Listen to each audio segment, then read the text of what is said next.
YouTube. Pop that out. Zhen Kim was crazy. He used Kim for a lot of matches. I think he beat Tokido off stream with Kim as well. Yeah, Super Stack Tournament. Super Stack Tournament.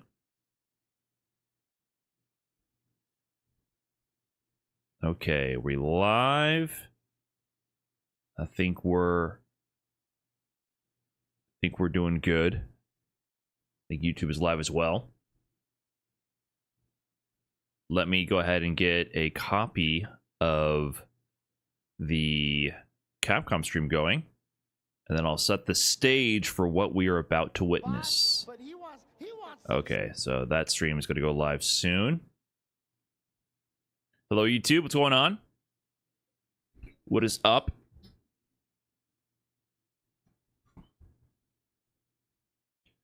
I needed some restream. Capcom channels chat was killing me with them making fun of the players crying. You got to understand that when you're watching a lot of these tournaments with complete plebs who don't understand what they're looking at, they're just people who usually have not accomplished anything in their life, putting others down from the comfort of their own home, being safe and secure, taking no risk for no glory gained. That's usually all it boils down to.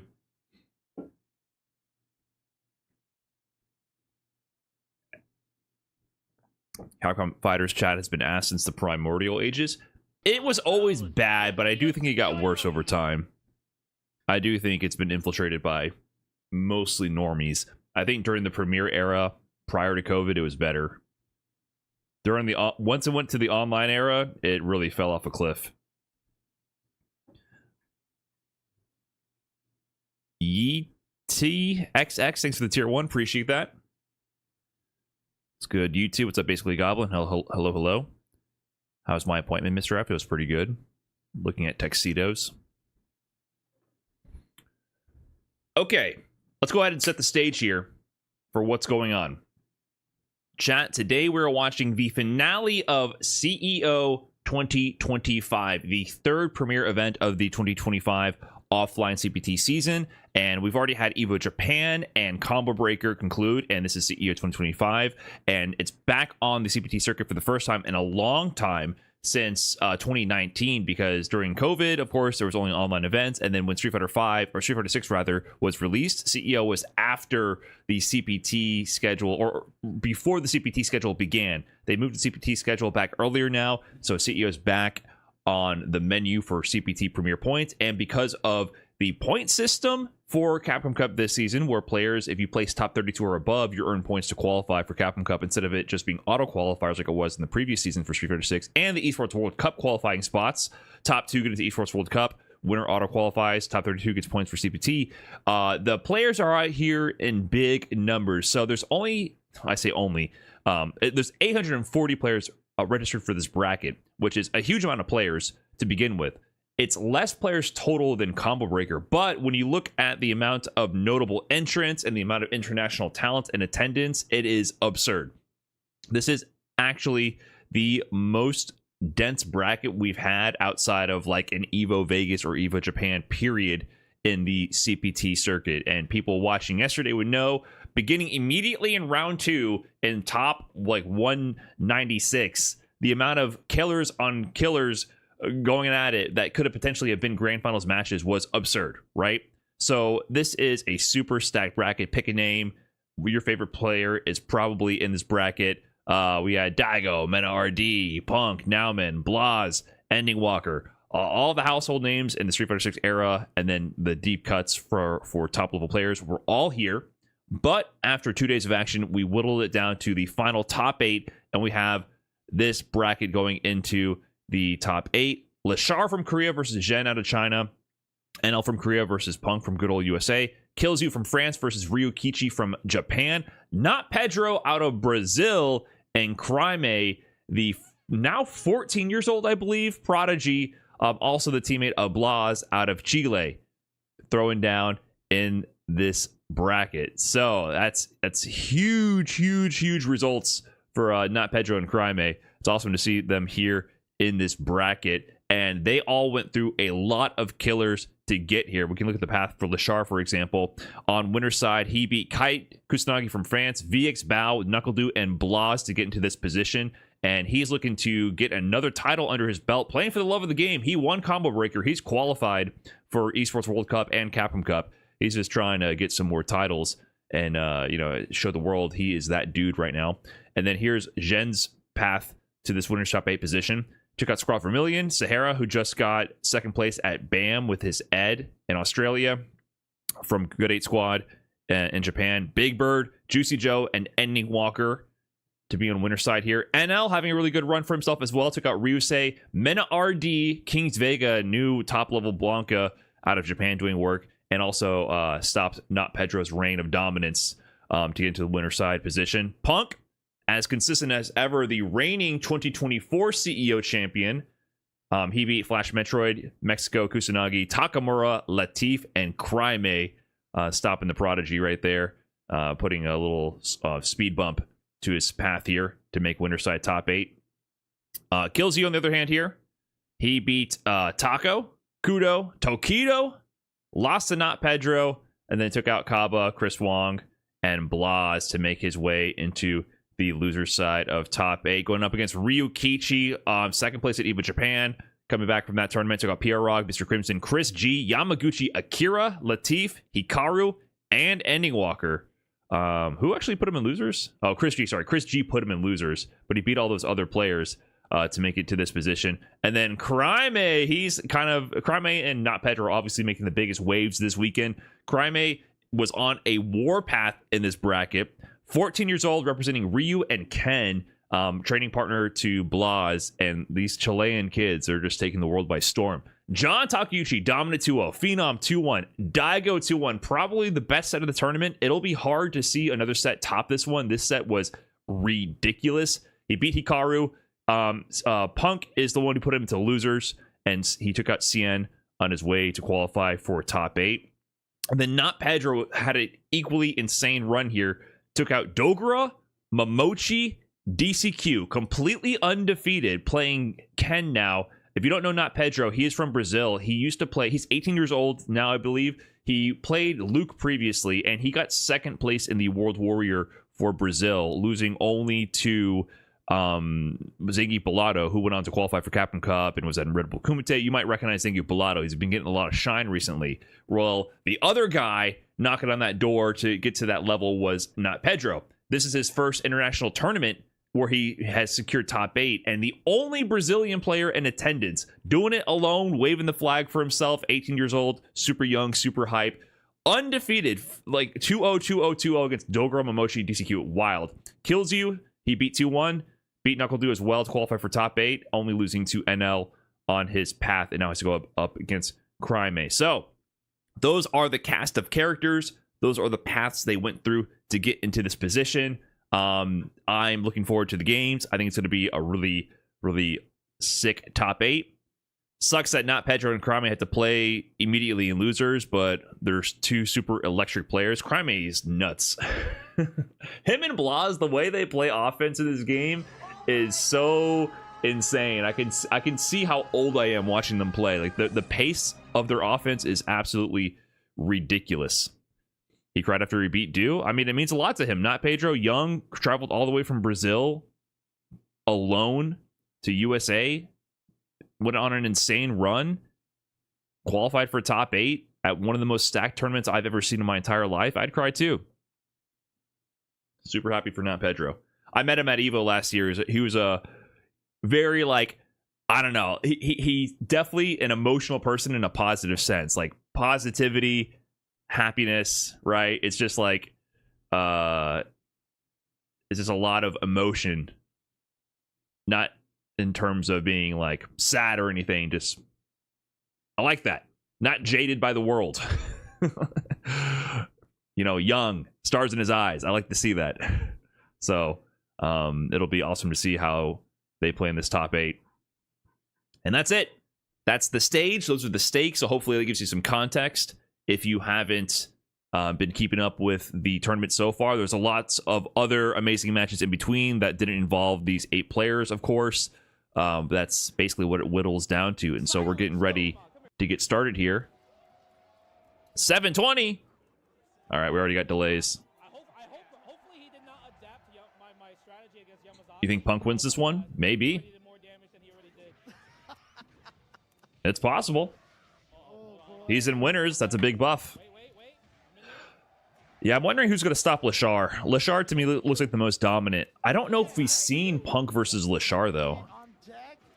That's going to be interesting if that happens. NL beat Punk at their last showing, if I remember correctly. I don't know if they played after, but at Esports World Cup, NL is who essentially eliminated Punk in groups at Esports World Cup.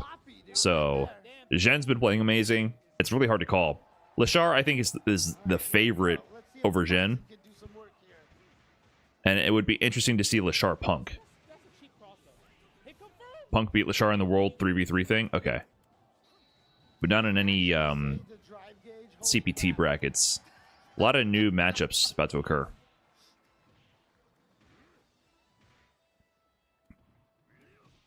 Craime might make the run through losers, might pull a Blaz. KillsYou and Ryukichi, they've been on the verge of a big win for a long time. I mean, Ryukichi got second in EVO Japan, third the year before. KillsYou, he really reminds me of like a French Punk in terms of his playstyle. I really, in my mind, I put Punk, KillsYou, and Phenom all in a very similar category. It's just pure fundamentals. KillsYou has a really solid fundamental playstyle. Nothing flashy at all. At all. Just, I feel like he just kind of silently wins. And he's been doing that for a while now. I don't think he gets a lot of buzz because the way he wins is never that exciting. But he beats everybody.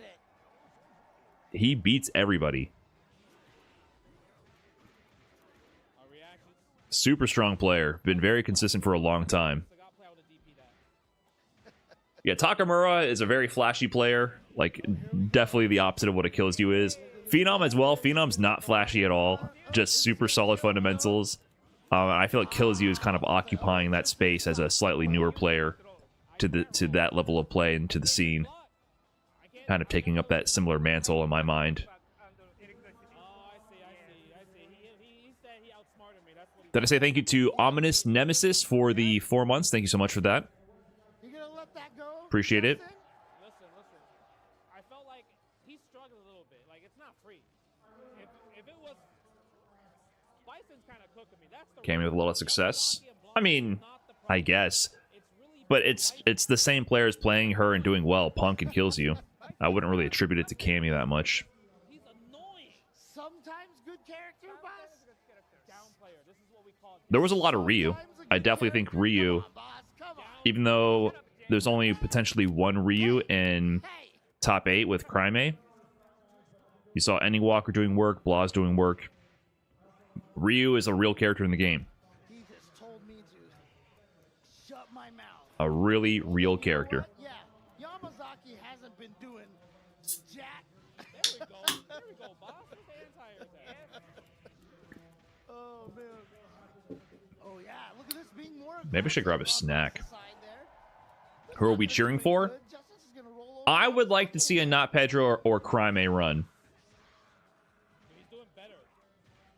I really like Craime's playstyle. Craime is super entertaining for me to watch. So, I mean, I'd be super happy for NotPedro to go far. But playstyle wise, I like watching Craime the most. I think his aggression with Ryu is nuts. I would never want to deal with that myself.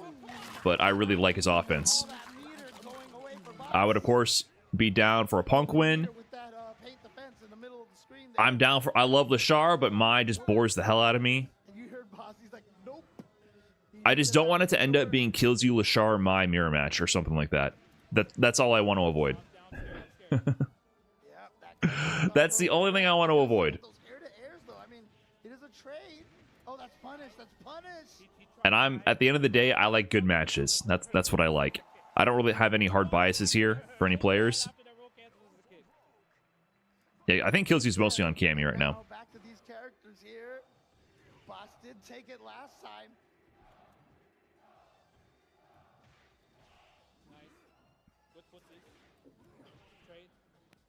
Thanks again, Prophet. GG. Big 13. Did any Elena player make a deep run? Dogra's playing Elena for some matches, but then he kept switching to Bison when he lost. So not really. Excuse. Oh, Justin's using reverse psychology, telling him to jump, so he knew the hop was coming. You hear that laugh from Justin? Jibri, big 42, thank you. Versus you up to top 8 is still crazy. Yeah, I mean, I wish they would change that. I still don't understand why we can't do first to 3 at least for top 48 or something. Yo, actually the hop might have been the best thing that Boss could have done because it put him in the air. Look at all that chip damage. Let me see what happened in the other placements. I missed a lot of top 32. I saw some matches, but not all of them. Unlucky. I outplayed you. What do you mean unlucky? Oh man. There was some juice behind that from Justin. Like, I didn't see Punk Craime.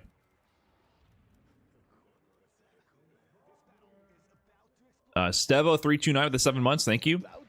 Any Eds in bracket? All the Eds play Ryu. Momochi got stopped early by NotPedro. And Fudo also took some early L's. So Boost. Oh, Boost beat Momochi? Was that on stream? Boost beat Momochi, Takamura, and Chris G. Good run. In other words, Yamazaki could never be one of the 4 kings. Someone recorded it off stream. I gotta see that. See that. So what happened to Shine? Where's Shine? Shine lost to Kaba. Shine beat Mizuha. Lost to Kaba. Chris Wong went on a pretty good run with Luke.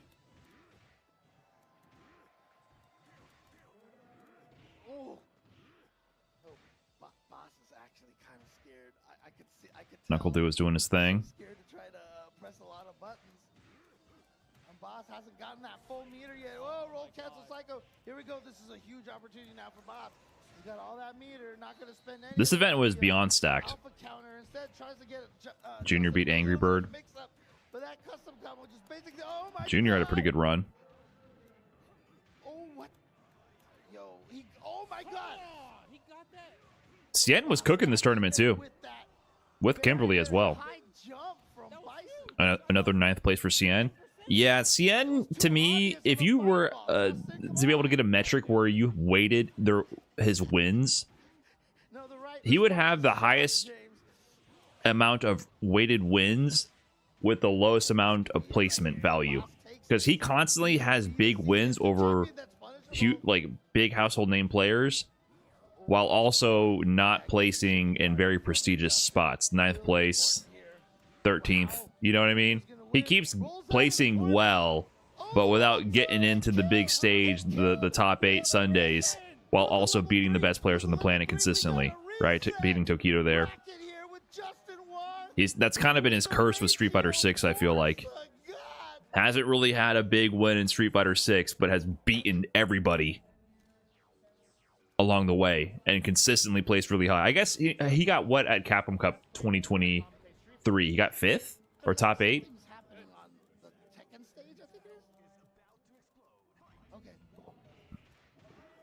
So he had a good run that Capcom Cup.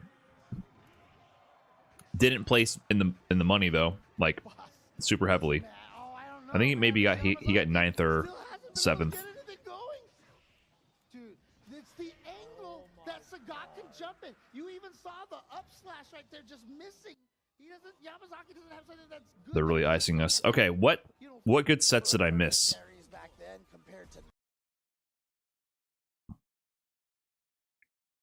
From down below. Oh, they had Cien Tokido on stream? I don't know, man. I do like the medium present. KillsYou Blaz, that's the set. KillsYou sets are, like I said, they're never that exciting to me. But maybe this one will prove me wrong. Let's see. Spin the rest of that bar. I don't know about all that, fella. From the corner. Where was KillsYou Blaz? This one? Yeah, I didn't see this one. Other side of the world, Chile, stand up for your boy. Blaz is doing a phenomenal job representing his home. Nice parry OS. I gotta do that more. So if you don't know what's going on here, you attempt the perfect parry just like a fireball, right? Or this is a general OS that is useful for a lot of forward advancing moves. You attempt to parry the move, and then you always input drive rush after a delay, because in case you didn't parry the move and you're not in the block stun, you'll get the drive rush to occur, which will let you drive rush in to get the punish on the whiff. And if you happen to parry the move because it connected and it was in range, nothing happens. You just sit there and block stun. So it's an OS. You can use that versus things like Aki's whip, her light serpent mash that she pokes with. Good for forward advancing moves like that. Burn knuckle, for example. His homeland and the Shoto army that is Ryu now. I think he's got to be one of the generals, right? So that was... I don't do that against Ryu Donkey Kick. I should do that. I like that. Back rise, back dash. Avoids the throw. Gets the punish counter in the side switch. Off the Tatsu. Jump set up. Delays it a little bit. There was a reversal button. He could have committed, but that's fine, though. Not so fine now. Uh-oh. No drive gauge? Ah, nice DI attacking the drive gauge. I didn't get to see how much he had taken off of that. I don't think Woo! carries, but either way. Just solid movement, walk speed, buttons. Yeah, fierce into the charge, uppercut. Nice, solid fundamental gameplay. Using that walk speed to your advantage. Moving in and out of ranges. Bait walked into low forward range, walked out, got the whiff punish. Walk up throw, strolls on in with the confidence. Fast jump, heavy kick, but this time Blaz delays. No anti-air, a meeting right after. A Tatsu to leave the corner. We've seen this movie before, but KillsYou be able to get outside the corner again. Damn, that's a lot of time to punish counter the hell out of that bad boy. Yeah, wait. Be able to get outside the corner again. Oh, good, yeah. Damn, that's a lot of time to punish counter the Good hell match of out knowledge on that the bad boy. Jesus. donkey kick. tech.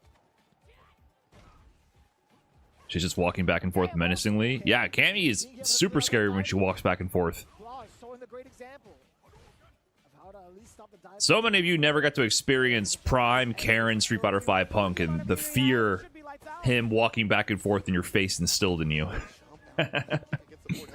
My goodness. You were glued to down back for your life. You will never understand. If you never experienced that, you will never understand the fear of letting go of down back. That was sick. Right back at you. All of the kicks. Nice counter hit. Stagger right there. Don't do it again, right? Woo! Fierce is dead. Big hit. Oh, nice footsies. Right back at you. Walk forward and in and out of range to the low forward. Heavy kick with punish. Blaz has been going strike, strike, strike the whole time against KillsYou. KillsYou just so reluctant to throw out a reversal, and I understand why, man. No Please don't bring Karen back. They made everybody Karen. counter hit as well. They gave everybody low forward drive rush. There, forward throw. It's a fake out the entire time. Counter hit. OD, sure you can reversal. Drive rush snap. There's no overhead this time. And Blaz switch it up a bit. Nice whip punish. Now KillsYou initiating a little bit too much, and Blaz taking advantage. Wow. Was that reaction or prediction right there? Level 1, that's going to be burnout, right? And the burnout intact. Are you going to seek it in? You tried. I think you tank that as KillsYou. Believes. The part at the bottom, I understand why. But now he has level 2. Crouching to kick in the no. But anything will kill now. What do you do now? Woo! You look at that 4 bar. Oh! Hit conversion can kill Blaz. Wow. What? You saw KillsYou scratch his head right there? How did he? No way. He just got the drive gauge back. Single hit conversion can kill Blaz. No way. That's a... What? That was a perfect parry, perfect parry. Can kill Blaz. Oh, the perfect. Literally, he just got the drive gauge back. Single hit conversion can kill.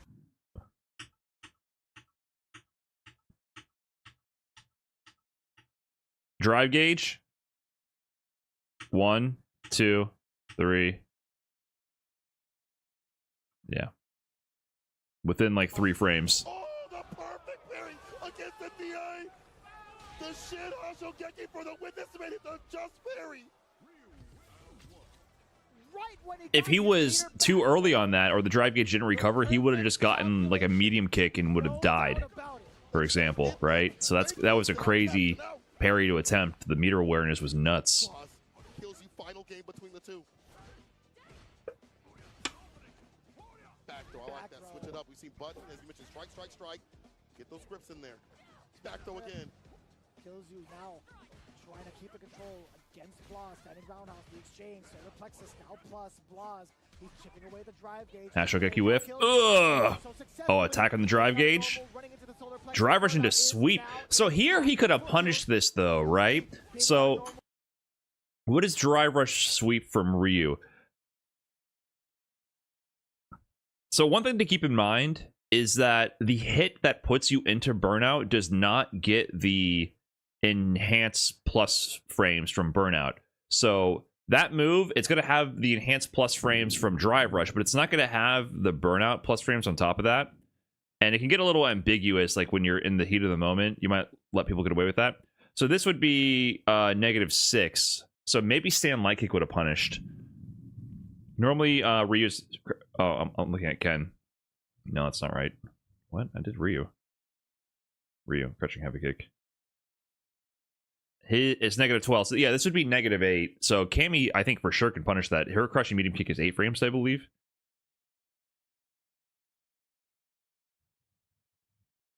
Yeah. So this would be -8. Now, if he was already in burnout, this would have been -4, right? So just, I mean, I'm not faulting KillsYou here, but this is something to keep in mind. Like maybe you can keep this in mind, that the hit that puts you into burnout does not actually get that enhanced plus frame. So KillsYou could have punished this for sure, theoretically, if he was super ready for it. Even a hit meaty? Well, let me see. Did it hit meaty? If it's a meaty setup, then no, that can change. I don't think that was meaty. See, because he back rolled here. And see how late it hits? He's already recovered. That didn't hit meaty. But if it hits meaty, obviously that changes things. You got to look at the frame advantage on the meaty setup. There could be specific setups, I guess. I don't know how many active frames a sweep has. But for your own reference, it's good to know that the hit that puts you into burnout is regular block stun. No, I didn't see Boost Takamura either. Sounds like a good match. Those two players are kind of kindred spirits as well. I always say, like, I think KillsYou and Phenom and Punk are kind of kindred spirits.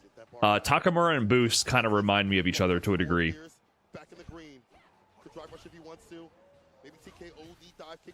Takamura is a little more nutty than Boost, but they both, to me, have a similar eye for the game. Nice challenge.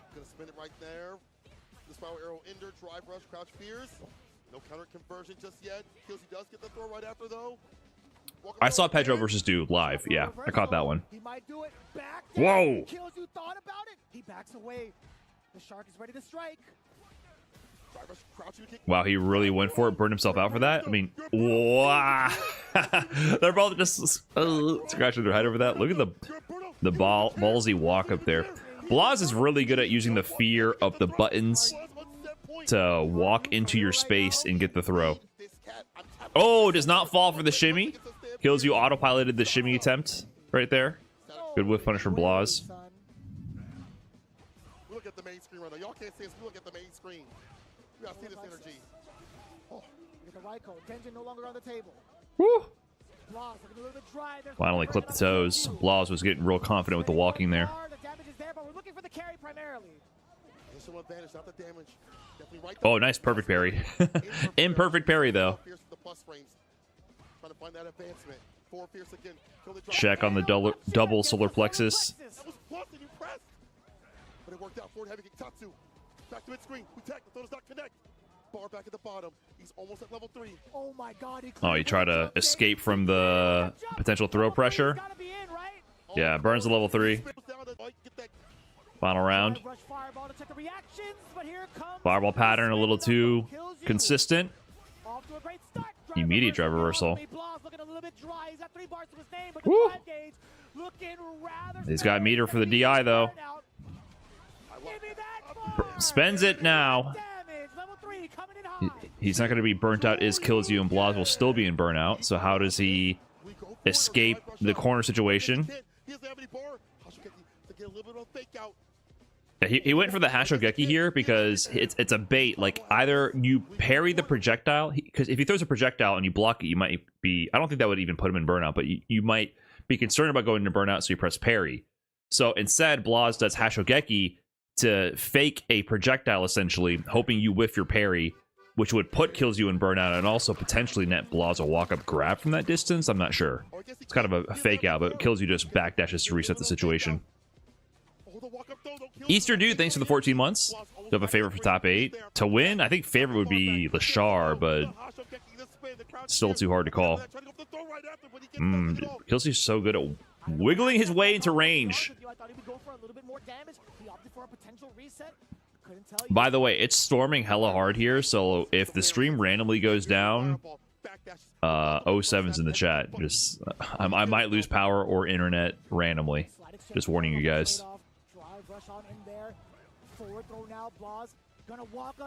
Yeah, Blaz is a gum chewer.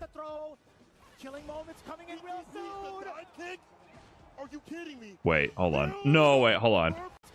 Let me watch this again. Wow, on the grounded dive kick, ODDP still reached. Reed on the low forward. Burnt himself out. He doesn't build level 3, does he? No way he built the CA there.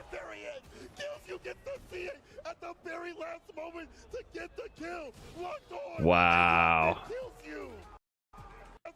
The crouching medium kick perfect parry. See, I like this parry. This parry to me felt more cool because he had to specifically hold down back and press parry. Previous season, this wouldn't have been that big of a deal, but I'm more impressed with this parry a bit more because he wasn't just holding back and trying to walk away. Like, he read... I mean, it's still the similar idea. You whiff a button and then you tap parry in case they mistime their whiff punish. Because if Blaz just didn't miss the whiff punish, if he was on time, Blaz won, right? Basically, KillsYou's like, oh shit, I whiffed.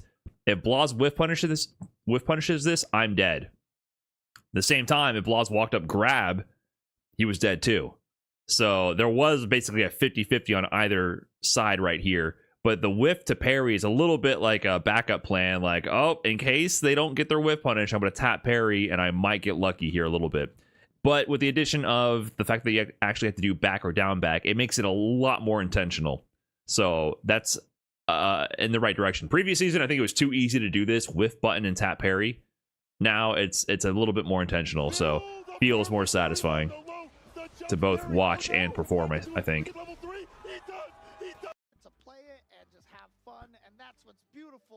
About these retro games. So again, I'm always honored to be able to cast a lot of these retro games during these events, but that was a blast. That was an amazing grand finals.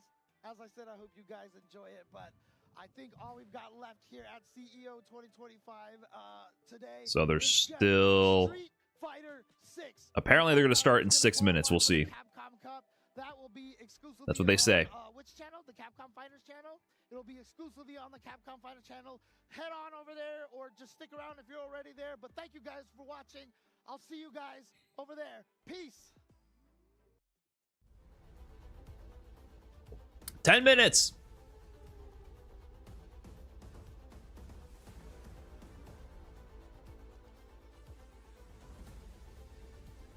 Ten minutes.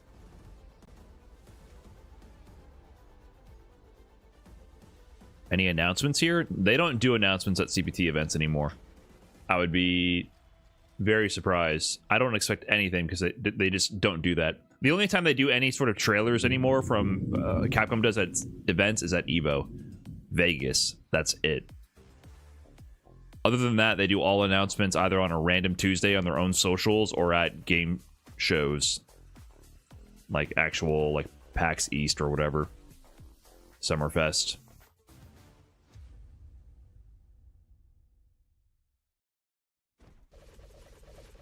So crazy that they don't even do it at Capcom Cup.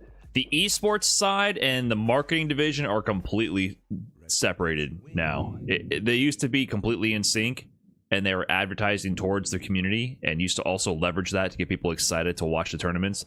They're completely separate now. Capcom esports and whatever the hell is being cooked up on the dev side, totally separated. I don't know if that was an intentional decision or if that just happened over time. But we've seen a complete separation on that front.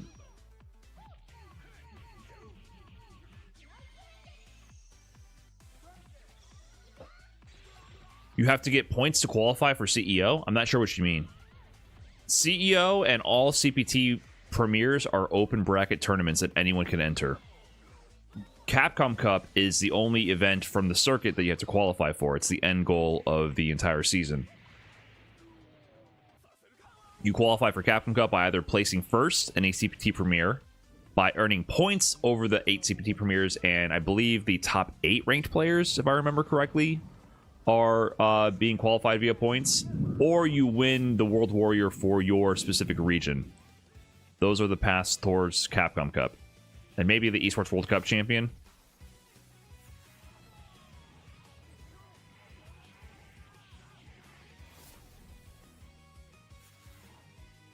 Yeah, so only 6 from the leaderboard. Excuse me.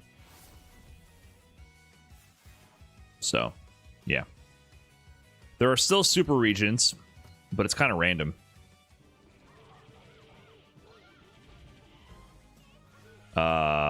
They don't list it here. I think like UK and Ireland is a super region, and then Japan and a handful of others.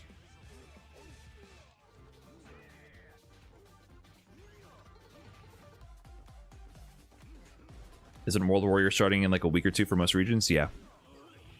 It's kicking off pretty soon.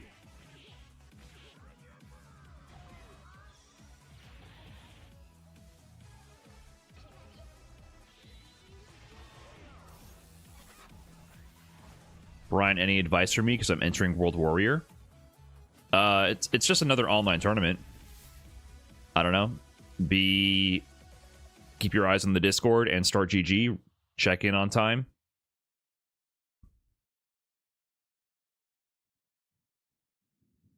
Win, don't lose, yeah.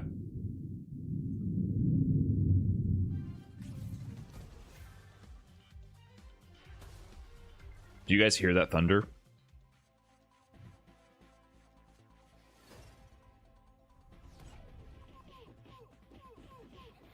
Yeah, it's raining really hard here.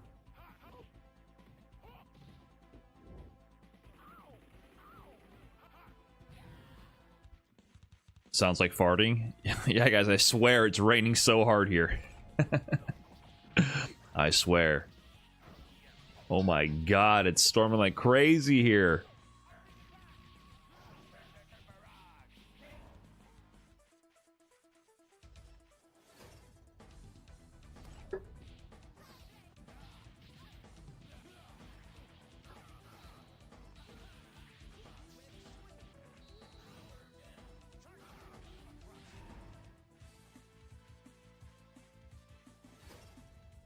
I kind of feel like I need a snack. What's the plan?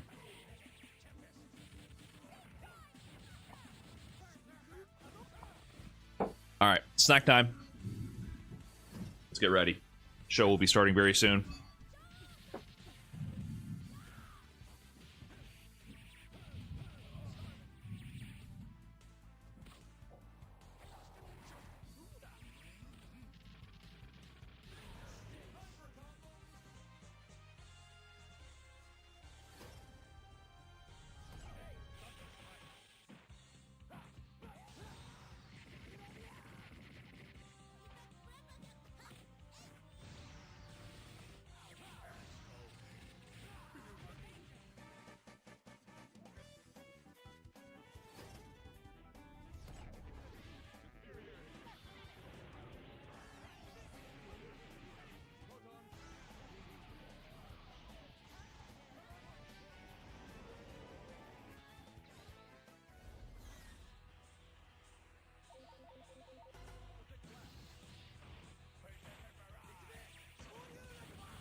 Okay.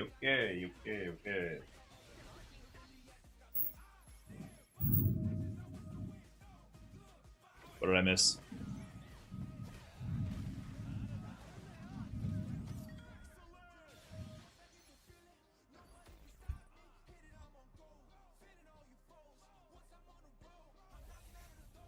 What did I miss?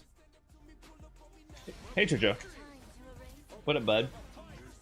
What up, Jojo? That's not for you. It's over? I missed it all?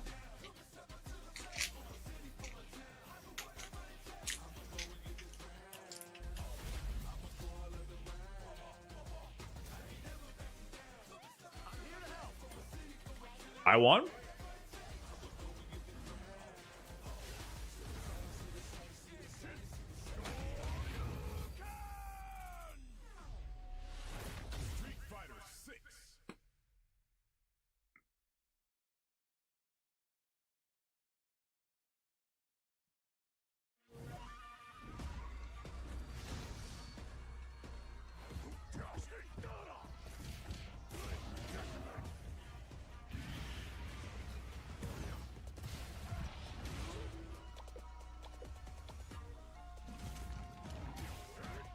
Do you think it would ever be optimal to stop a combo short to not give your opponent CA? Like I could end in light DP and do 30 more damage, but I'll eat shit if they ever hit me with level 3?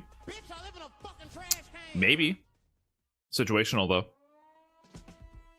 There's times where you might want to stop for a reset. Like if you don't want to spend more drive gauge on a combo, or just like set up a shimmy, strike throw, reset when they're like in burnout or something. There's situations where it calls for it. I don't know about stopping for CA damage. It's going to really depend on what kind of reset you can score in that moment. So crazy. Thanks for the 14. Meme Addict 21 with the 3 months. All right. Here we go. CEO. Oh, yeah. Top 8 time.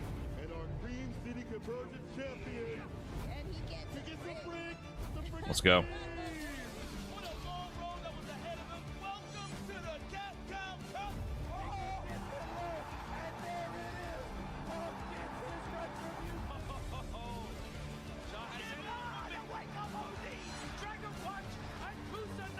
That's it.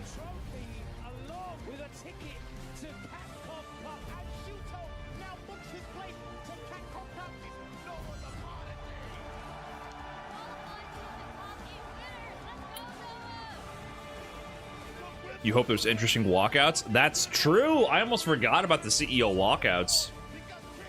CEO walkouts have been not too good the past couple years. I'm not going to front. But now we get to sit back from home and judge.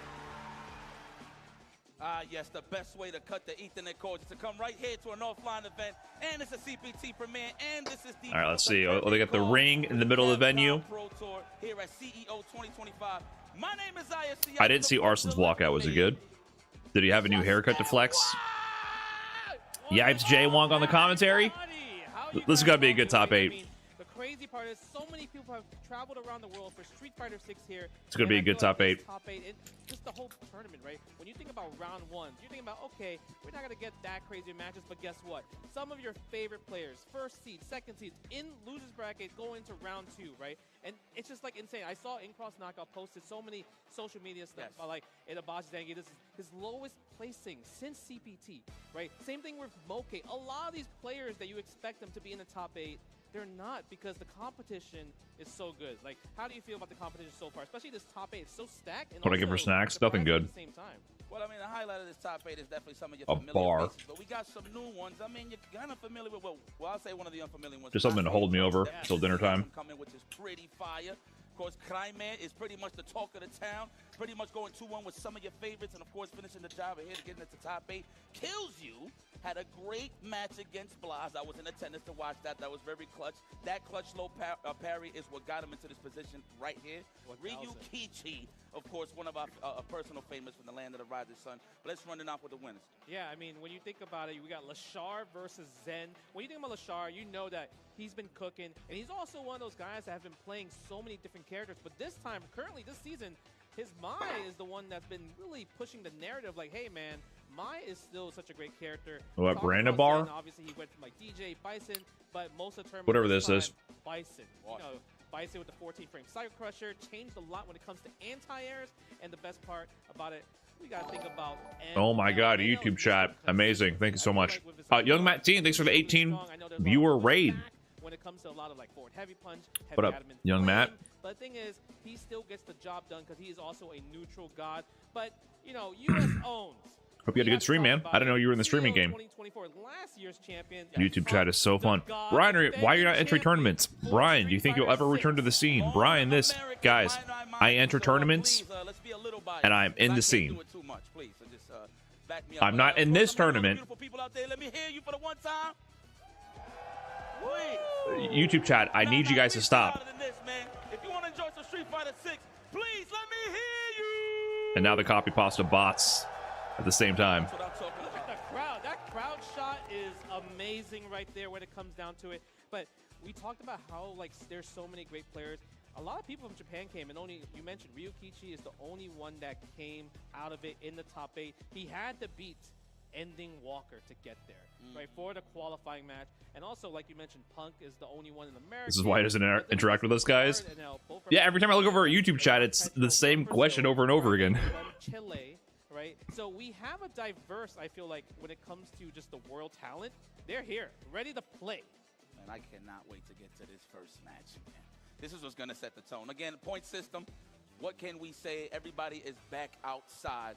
So I think it looks like we're almost ready for our next match. But before we get to that, let's look at the pricing, I do believe. Are we going to look at the pricing here? No? Or are we just going to go straight to... No? I mean, no. I'm just making sure. I'm just, I'm just here to vibe out. There you go. Thank you so much. Remember, guys, it's this on top of the pot for everybody that registered. Okay? So it's not much of a cash, but... It's not much at all. This is kind of sad, dude. I am super happy that the CPT is back to a point system, but the pricing is like is sad.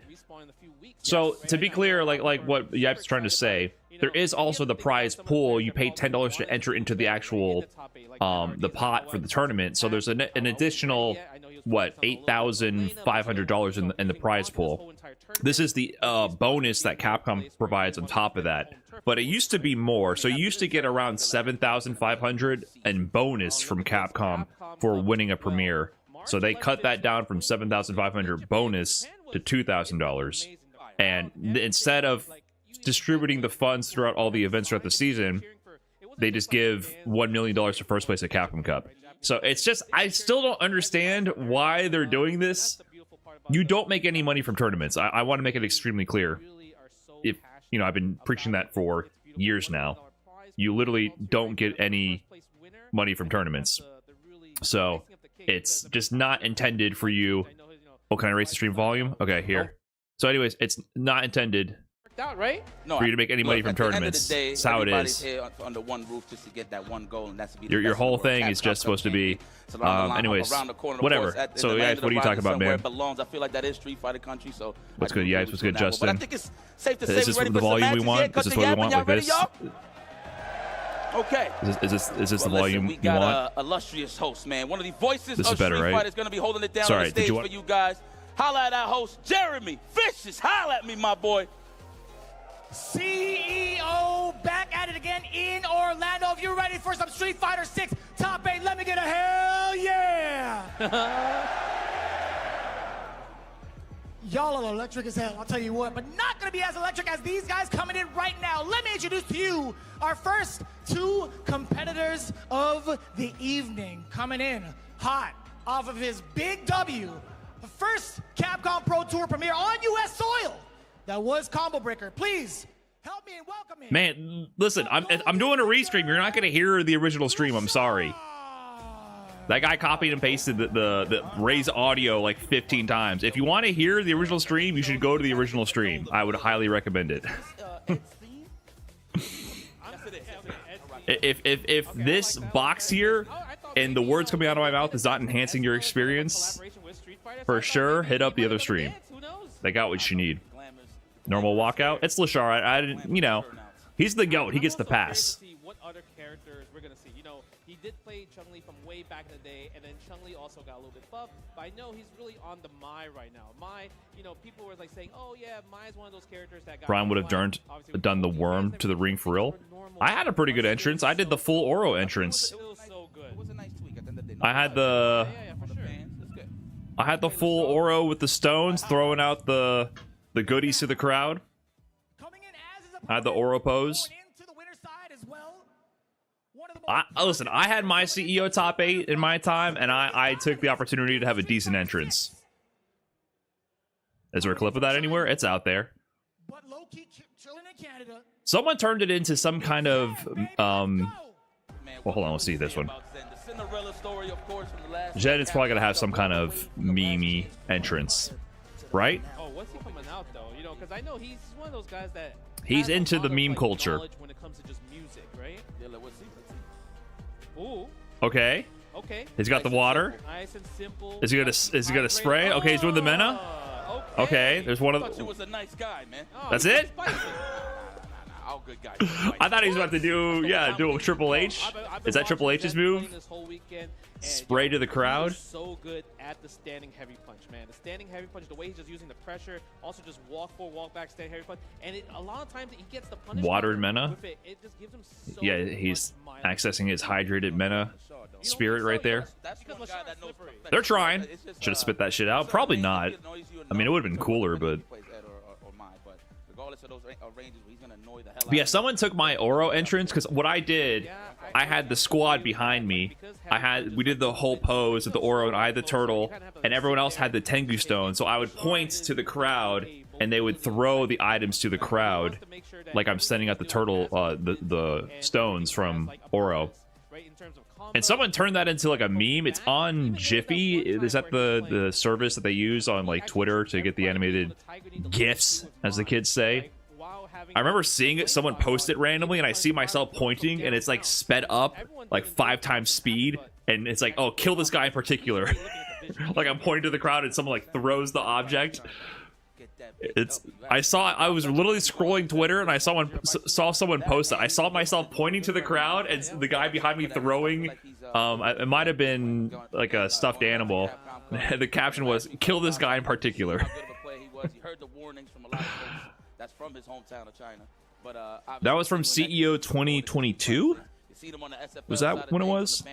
Listen, he is with it, and he is here to play. But anyways, I don't know who made that. But literally, it's a little weird, you know. I'm a little embedded in the fighting game community. I do occasionally randomly see memes of myself when scrolling Twitter. It's a real weird jump scare every single time. Yes. You could combo from jabs. That's what's so important. So if you land meaty overheads of Bison in the corner, you can actually get jab links into OD cycle. My favorite tournament to attend? I mean, the big three are, of course, CEO, Combo Breaker, and Evo. Jab cycle crusher is pretty good as well. So that's like guaranteed pressure on the drive gauge. Okay. So let's go. Okay, I'm curious to see if we're gonna really see the Mai versus Bison. It might sound like it. I like Ed over You think so? You have to choose an intro song? No, CEO went corporate by that point. I think they allowed people to play whatever the fuck they wanted before, in like the Street Fighter 4 era. But eventually they're like, you know, you're gonna get our stream demonetized and copyright striked. So you're only allowed to play in-game music. So when they informed us of that, that limits your creative options. So I ended up just doing the Oro theme, right? Yeah, DMCA is very powerful, so it makes sense. But I think they used to just let you pick whatever. At least, maybe even into part of the Street Fighter 5 era, before DMCA got too powerful on Twitch. I don't even feel like that was an OD button. But that's not too bad. It's not. Because the thing is, mediums have been normalized across the world. Yes. So, Like, yeah. A lot of the normals of crouching medium punch, for example, they got hit with the increased recovery by like just a little 2 frames. K-Bread Deadass came out to the Stone Cold theme. I don't know how they didn't catch something from that. That was still in the Street Fighter 4 era, right? Like I said, literally, Twitch used to be the Wild West in terms of DMCA. It just wasn't on their radar until 2017. And that's when there was a great big panic where everyone started deleting their old clips and VODs, including myself, because streamers randomly started getting flagged with actual DMCA targeted copyright claims, which were like lawsuits in the making.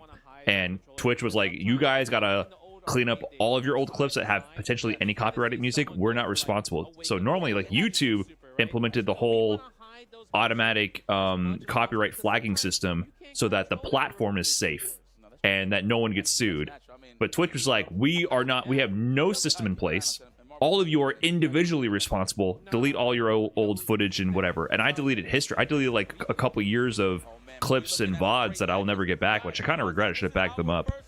But everything got real corporate from there on out. All right, CEO 2025, first match. Let's go. Leshar versus Zhen, top 8 winners finals. Leshar off his win from Combo Breaker. It was a long time coming, ever since his appearance in Capcom Cup 2023, getting what was it? It was 5th place or 4th place, being the winner out of the group of death with players like Ben RD, Angry Bird, Ending Walker, Near the Boxer, and Kaba. He was the one who came out of winners there with his Chun-Li. Since then, we've seen him push Ed to its absolute limits, introduce Terry to the mix, now in the Mai.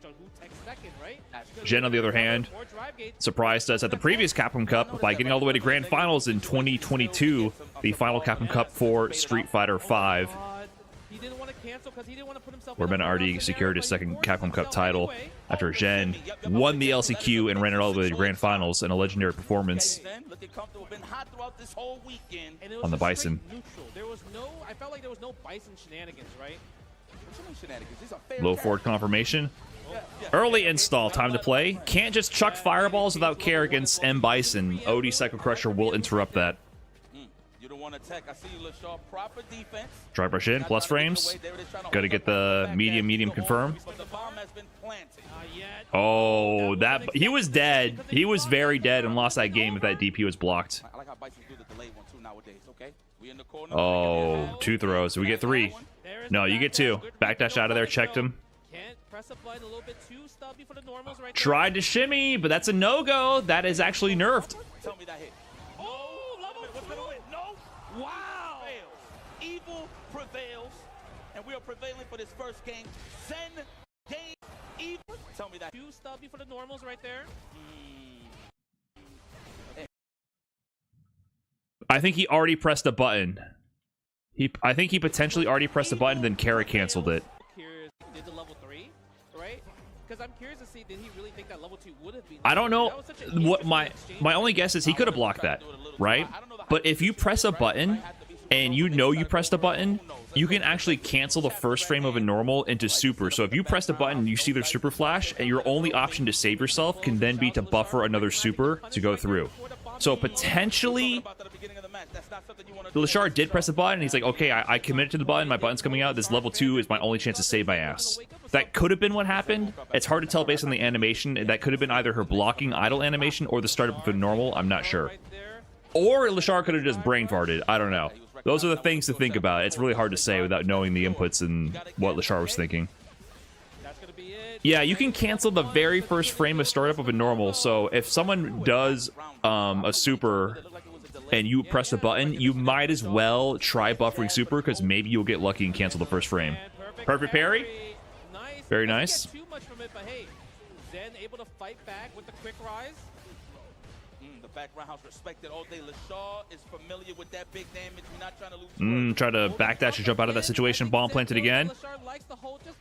How does he defend? Stagger jab doesn't work out. Gonna get an extra turn here. Parry on the overhead target combo. Restore the drive gauge. Level 3 would have won. Second level 3 usually wins. Try to hit him with the moon boost, no dice. Great anti-air there from Leshar. The back throw was definitely necessary. Got a lot of real estate. Counter hit, scissors lance. First, he dropped the combo. And so did Leshar. Whoa, spaghetti from both players. Leshar getting a little head tilt right there. Not happy with that. Scramble. I figured he tried to maybe do stand jab it to level 1 super possibly. Nice perfect parry on the stand heavy. Definitely required at high levels in the matchup. You need to be able to react to Bison's heavy punch and time your parry appropriately. It's something you have to practice. Otherwise, you're going to get mauled. Punish. Too close on that scissors. Safe jump setup there. Tried to jump away from the potential tick throw situation. Eats a knee in response. Goes for the throw. Leshar not ready for the DPOS on the drive rush cancel. With punish. That's dead. Missed space on that one. There we go. Leshar, no brain fart on that one. 1-1. Top 8 is indeed best of 5. It is. Oh shit, guys, sorry. I forgot to manage my ads. Twitch is about to get an ad. I'm sorry. That's on me. I'm sorry. I'm sorry, Twitch. Let's go. I'm sorry. I should have ran an ad during the break. My bad. Yeah, YouTube is still cooking. My apologies. And same goes for Zhen. He knows that Leshar ain't gonna throw buttons first. Yep. And there was that new change that Zhen just did. Low forward drive rush. You don't get a shimmy from okay. You have to go for Zhen getting the knockdown. Bomb planted. One throw. Do you take two throws? Take your prescribed throws. No, he tried to challenge. Overhead reset. That's a round. With the sweep. With the sweep. Hey, thanks for the primes, Zenith and Red Room 333. I promise I wasn't trying to hold your viewing experience hostage for the primes. That wasn't the intention. But I appreciate the subs. Thank you, Drive Shaft 108 as well, for the gifted sub. Nice air to air. Such a simple option. Jump back jab to keep the corner. Perfect parry. I like that. That was organic parry. Yes. Very organic. We're trying to open them up, wailing on the drive gauge, waiting for the pop, for the mix. Nice, perfect parry. Good timing on his checks from Leshar to avoid getting cooked by the bomb. Challenge? That's a round. Level 1? Oh, barely, barely. Good damage awareness from Leshar there. Saved the meter. Final round. Very important round. Going up 2-1 in this set is very crucial. First blood here to Zhen. Bomb planted. You guys shimmied? Oh, okay. Well, he messed up the sequence. Or maybe he did it on purpose for pressure? I can't tell. Zhen. Defense. Discipline. Diligence. Thank you. Oh, look at the spacing on the whiff punish. Barely inched out of the range of the low forward and stared that whiff in the face before deciding, I guess I will whiff punish. I guess so, but burnt himself out. Missed on the air-to-air, goes over, but Zhen still gets the punish counter on the whiffed air normal. You think so? I mean, you can. At this point, we're both in burnout. Leshar has level 2 and flame stocks. He does it? No way. And Zhen has no meter. He's going to get out of burnout first. If Leshar can keep the corner, he can checkmate. Blocks on the overhead reset. Defends, gets away from the shimmy attempt, doesn't fall for it. He wins the battle of attrition there. Ends up taking that game. That's big. That's big. Audrey's Dance, thanks for the 8 months. EXE Van Jones with the 6 months as well. Athena Blackcrest with the 26 months. Thank you, everybody. I think you also mentioned it as well that like there was a few attempts where Zhen could have got punish counter scissor kick, especially because Leshar was just whiffing the Riembu a lot actually in neutral. It did get better. Okay, Zhen sticking with the Bison. Oh, look at the whiff punish. Confident on the sweep. Empty jump backdash for a shimmy attempt. Oh. Okay, we got resets. What just happened? We got spaghetti. It worked out there for Zhen, but not finding the positive end of the interactions there. Look, Leshar is so ready for the whiff punishes. Threatening with it. Safe scissor string. Trying to harass.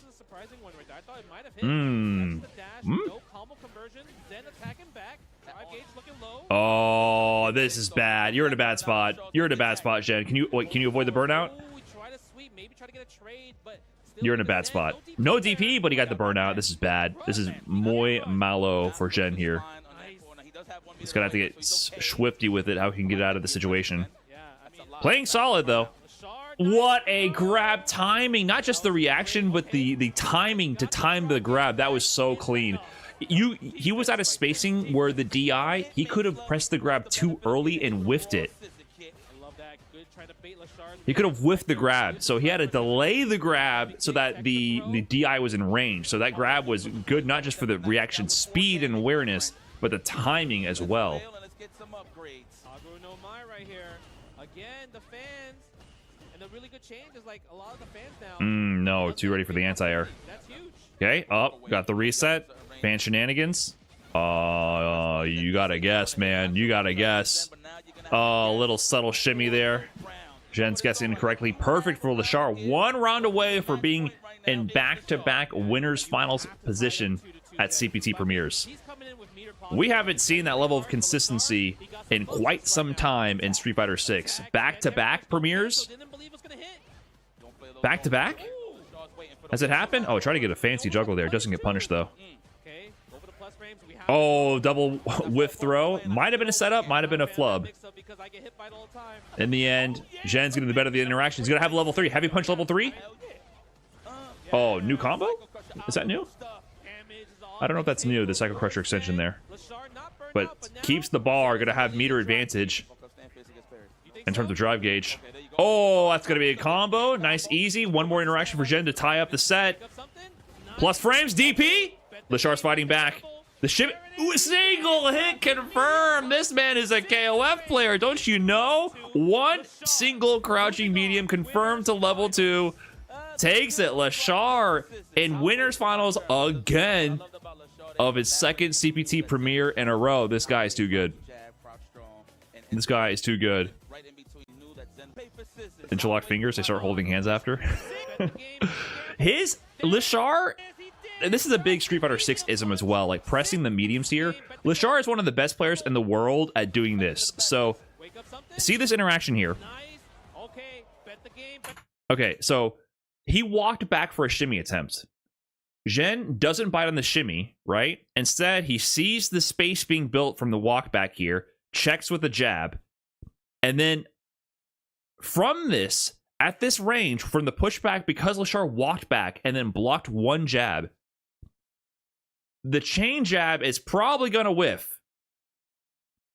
And then you do any other button, you're negative after pressing 1 chain jab. So even if Zhen pressed another light punch here, there's a chance it would have whiffed, and he would have whiff punished him with the crouching medium, because the only thing that can frame trap from a blocked light, non-drivers canceled, is a chained jab. That's the best you have. Blocked jab is -1 at best, right? You have nothing else there. So this is a 6-frame crouching medium.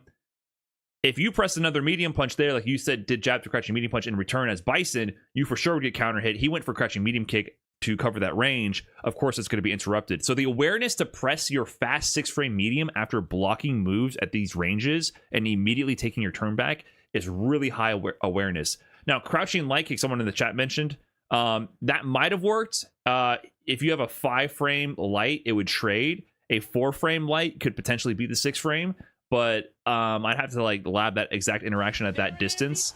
But just in general, Leshar is one of the most consistent players at checking those strings. Once you're out of the chain light range, immediately returning with a medium, like crouching medium at 6 frames, where it basically shuts down all of your options for buttons. Leshar is consistent at taking that turn back. Really consistent. Is there a reason for single hit confirm instead of doing a combo? Well, because he can hit confirm, and there's no combo he can really do, I think, from counter hit medium at that distance that I remember for Mai. And he'd have to commit to a drive rush cancel, which is not hit confirmable. He would have spent the bar, and if it didn't land, he would be in burnout. So he can just do another 2 MP. It depends on the spacing, right?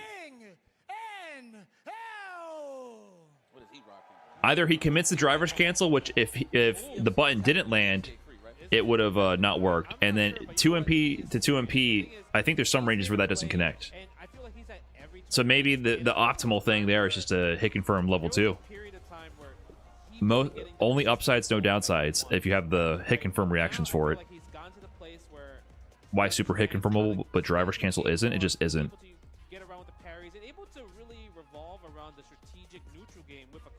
I don't know the exact data to tell you, but it's just not.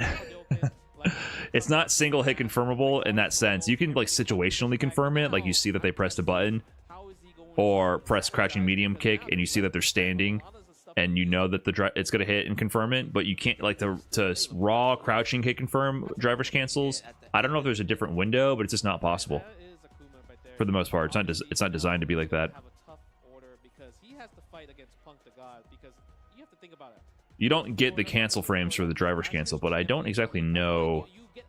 I can't explain to you exactly why that is the case, but in general, it's just not part of the meta. Well, he won last year. No, first year it was Mena. It was Mena, 100% part of me. Yeah. Coming up next. Super's a link now? No, it was a hit confirm, a late cancel. Super. Making a breakthrough on American soil this year for the Capcom Pro Tour, being the current reigning champ of CEO 2024 for Street Fighter 6. That is true. The definition of clutch. The alpha. I'm the definition of clutch. Omega. It is Punk the God. All right, Punk. Yeah, we've had 0 entrances so far. Punk is like, he's kind of hit or miss with the entrances. Sometimes he delivers, sometimes he doesn't. Oh, he brought back out the belts. All right, that speaks for itself. Let me tell you something. Right now, my Timberlands All right. is getting tingly right now. My Timberlands is tingling. Okay. You gotta flaunt the Labubus. He flaunting the belt. All right. He's trying to remind him. Yeah, my name is Victor. Okay, he gave something for us. Victor of last year's 20. No, let me stop. Your name is Victor because he is the He gave us something. That's why I said that boss. Doesn't have to get clever with it when he just has the belts. Yeah. You know what the crazy part is? The coolest part, the crazy part as well. Punk You got the belts, had to win last but year I as have CEO. the box. That is facts. Right out and worked out. Yeah, someone was asking, like, is the box necessary? Generally, you're gonna see it's gonna be like a lot of the Korean or Usually when he streams, Chinese or some. I don't see as many Japanese players use it, but usually players that have a history with KOF tend to be gravitating towards using this box tech. The thing is, how do you Some kind of connection. So like a lot of the Tekken players, Korean players, and then like there's Xiaohai. He's from the KOF scene. If you play on arcade stick, it's more obvious what you're doing on your inputs, so it probably doesn't help that much, but you can, if you play in tournaments side by side with people playing on arcade stick, you can tell when people are like mashing uppercut. Like if you're doing a combo or they're about to wake up and they mash an uppercut, you can sense it in your peripheral vision for sure. Multiple jabs at the counter. He knows how to really So up the opponent. it just eliminates that chance, I suppose. I've been noticing it kind of was a thing in like 2013, 2014 era. It died off and it's coming back again.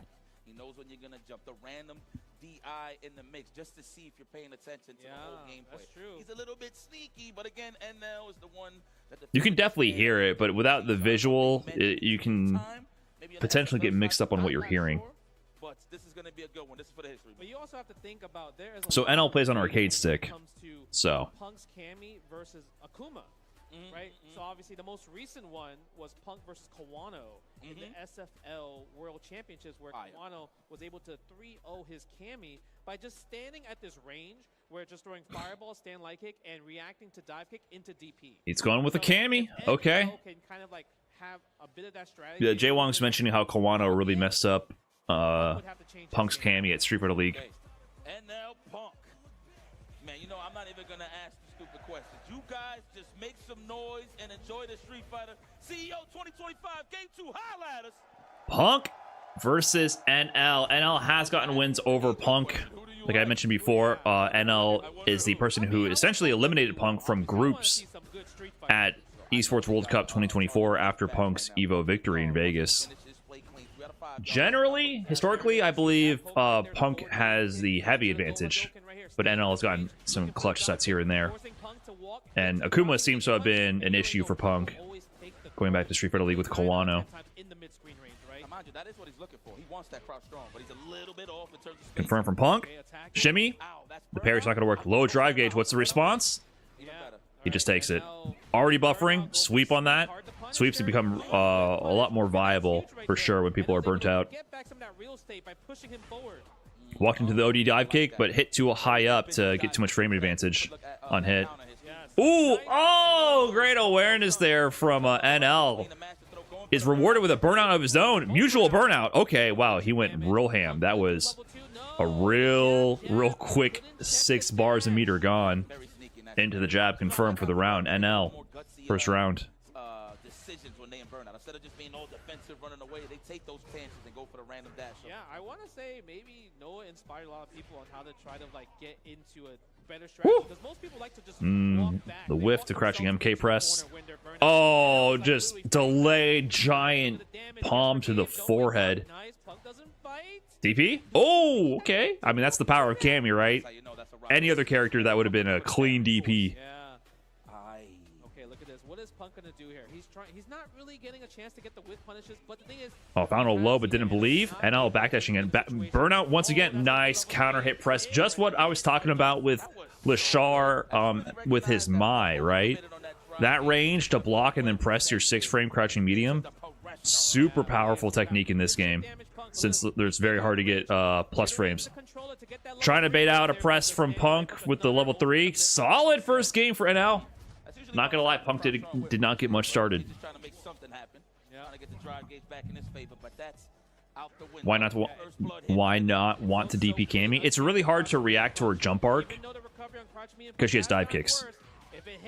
If she does a really quick dive kick, you might not input the DP in time and just get stuffed while you're inputting the move, and therefore you hesitate, which allows her to sneak away with regular jumps. By the time you realize she's doing a regular jump and not a dive kick, it's already too late to input your anti-air. Whoa! Towards MK pickup with the drive rush, crouching MK. That was interesting. Toe tap to a combo. Okay, corner control for Punk. Try to walk in after the negative frames. A barre from NL. Ooh, walked in that range. It's going to be a level 1. Level 2, level 2, level 2. Level 1 might have killed. It was a little ambiguous, so he's just trying to make sure. This has been pretty textbook from NL. Yuto did it, right? That was a literally heartbreaker there. Every Akuma's nightmare right now. So it's good that he put it out there in the air for everybody to pay attention. NL's doing such a great job not getting whiff punish. Good anti-air from Punk right there. Yeah, Cammy having a really horizontal range DP probably makes it a little bit easier to deal with Demon Flip at range. But the ground game has been tough for Punk. Yeah, he walked in. But again, that's the range he's looking for. See, there it is. Just a straight up jump heavy punch. By the time you recognize that it's a regular jump in, it's too late. It makes you just double guess yourself. It's a lot. It's too much to think about in the moment. Level 1. Okay, spending it for the corner carry and the damage. ODDP from NL responds. Woo! That whiff fierce after the driver's jab was very spooky. If NL gets a hit, it's over, by the way. Oh, no! I told you, if NL gets a hit, it's over. 2-0. NL right now up against Punk. Textbook.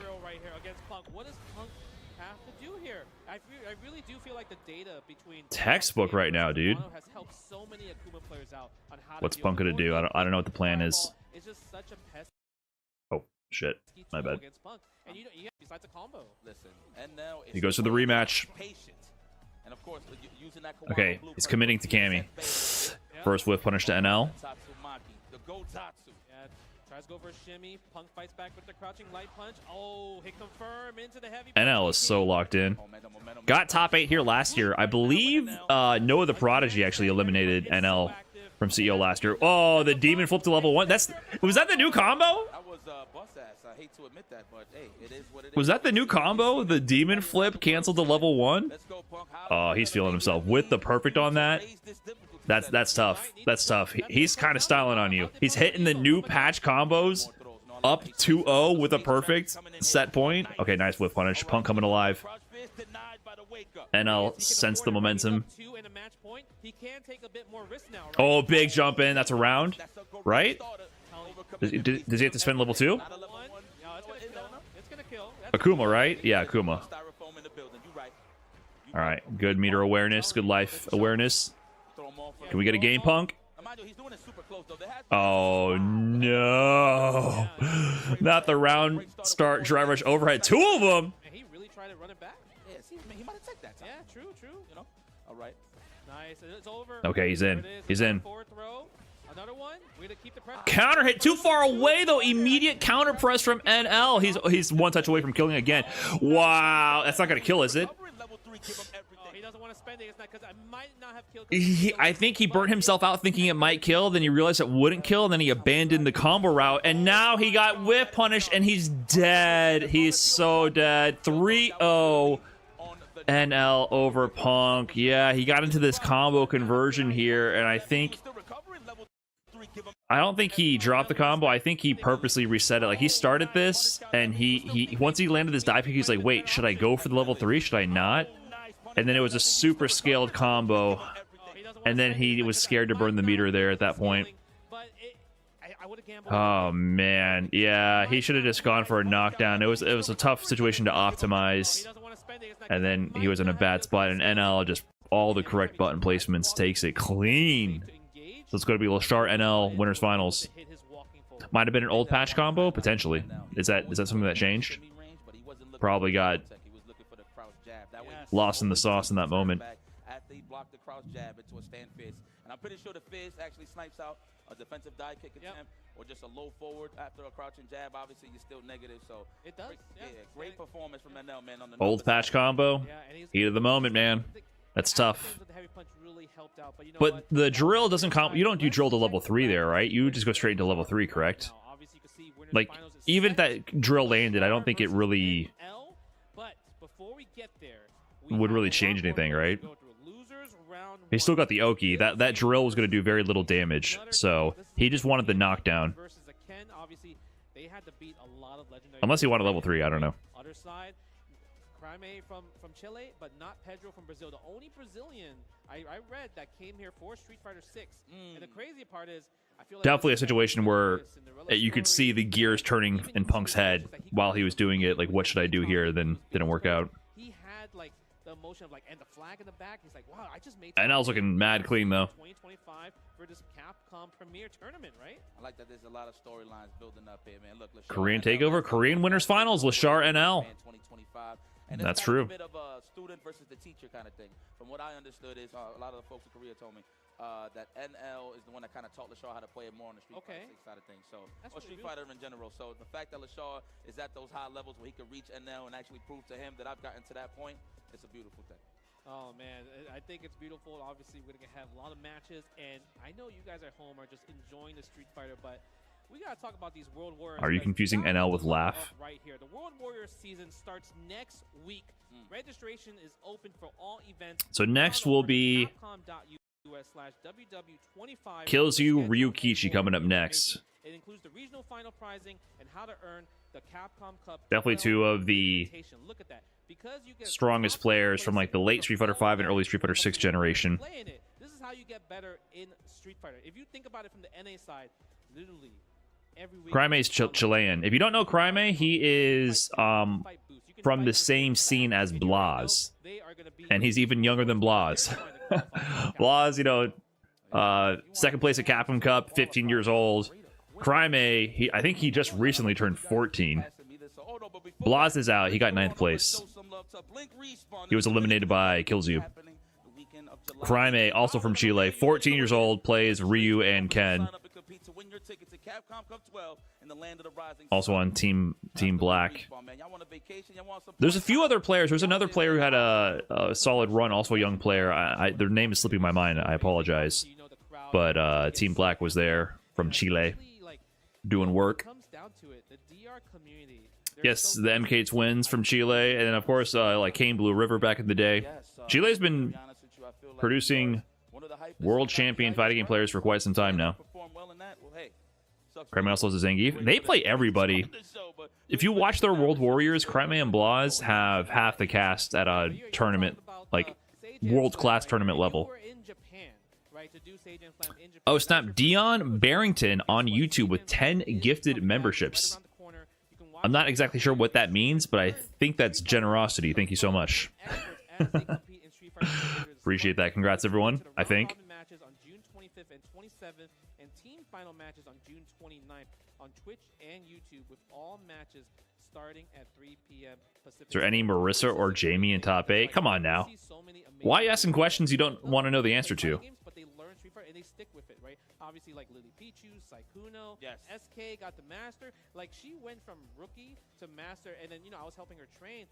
She was taking off games on me. Like, that's when you know how locked in they were when it comes to the Sage Jam Slam. And obviously, they went to Japan to fight against their creators as well, too. And, you know, some of the most best coaches, Nephew, Brian F., Diaphone, right? You're going to see a lot of that. I'm curious to see what the lineup is going to be. Vote for Zaffarino. I'm just throwing it out there. He needs to be in the Sage Jam Slam. Thank you, executive decision. I don't know if you listen to Sage Jam. We need Zaffarino. But guys, if you need some good equipment, please, if you're ready to level up your fighting gear and save, visit VictrixPro.com and enjoy 10% off when you sign up as a new customer. Now, guys, you've seen this from some of your favorite Street Fighter players around the world. Different styles.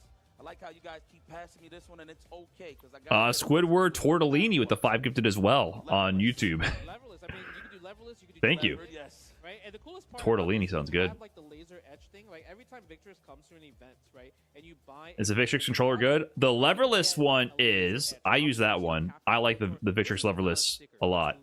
And the price point I like for it too, relative to what's available in the market in the USA. That's what I use. The arcade stick, I don't know how pricey it is. The previous generations of the Victrix Fight Sticks were like super ultra premium price tier, like really expensive. So that depends on what you're looking for in an arcade stick. That's a bit more expensive than I would say for like a durable daily driver tournament arcade stick. It's more like a premium collector's arcade stick price. And I never used it, so I don't know much about it. But the leverless for sure I like. I like the features of it. I like the hot swappable buttons. You can open up the case, and then it has the extra buttons inside the shell itself, and it has the tool to swap out the buttons, and you can map them really easily. I use an extra thumb button for parry, and it's $50 cheaper. It's only $250, which is still expensive. Leverless controllers are so pricey, but it's cheaper than like a Kitsune, which is $300. I like the Kitsune too, but it has less features, and it's $300. So I'm just impressed with the Victrix Pro KO leverless, because I feel like the price of leverless controllers needs to start coming down.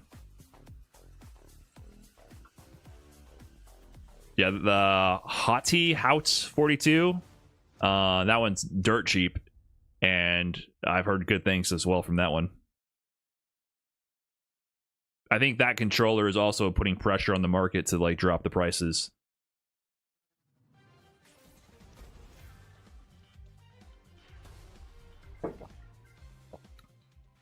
It's one of those controllers that is so cheap you're sketched out by it, but I haven't heard a lot of people in the chat recommend them. I've never used one myself, but I have not heard of anyone being burned by them.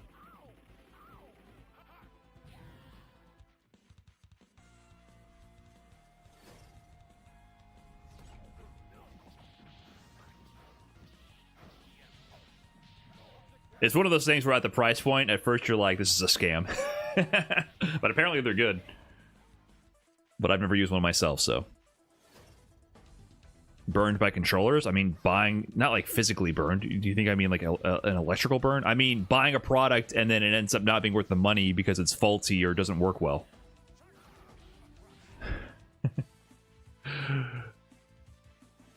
Yeah, everyone's controller completely fell apart and broke after a week, but at least no one got electrical burns.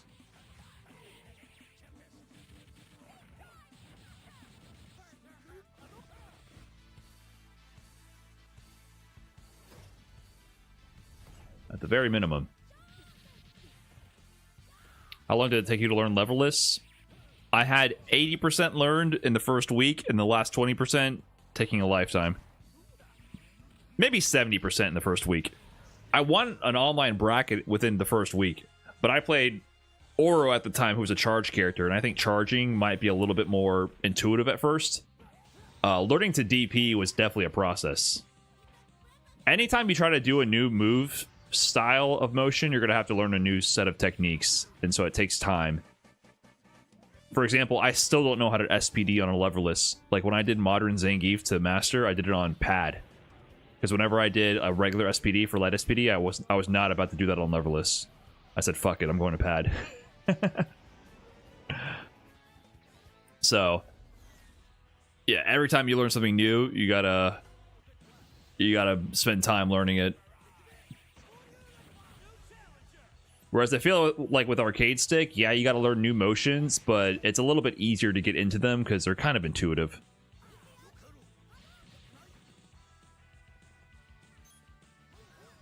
So you got to piano a lot of things on leverless. I don't piano anything ever.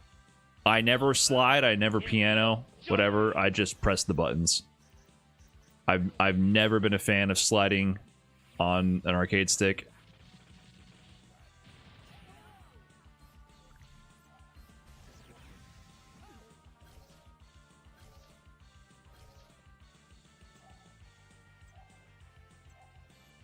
Thank you, Tonk Dostal with the Prime. Appreciate that.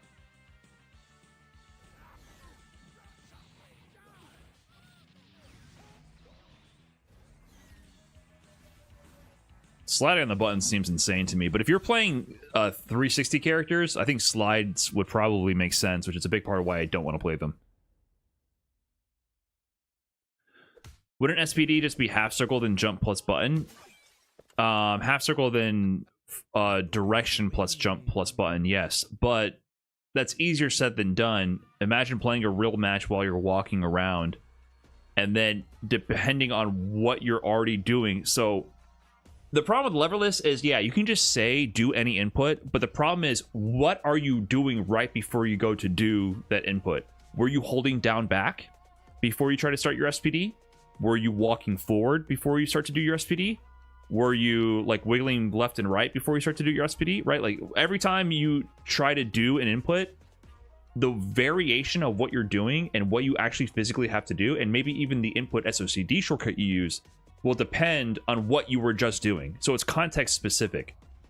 So yeah, you can just say, just do half circle forward plus jump and button, but what if I'm walking forward first? What if I just hit down forward to do hell stab and I'm trying to reset into SPD, right? It's not that simple, and like you will do different input variations based on that, and that is doubly so. That's true on arcade stick, and it's doubly true on leverless. So I had to learn a whole bunch of different variations for how to do uppercut, for example. I really went through that journey to learn how to uppercut on leverless. CEO. I don't think this is the original. This is not the same venue as it was pre Daytona, right? But it really looks like it. It reminds me of the old school CEOs. You guys are watching CEO 2025. Because I think the Windham completely shut down, right? This is a premier event. Capcom Cup ticket on the line, and obviously points on Windham was torn down. That was a sick hotel. Great hotel, because it was a very large campus for a hotel, and every single individual building was just 2 stories, so it was more spread out horizontally than vertically. And in the center, connecting all of the buildings was like a pool, jacuzzi, bar area. You know, it had like a nice resort sort of vibe. And so you would be walking around and just see people all over the pool area. So that was a really nice vibe because it was very well laid out. And basically, the FGC took over the whole venue.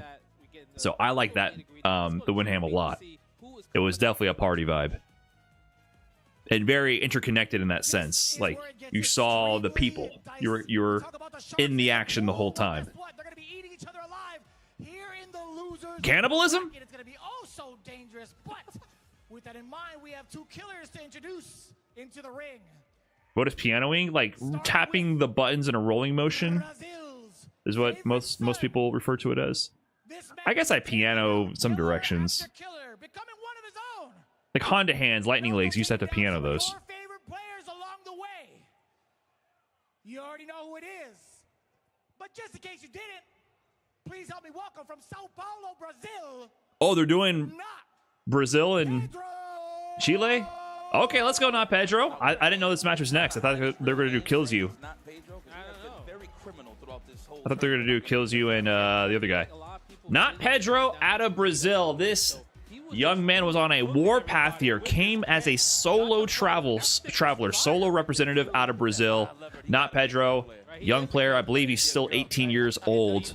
He was the 2nd place finisher in the Brazilian World Warrior, losing only to Zangief Bolado, who went on to qualify for Capcom Cup and have a good showing there. And I think Zangief Bolado had a really good season last year and was in Red Bull Kumite and got his name out there. Well, NotPedro was the guy placing right beneath them, from that region. So if you didn't have your ears to the street, eyes to the brackets, you might not have seen NotPedro's name. He was playing Luke for a long time. Now he's playing Ken. In this tournament, he beat Momochi, DCQ, and who else was it? There was like 3 top-level players, world-class players. He beat 6 games straight, 0 losses. Dogura, he beat in a row. He beat Dogura, Momochi, and DCQ without losing a game. And then he took out NotPedro as well to qualify. I think he beat KillsYou as well, put KillsYou in losers. So, yeah. Crazy run. Was super emotional when he qualified for top 8. For one of Chile's finest, Craime! You heard of Blaz from Chile, second place at Capcom Cup. His training partner and fellow Black Esports Club team representative from Chile is Craime, and he's even younger than Blaz. Okay! Oh, and he's got the flair. Giving us the best Shoto gameplay and the best entrance. Hit the demon on them. South America in the top 8, doing it big. Had, I think, the best set of the tournament so far, Craime versus Daigo.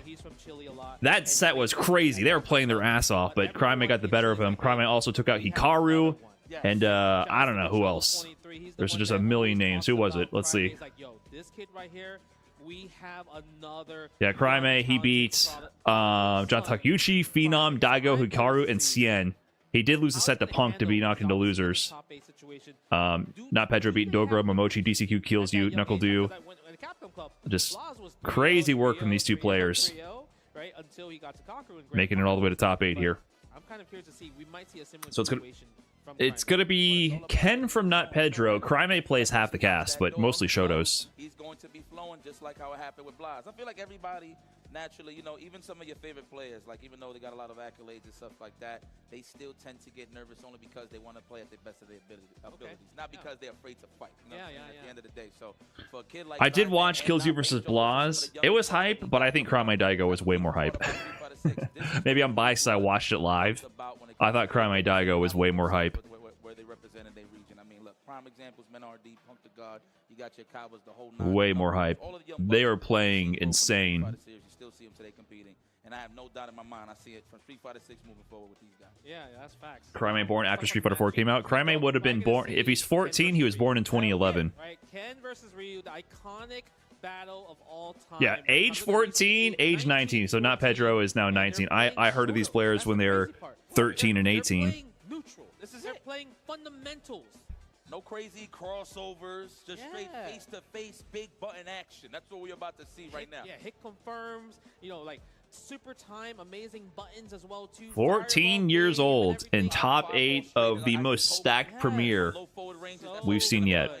Let's see who's gonna jump first. I feel like they ain't gonna jump like the first 20 seconds. Let's see who's gonna. You think so? Unless maybe they play each other a lot online. Who knows, right? I feel like they probably ran each other a few times when it comes to online rank. So this is definitely, they probably have familiarity between the What's with these youngins all picking Ryu? Ryu is good, man. Between, like, who's jumping first, who's not going to jump first. Craime also played Ken in this bracket as well. Ken is going to be the one that has to do the jump first, right? Based off how Ryu got a buff this season. I mean, his Denjin, Hadouken, a lot faster. Projectile speed's faster. Level 1 with Denjin's also a lot faster. Across the board, Ryu has amazing changes. Did the mind game start? Craime faked him out. Pedro fell for it. He already got shimmied. Uh-oh. Uh-oh. He already got mixed. I mean, he has it in the corner. Did you see Pedro? That hat's the brim of that hat is getting kind of low. Big moment for both these players for sure. Super emotional moment for both of them. Unfortunately, one of them will have their run ended with this set. We're getting a Shoto throwdown. NotPedro with the Ken, Craime with the Ryu. Well, let's talk about a match, though. Hey, quiet down back there. Quiet down back there. We got It's talking to him? Street Fighter, but make some noise though if y'all love this Ryu and Ken, man. It's for the culture right here. They're doing a button check. What's going That's on? what it comes down to. Oh, the They said people one know- moment. Oh, these guys are showmen. They know. They want to chant, yeah. Oh, they want to chant. They're trying to get the That's a walkout. Great job on putting that there. They don't want it to end too soon. NotPedro definitely wants to enjoy the most of the moment. There we go. Yeah, he said let him do it. Yeah. You know what? I ain't They're gonna happy to front. be That- here. That grew on me after a while. It's great. I ain't gonna front. Before I was a bit of a hater. All right, but here we now go. it grew on me. No, I'm not gonna lie. This is it. The match begins. First fireball, Craime. Heavy punch. It's gonna be a plasma bout. No. This is gonna be a bit of First a shimmy doesn't land. kind of bout. Woo! Misses the throw. Trying to get the bait throws. Yeah, he It's is. part of the strategy. Getting heavy Nice punch. check from Heavy punch is so Pedro good. there. I like how they're They are both stand using light stand light kicking. right there. Overhead denied. Jin right overhead. My man, right, you looking Craime at that like, is really good with the jump scare drive rushes. Okay, trying to go for the burnout already. Yup, crouch strong. Really good. You'll see him use like drive rush jab after so many interactions. If he did the double drive rush, but he doesn't need it, is he gonna test the reactions though? There Nice it DI, is. nice DI. That was pretty much Impact. checkmate. First round After if you do block low forward and then reversal DI and they do the Jinrai, the light or the medium, Yeah, I mean, you're cooked. Jinrai, I mean, if you get the punish counter low, you don't get the call, See, but even you there, don't he get had that plus ground frames on the OD Hashogeki and he went for drive rush to get in for more mix. I'm curious to see if we're gonna see NotPedro use a level 2 a little bit. Who knows, right? Oh, the cross cuts. I like that. Oh, too ready for that. See? Love it. Again, that drive rush standing Button into immediate drive rush jab. Wonders, NotPedro's trying to check it, but it's not working. Anti-air, don't jump at me. Drive rush jab to set up a meaty low forward option, right? Like the way Craime uses the drive rush is so intense. Look at that. This is gonna hurt. You're not He gonna get understands how enough to use it really like as an extension of a poke. Copy and paste from the Pro Tour logo, and I That feel was like fast. he got Craime paid. plays really fast, man. His speed of gameplay is ridiculous. It's on pads, yes. That, you see the arm. Big damage right there. Good stuff from Craime. The gameplay's on There we go. pads. Driver jab from Pedro this time. Nice usage. First blood into the corner. Rush jab to get this corner carry. Again, the forward throw. Do we have the one frame? No, we go for the shimmy. Maybe he was uncomfortable. Wanted to see if Crimei's gonna react. There we go. Oh, parry OS, but not in time. Imperfect parry from Craime. Stop. Called out the whiff Hashogeki right there. He's going to keep you guessing. You never know if he's doing a fireball or a whiffed Hasho. You will never be comfortable. Love it. Classic Interrupted the run. Fireballs from that range. Yep. It looks like a low forward. No, it's plasma. Trying to bait out a jump, a drive rush. Yeah, trying to bait the parry in animation right there from the Hashogeki, but NotPedro not biting right there. Hasho? Oh, your drive gauge. Where did it go? No, the trade is not worth it. The trade is not worth it. That is such a messed up situation when Ryu makes you block OD Hashogeki. Oh, mutual burnout. Advantage Craime with the life. Where's your health? DP. Oh, God. You just gotta... When you block that OD Hashogeki, you are in a dangerous position, my man.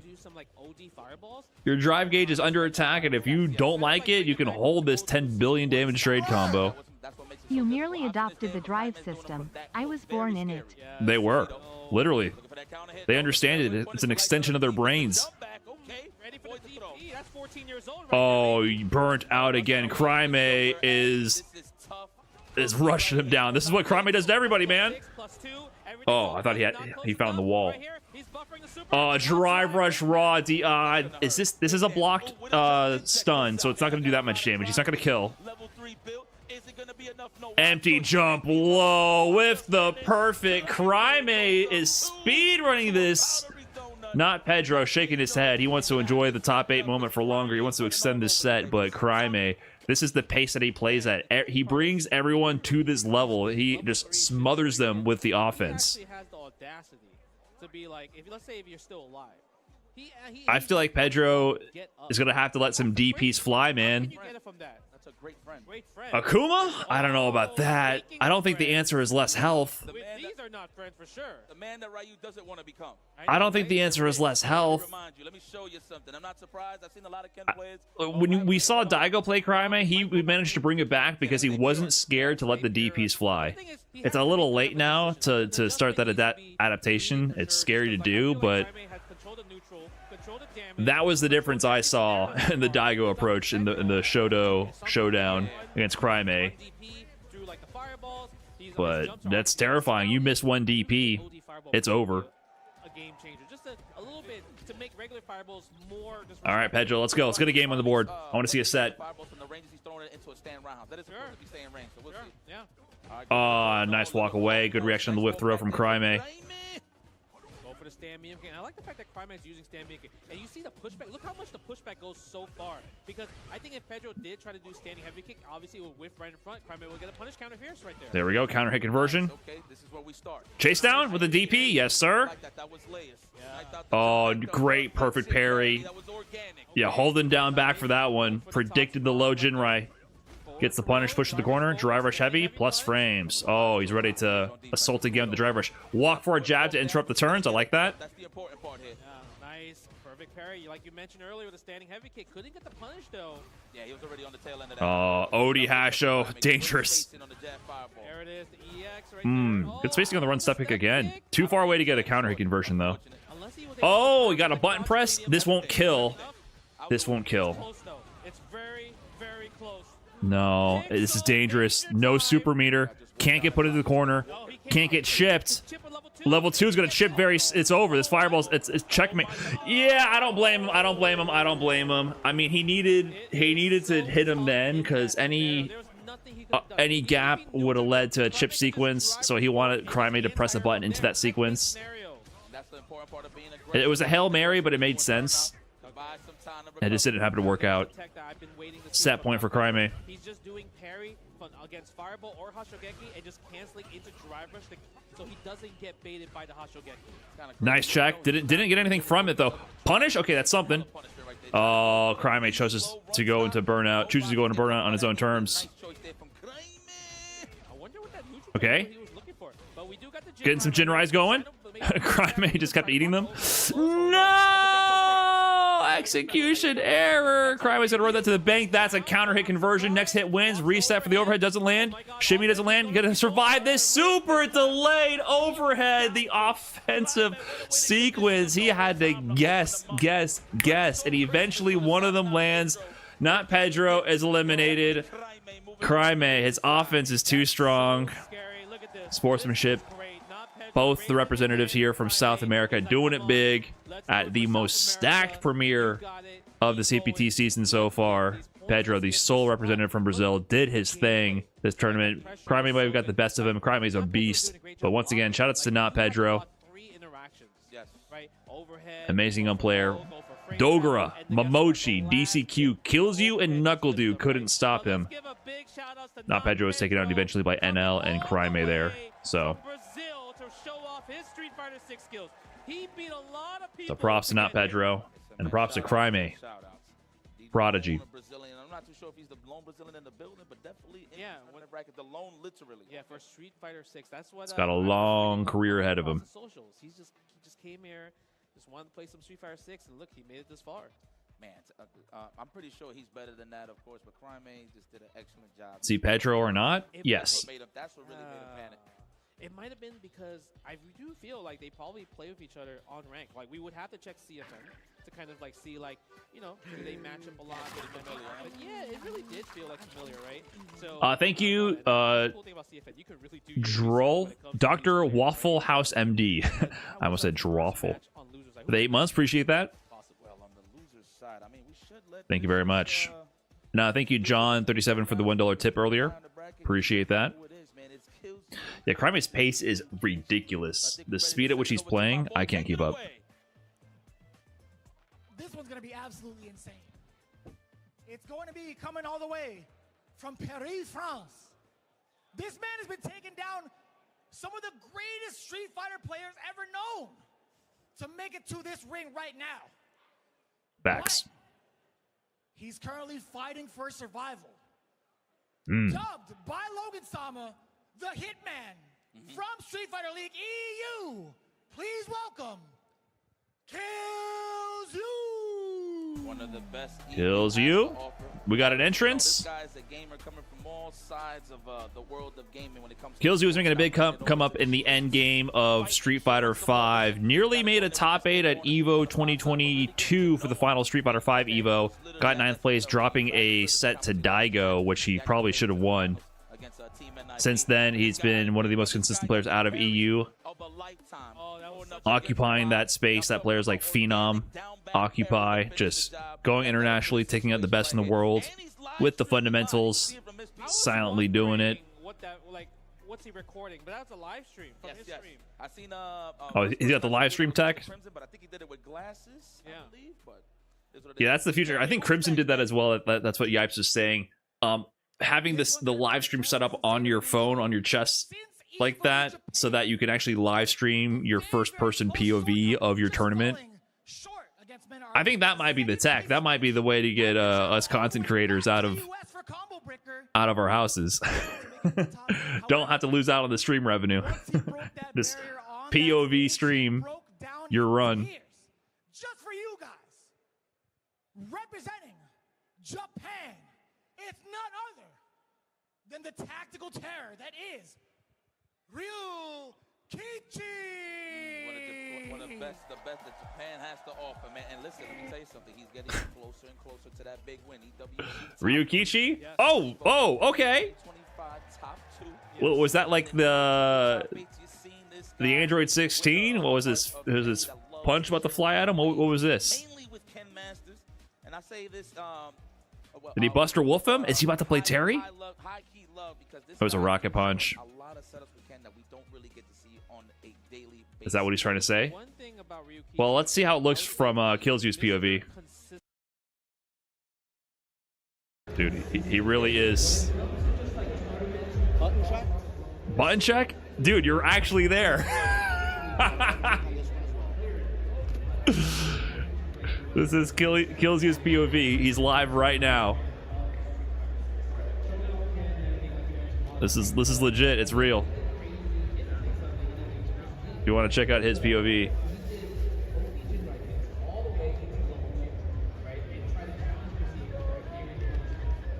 So Mr. Crimson, also from France, was doing this as well.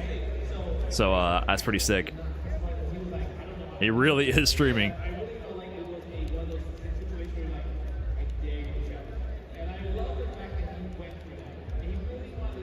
In case you wanted to know what it was like to be on these stream setups like that, here it is. This is the real deal. All right, we'll watch this POV for the stream matches. Hey, Keith M, thanks for the 100 bits. Appreciate that. He likes his female characters, man. I mean, we saw Cammy qualify against Blaz, so I do feel like Cammy's going to be the one to go against Ryukichi's Ken. But this is going to be our 4th match to see who's going to go into loser quarters and everything. But the crowd, can we hear you one more time? This is allowed? Brother, it's the FGC, man. That's what I'm talking about, guys. You think this shit is real? Like, come on. Players know not to skip the yeah chance, because I know you guys want to keep saying yeah, right? Yeah, let's see. Yeah! There are rules. Who says that, Justin? That's the mobster from Looney Tunes. You don't know that? Oh, we had this conversation already.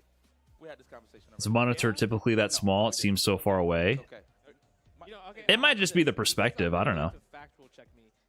You're not playing. You're usually playing on a 27-inch monitor. Ow! Do you know where that's from?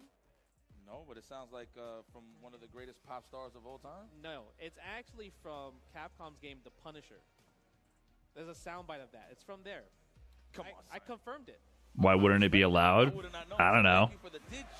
I'm sure if you're like doing worlds in Dota or League of Legends, whatever, they probably wouldn't allow you to stream your POV first person on a phone. Broadcasting rights and whatever. I'm sure there'd be some kind of infringement of something that, at some point. KillsYou Ryukichi. Ryukichi, 2nd place at EVO Japan this year and 3rd place the year before. He hasn't quite had like a big win, but he keeps getting really deep runs in super major brackets. Internationally, I feel like he hasn't done as well, funny enough, but at EVO Japan he keeps cooking and keeps taking L's for Meta RD, unfortunately.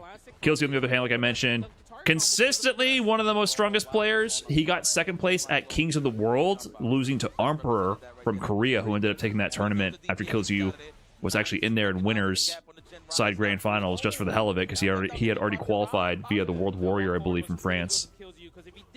Ryukichi might have been in a better So two players that have been really strong for a while, but haven't had a super big moment, I feel like, for a lot of the Western audience. Who knows? Oh, but he gets the drive gauge. Low forward connection for KillsYou. Gets the combo. Nice and easy. That man walked up and did low forward. KillsYou is pure fundamentals with his play. He wanted to get real close in that What's up, Night Crash? Thanks for the $4.99 on YouTube. Need a post-EO extra trashy with IDOM. We'll try to get one, potentially. No drive rush from the perfect parry right here. Goes for the low forward. Has to tech the throw. You don't get a shimmy anymore from the crouch medium kick. Nice DP. early on too. Ooh. Catches him trying to walk away. Shimmy into the low. Into the corner. Trade on that. Oh, he didn't believe in the combo. He didn't believe. Air reset there. Try to jump away from a throw situation or backdash maybe. Drive gauge is under attack. You are burnt out. I love the button into non-cancel DI. So hard to react. Nice and easy. Level 3. KillsYou's a little sneaky with the DIs. A little sneaky with it. Has France surpassed UK as best European country in Street Fighter? You could have argued that in Street Fighter 5. Mr. Crimson, KillsYou, and who else was there from France? I'm slipping my mind. You definitely could have argued that already. Valmaster, yeah, you could have already argued that. Kusanagi. We got Ending Walker and Promex and Broski in the UK, and then Hurricane's like he could be up there, but he's too much of a salary man. UK is very, very good though. There's a lot of good players in UK, but a lot of the French players also travel and get it done internationally, so it's hard to argue. Hurricane moved back to Cameroon. Oh, I didn't know that. Okay. Bun can't reach a standing heavy kick right there, but do you really want to risk a bun when Cammy's walking back like that? There it is. Speaking of which, ooh, you are so lucky you recovered in time. That could have been big damage off the punish counter. Nice, run up out of it. Run up in the house. Jump back. I left the keys. Yeah. Throw, the back throw, the tumble. Sneaky light kick drive rush cancel into the throw. What are you looking for there? Were you looking for a standing heavy kick to try to spacing buffer? Awesome interrupt. Standing short on the stand round. What are you going to do, KillsYou? Yeah. Harassment. Harassment. You're in the blender. Your drive gauge is gone. Oh, nice. Took the space that was given. Walk up, jab check. Getting back to mid screen. Chance to fight for survival. Dangerous position for Ryukichi because it confirmed to CA from KillsYou can kill even with him in burnout. That's why he's being very respectful of the options from KillsYou. Oh, perfect parry anti. Is he going to burn it all? Can he kill with level 1? Nice, nice. Great optimization. Opts for the perfect parry anti-air because it's really tough to anti-air Cammy. Going 3, Ryukichi's not too far away. It has 2. Sizing them up. I feel like there's a low forward that's about to get parried sooner or later. You think so? No. I feel it. I want to see a whip punish though. Okay, nice 5-piece combo. Catches KillsYou trying to get out of that situation. Oh, with the throw setup. Oh no, that gave KillsYou a chance. Oh wow, kills. Oh, you didn't. Was that an execution error? He could have killed. Yes, you do. I think he could have killed just with a basic combo. I don't know. I don't think he believed in the hit or there was an execution error. I can't tell. I think that was a flub. Oh, but speaking of flubs, dude, KillsYou went for the immediate tick throw, but Ryukichi's in burnout. That tick throw would work normally, but with the burnout with the extra block string, you got to delay the throw a little bit. Wow, flub from KillsYou. That was definitely a mistake. Solid play in between, but those mistakes cost you. Yeah, I get it. It's right there. And Tran, by the way, thanks for the fresh prime on the Twitch side. Appreciate that. All right, 1-1. Drive rush crouching light kick in. The drive rush crouching light kicks have been buffed across the board. They're all plus on block now. So high-low was enhanced essentially across the cast because of the change to the perfect parry. So drive rush crouching light kick for a lot of characters was actually negative. Now it's plus. Ooh, red the fireball cancel or a Jin right cancel. Red any kind of special cancel there. Regardless, yes, the 2-1. Oh, that could have been a throw for massive damage and meter build, but it's all good. Nice, good delay. Red the Jinrai extension again. KillsYou, he's not scared of DI, man. He's not scared of DI. King of Pop Tart with the Fresh Prime also, thank you. Since when is flup the term for drop? Real question. I'm saying flub. Flub is not a term for drop. It's a term that existed before fighting games existed. Flub just means to mess up. It's not a fighting game term. Nobody home. Let me see. All right, there. Look at this. Ryukichi's controlling it, but he can't go in too far because if he does, the 3-meter threshold right there. Here comes that punish counter. I smell it. You can smell it. As ESL, it sounds made up. It probably is. It's probably like one of those words that just feels like it describes the scenario, but doesn't actually have an original meaning. Wow, that actually worked over the fireball. He's really spending the gambit on this. Level 2 bars just to lose. Yeah, that was so ambitious. Like, yeah, that was sick, but you had a pixel of life practically. And now you could have had 3 bars already going to this final round. The winner of this round, this is super critical. That's true. That's true.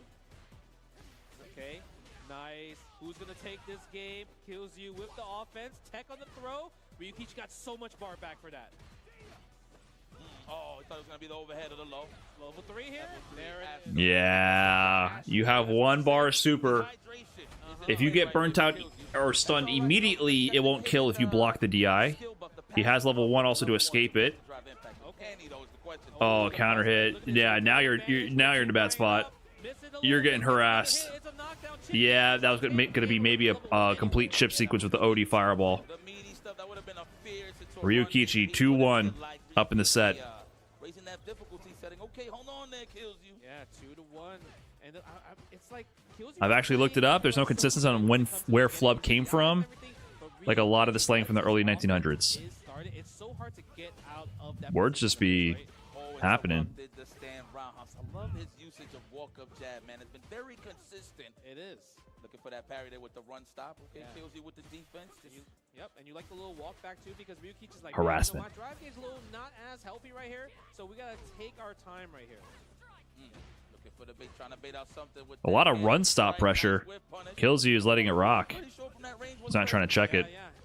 Oh, there it is. There's the confirm on the counter hit. Stand light punch right there. Always get crouch medium punch guaranteed. Let's get this. No punish. On Interrupts the drive rush with the jab. Didn't believe it was going to be a tight sequence. Good stuff, KillsYou. Don't tech. You're good. Big heavy punch. Oh, he was trying to murder him with that overhead. Nice blind press. It's not going to kill though. He's not going to build level 3. Goes for the corner carry instead. Empty jump, jab pressure, backs off, trying to corner control. He's buffering. He's looking for a reaction. Doesn't have it on the dive kick though.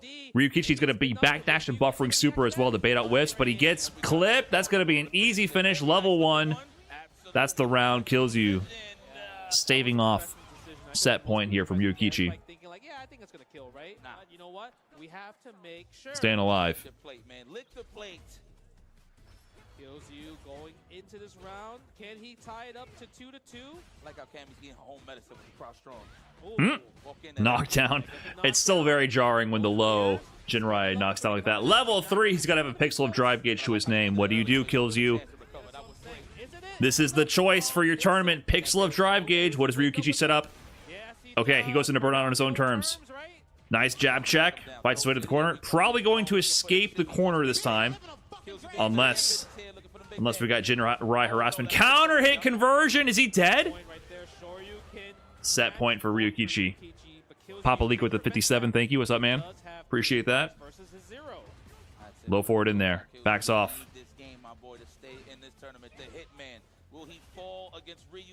Oh, the stare down. He got clipped. Ryukichi didn't believe, though. Yeah, now he got his drive gauge back. He has 3 bars again. Low forward drive rush is a dangerous factor. No perfect parry on the Dragon Lash. He's in there. Oh, no. The throw loop is more difficult, but it still exists. Heavy punch. Instead, attack on the drive gauge. Whiff punish. What's he going to spend on it? Okay, got to conserve the meter. What do you do here? Street Fighter 5, pressure, dash up with a stagger jab. Oh! Baited out the whip. Put himself in burnout, though. Didn't find the hit. He has the super meter. That could have been a level 2 on the whip punish right there on the back dash. See, you can see the buffer, the slight buffers that Ryukichi is representing as well to look to react to something. Low forward hit confirmed to the level 2. That's it. 2-1. Ryukichi over KillsYou. Tag the toes there. It's also safe. Actually, is that even a confirm? Maybe it doesn't fucking matter. That's only -5 now. Maybe it doesn't even matter. And just went in, taking the corner, and you saw the backdash. He's like, all right, you're gonna press. Maybe he just does that shit. Who knows if that's a confirm anymore? I don't know what to believe. That was pretty good, man. Yo, give a round of applause to Ryukichi Kilzyou. taking it over KillsYou. Hell of a performance. Big plays. That's a long trip over here, man. So that means we're gonna have KillsYou, or sorry, Ryukichi's gonna play Punk, and we have Zhen versus Craime. West Moon Guard to all of my folks out there in Sheesh. Paris, man. Your boy did excellent this tournament. Ain't collected some points, so France is definitely in the running still for this Capcom Cup. Gonna be some big plays here. Esports World Cup spots are locked then, right? Well, the top 2 get Esports World Cup qualification, and Leshar's already qualified for Esports World Cup, as he is in the top 2. What am I looking for? I'm looking for CEO. Ryukichi. We might just see the same matchup, or we might see a mirror match. Punk, however you feeling. At the end of the day, but I know. So that means at least one spot is going to losers finals. Who's already qualified? Is NL already qualified? NL. Okay, so both NL and Leshar, sorry, are already qualified, and so is Punk. Punk is already qualified. Craime is not qualified. Is Zhen qualified? Zhen is not qualified. And is Ryukichi qualified? He is, right, from Evo Japan for top 2. So everyone is already qualified except for Zhen and Craime, right? Leshar NL, Punk Ryukichi. So that means Zhen and Craime disqualified for Esports World Cup, right? This is the problem with doing these auto qualifier spots, especially as you get later into the season. Imagine if it was one person in losers quarterfinals qualified, and then you had to pick somebody from losers round 1, and you have to make them play a runoff tournament, which is what they did at Capcom Cup, by the way. The reason why Fudo is qualified here is because they had to play an off-stream tournament. I think NL and Fudo had to play that because there was a tie with the placements for the available spots, and Takamura almost qualified, I believe. So they had to do a weird backroom tournament. There was photos of Twitter on that. On a whiteboard, they drew a bracket, and I think a handful of the players had to play in that. And I think NL, Fudo, Takamura, and someone else had to play in that. So you have weird shit like that happening when you start doing too many auto qualifiers. But I think mathematically it would be Zhen and Craime qualified now, which is huge for them. But it could have been ugly if it went to somebody in losers round 1. They'd have to do an off-stream tournament. NL won and Fudo qualified because KillzYou didn't want to go to Esports World Cup. Oh, that's what it was. Okay, NL won that mini tournament. Fudo got second there. You're correct. KillzYou dropped out. Fudo took that spot. Right, thank you. What's up, Matoa? Big 80, my man. What's good, dude? Craime is happy right here. You see, there is no stress in his body. Yeah, they just qualified for Esports World Cup. Playing for Capcom Cup, though. Saludos, saludos. All right. Ooh, okay. He's waving. He's like, who's talking to me? That's what he's saying. It's me, your friend Jeepes. It is your friend Jeepes. Craime, Jed's gonna be a good set. I like Craime's style a lot. I like both Blaz and Craime's style. Watching them play Ryu is nuts. I would never want to deal with it myself, but watching other people suffer. They play on arcade stick too. Or at least Craime does. One thing I do want to see, like, what I like when Zlurps with the 20 months. Thank you so much. Appreciate that. I want to see if a Hello, Cold Soup. Did Riddles enter this tournament? Yes, Riddles did enter. He lost I think it's very to... He lost in pools early. Didn't make it to stream. He took out Samurai, and then I think he lost to Noah, the Prodigy. Zhen is pretty young too. Yes, he's in his early 20s. Definitely players. These are both players that showed up and took the world by storm with their performances, right? Zhen, complete unknown to the greater community outside of China, came to the LCQ at Capcom Cup 9, was it? The last Capcom Cup for Street Fighter V. Won the LCQ and then went all the way to the Grand Finals. A feat that has never been repeated. And may never be repeated. The people want the chance. Let's go back to character select. Oh, Jay Wong is lecturing them now. Excuse me, young gentlemen. The people want the chance. Excuse me, You know who that was? gentlemen. That's when they was making fun. I said Oh, Justin Wong here. Wrestling, man. I'm a big fan of the cruiserweights, by the way. Okay, let this rock. For the one Excuse time, me, children. did it for the rock. for the one time. The one A Soul. Yes, Thanks for the 3 months. Yeah, interesting choice right here, right? Okay. Bruh. Slow deaths. They got VIP couch seating. Was that like a perk you could register for? That's pretty dope. VIP roped off couch seating. Possible better pick. I might have paid extra for that. You're forced to throw more fireballs compared to Ken. So you're probably maybe scared of Cycle Crusher, OD Cycle Crusher. Well, we're gonna test the defense. Zhen, Bison, Craime on the Ken. I would have preferred the Ryu, but you know he's picking the matchup that he thinks is the best chances for him to win. Zen might not do low forward in a lot of situations there. Uh-oh, this is it. I said we win neutral. Now we're in the corner. Oh, Oh, nice back throw. Driver's jab in there, not interrupted. One throw. What a bait Oh, off your there. drive So gauge. good, whipping jab, forcing Zen, trying to- Craime's awareness for strings to destroy your drive gauge is very impressive. He understands exactly what to do at what moment to deplete your drive gauge. Why? Him and Blaz, I've noticed that, are both extremely aware of that and play for the drive gauge really well. Literally, the players there to bring me up in the scene is crazy right here. I'm that guy.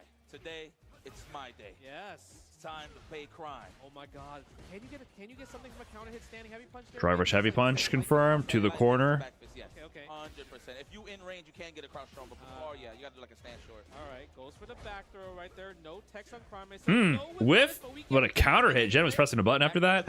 Look at the delay on that to the neutral drum, trying to bait out the late tech. Level 3, quick first game to Craime again. Man, he is playing fast. He said, that man, Craime. Quick first game to Craime. Warriors. Power of nothingness. Big toes. Wow. Okay. Are we maybe DJ? Yes. Yes. Race change. DJ is also such a sick character in this game. Back to the DJ? Okay. Zhen was one of the last DJs for a long time, But the thing is, along with Cien. quality of life of his heavy kick He had a lot of big moments with the DJ. good. He has more combo routes using that version of the move. So I'm Switch over mostly to M. Bison. Is he going to use it a lot more? Because it's a great corner But it's carry if back. you think about it, too. Hey, I am Walk. Thanks for the 3 months. Appreciate that. Bison as well in terms of his approach. The soul bar kick, space a mile, those whip punishes and crouch fist. It's not like he can buffer anything like a 2-on-1 quick, like a low forward fireball. You have to commit. So the whip punish game got to be stopped. Nice shimmy. Walk forward. Nice. Imperfect parry on that. Right there. Imperfect parry again, twice in a row. So he did a high parry, then he did a low parry, and neither of them worked. Commentators adding it to y'all. It's very interesting seeing those interactions now. I don't know what to word it, so I just call it that. I just call the Perry. It's perfect. Apparently, not perfect. What the fuck did Justin just say? Nice combo right there. Shibbity to Zhen. Looking so much better here. Because it's also, you get confidence right there, because now you also have a wake-up reversal. Correct, and that's what I was about to highlight. Get the better life. Yes, soul ball better right side of life. there. Going for the waning moon. Nice, low, strong, checking the drive run. This is looking so much better for Zhen so far. I like the people. They- Neutral jump Hey. on wake up, and it worked. Interesting option. With the weather out here, you know that's a tropical friend of mine. Yes, again, that's a great move. to Driver's use. jab after the trade. Oh, he called it. Yeah, pure parry, right? They're Organic, crouching as well. Full corner carry conversion. Extended Dragon Lash combo. Gonna go for the Time to gas. Oh, the meaty heavy punch. That's a round. How much cash is he going to spend on it? He spends it all. Okay. Set it up, Gen right to level 2, but let's make sure just so we can try and be in this 2-0 He spends it all. against one of the best in the building. Yeah, I think because Let's Craime go. didn't- All right. Probably like, Critical oh, round here. instead of, like, run Dragon Lash, so he's Critical like, round. Oh, my bad. at that point, right? Okay. Okay, Zhen, can we tie this up? I wouldn't mind seeing a nice little series here. Ooh, Oh, punish counter. The sway. Careful with where you press those Right buttons. here, Oh, again, no. standing heavy punch. Hey, one more Okay. time. Safe jump. What's the guess? No, we're not gonna go for it. We're scared. Doesn't get the DPOS from Craime's side. Uh-oh. Oh my God. Oh, the pressure. He's dead. That's it. Up was A definitely perfect for Zhen. Rushing down Craime this time. with the crouch strong. Okay, we got a set. Level 3, hell yeah, that's enough. We got a set. You think he'll use Ryu against DJ? Look at that, man. He didn't want Ryu against Bison. The redesign has been Oh, are we doing the wheel of counter picks now? Are we doing the wheel of counter picks? Ryu it is. What's the difference, really? Maybe he doesn't want to use Ryu for Bison because he's a bit more fireball heavy, and Bison is good anti-projectile. Is NL qualified for Capcom Cup 12 since Leshar's in Winter Finals and he's already qualified? He'd have to get to Grand Finals. If you lose Winners Finals, you go to Losers Finals. If you lose Winners Finals, you go to Losers Finals, and you have to win that to get into Grands. So whoever gets second place to Leshar, or gets to Grand Finals with Leshar, if that happens, we'll be in Capcom Cup, yes. Alright, back to the Ryu. Craime's Ken is very good, but I definitely prefer watching Ryu. More hype. Nice dry rush jab pressure, sneaking those in. Oh!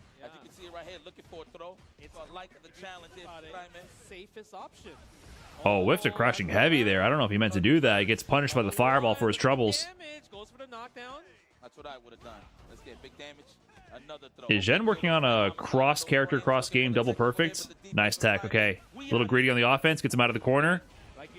DP, he responds. Nice hit confirm. Oh, got a punish. Oh, that was the setup. Purposely with the projectile to bait out the parry, and then you're pretty much screwed. Gets the walk-up grab. Even if you drive rushed out of that, he would have grabbed you. Actually a bait. The switch to DJ is really paying off for Zhen right now. Oh, swayed out of the heavy Hashogeki. No plus frames. Get punished. Anti-air side swap. Yes, Zhen's always been so good with that. With the OD. Whatever the fuck that move is called. Zhen is definitely one of the DJs that represents that the most when you try to jump out of the corner. Hold that. Release me, stop touching my abdomen, trying to clip him on the walk back. The throw to settle the score here. Another one. You can't take this one. Anti-air? No, he doesn't have it. What a bait! Heavy drive rush cancel to nothing. You're dead. You're dead. Wow, that is huge. So if you do a medium drive rush cancel, from any medium button, you have to press into jab to make it a block string because you're not able to let the drive rush rock in time in order to block a reversal. But from a heavy drive rush cancel, you can drive rush cancel from a heavy and then block after. You will be negative in frame advantage. You'll be like negative 4 or something like that, but you'll be able to block. You'll be able to block. But the bait is, you know, if you reversal, you'll block the reversal. So that was a really strong option from Craime there, the heavy drive rush cancel into block like that to bait out a reversal. The ringworm is in place in the abdomen. Oh my god, the forward heavy kick. No hit confirmed. We got a hit confirmed on the punish counter though. Safe jump. I like that he went for the multiple jabs too, just in case he could try to jump back, trying to avoid the throw. Yep, nice. Defensive back throw, works out Zhen. Craime did not try to tech right there, because one hit would kill. Super important round. Who's going to go up 2-1 in the set? Gets low. Zhen needs one throw, maybe a throw and a little jab. He burned himself out! Oh no! He just pressed parry? Oh, so did Craime? Oh man. Dangerous, because both of them can confirm to super. Level 2 as well for Zhen to go through projectiles. Overhead 1. The medium whiffs. He's out of the range. Just slightly misspaced. And then the sway to boot. He missed the medium. Tried to hit the crouching medium kick in the scramble. But he, you know, Zhen saw the opening. Swayed out of the range. Punish counter on the sway. 2-1 now to Zhen, the DJ pick. It's working out. Craime fighting for his tournament life. Solar Plexus, where's your drive gauge? Girth Boxers, thanks for the 3 months, by the way. Remember, that's not an easy tour when you gotta commit. Oh, is that gonna be punish? Oh, imperfect parry. Nice heavy punch right there. Drive gauge under attack. Yeah, he just held the parry. I mean, he could throw you there. You got to make a commitment to a parry or block or throw tech rather in that sequence. Scary spot to be in, but Zhen defended correctly.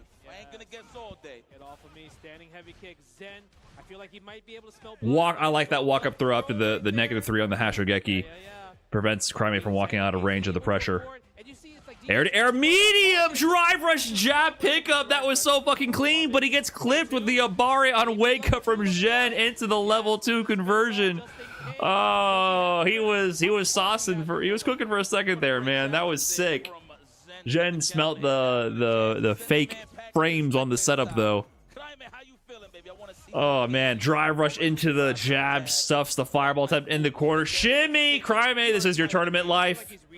You've had a legendary run so far. You've made your mark with a DP. No fear? No fear. Overhead blocked. Zhen, what do you got? Whip on the punish on the sway? Okay. I like the level 3 because he's just going to reset the situation. Get the drive gauge, flip the advantage in his favor, slow things down a little bit for him to set the pace.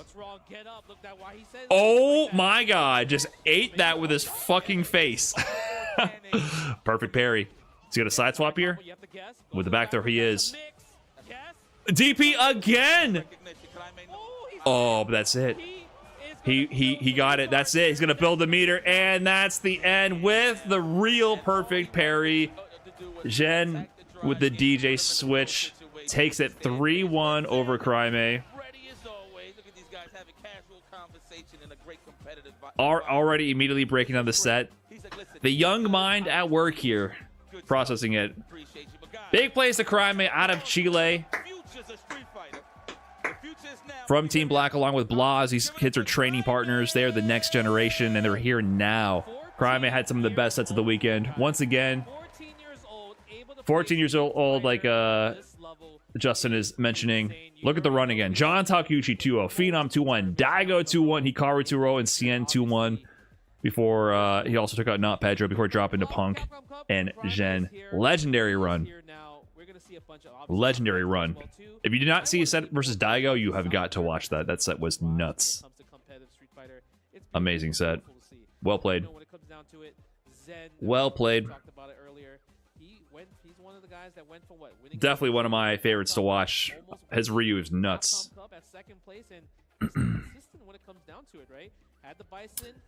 I still think the Daigo set was the best set of the tournament so far. Daigo Craime. No, he was. Listen, Zhen is good to go. Again, season as always. You've seen him in many. Qualified for Esports World Cup though, so I believe you'll see him back if he is able to make the trip out there. I don't know if he's gonna have like high school or something. I don't know, man. It's gotta be. You gotta see what's going on. Yeah, I mean that's one side of loser quarterfinals, and you already know we have. You might have some algebra homework. Loser quarterfinals. How do you feel about? That's the only issue. Versus Punk the Gods. Middle school, more like he's 14. He could be in high school, or he should be in high school, right? When I was 14, I was in 9th grade, maybe even 10th grade. I graduated high school when I was 17. So 9th grade. Probably you could check the CFN to see if he's those characters, but when it comes to tournaments, it's always Ken, right? But the thing is, from what I noticed from KillsYou versus Ryukichi, and I'm sure Punk has been watching this whole entire time, it did feel like Ryukichi whiffed a few buttons and KillsYou didn't capitalize off it. You can't do that against Punk the God. No. I feel like the whiff punishes when it comes down to it. Yeah, both those players are now into Esports World Cup. 9 out of 10, he's going to whiff punish your button. 9 out of 10, he's going to whiff punish your low forward, your low strong, your stand fierce. So now... I wonder if they're going to move. I wonder if Inkross is trying to modify this layout to make it all make sense. Since I'm pretty sure it's Craime and Zhen now in Esports World Cup. Is he going to play more of the slower style or still stay with the same style that he's been rocking and getting these consistent results with? Like I've seen Punk Ryukichi so many times. Did Ryukichi also beat Punk at Esports World Cup? Where's Robertson Television? At home, man. What do you mean? He doesn't do commentary, so unless you hire him for specific, like, he does stage work, and usually he does things like Red Bull and stuff like that. Perfect parries. I mean, you know what? I mean, again, the game is fresh when it comes to this balance changes and stuff. So you kind of see it less, but you see it with more. What's the word I'm looking for? With just more purpose now when it comes to a parry. Like you're looking for a specific flow chart just so you can get your pressure right back. So I mean, we'll see what Ryukichi brings to the table. I mean, he played many great camis in his path. From the Evo Japan side of things, the EWCs, the CEOs, the whole nine, the combo breakers. This guy's well equipped to beat a guy and fight a guy like Punk the God. This is Victor, though, however. They got Vicious doing the mic work, the MC work, but, you know, they probably just double dipped on commentators they brought out there anyways. For quite some time, all the way from Red Bull Battlegrounds till now. This guy's just a, I mean, what can you say? I think the only thing really missing. Thunder's not giving up. But that doesn't take away Have you been in this CEO venue? No, I haven't been in this I one. mean, when it comes to just like Why does Brian ignore YouTube chat? punishes and everything, Have you seen half the messages in I there? don't think anyone's better than him at the moment. Ridiculous, definitely one of them. Yeah, obviously you have to play a different game. Have you seen him? to Fight against Punk, right? It's a lot of people gets uncomfortable because I read YouTube chat. It's just when I look to my left and I look back, it's just I choose to not engage. He has that in him. Like, what kind of game is he going to approach with? Let's see. Okay, you see it already. Playing a neutral. Nice. Wow. You see how that's the first answer? Perfect parry on the fireball. There it is. That's layer one already figured out from Punk the God. That's the throw right there. Next time that's going to be a delay, and I bet you Punk is going to hit jabs next time. I promise. Oh my Shimmy right away. Ryukichi back in the corner. You're going to wake up with anything? No, you're taking the throw. What's the next One thing? throw. Oh, try to interrupt on that one. Big combo from Punk, though. No standing short. That would have been a better answer. DPOS, he's ready. Get out of Got to here. keep that Kinda crazy he went from keep that stand string strong, tight. jab into the stand strong. I'm pretty sure it's because Punk was ducking, so Yeah. it could reach in certain instances. Might have been a That was little too far. Yeah, a little might have too been a far. little too far. Yeah, right Punk there. lost to NL. NL was cooking. It was a 3-0, I believe. It was very one-sided, actually. Counter hit jab, no dice. Ryukichi ain't pressing nothing. Speaking of counter hits, I there's the am whip not a punish. full-time streamer. He must have been so happy when they said crouch medium punches are negative. Are increased on recovery across the board. And this is You never really see Punk use that. Is it back heavy kick from Cammy? Where she Yeah, right there. like leans back and then does the donkey kick. Very rare for him to use that move. DPOS, but Ryukichi gets the Tatsu, takes Punk to the corner. Looking for that parry. Oh, Or that's a bait throw, bait nothing. Level 3. Engaging Efficient. target, Punk. Efficient Punk game right there.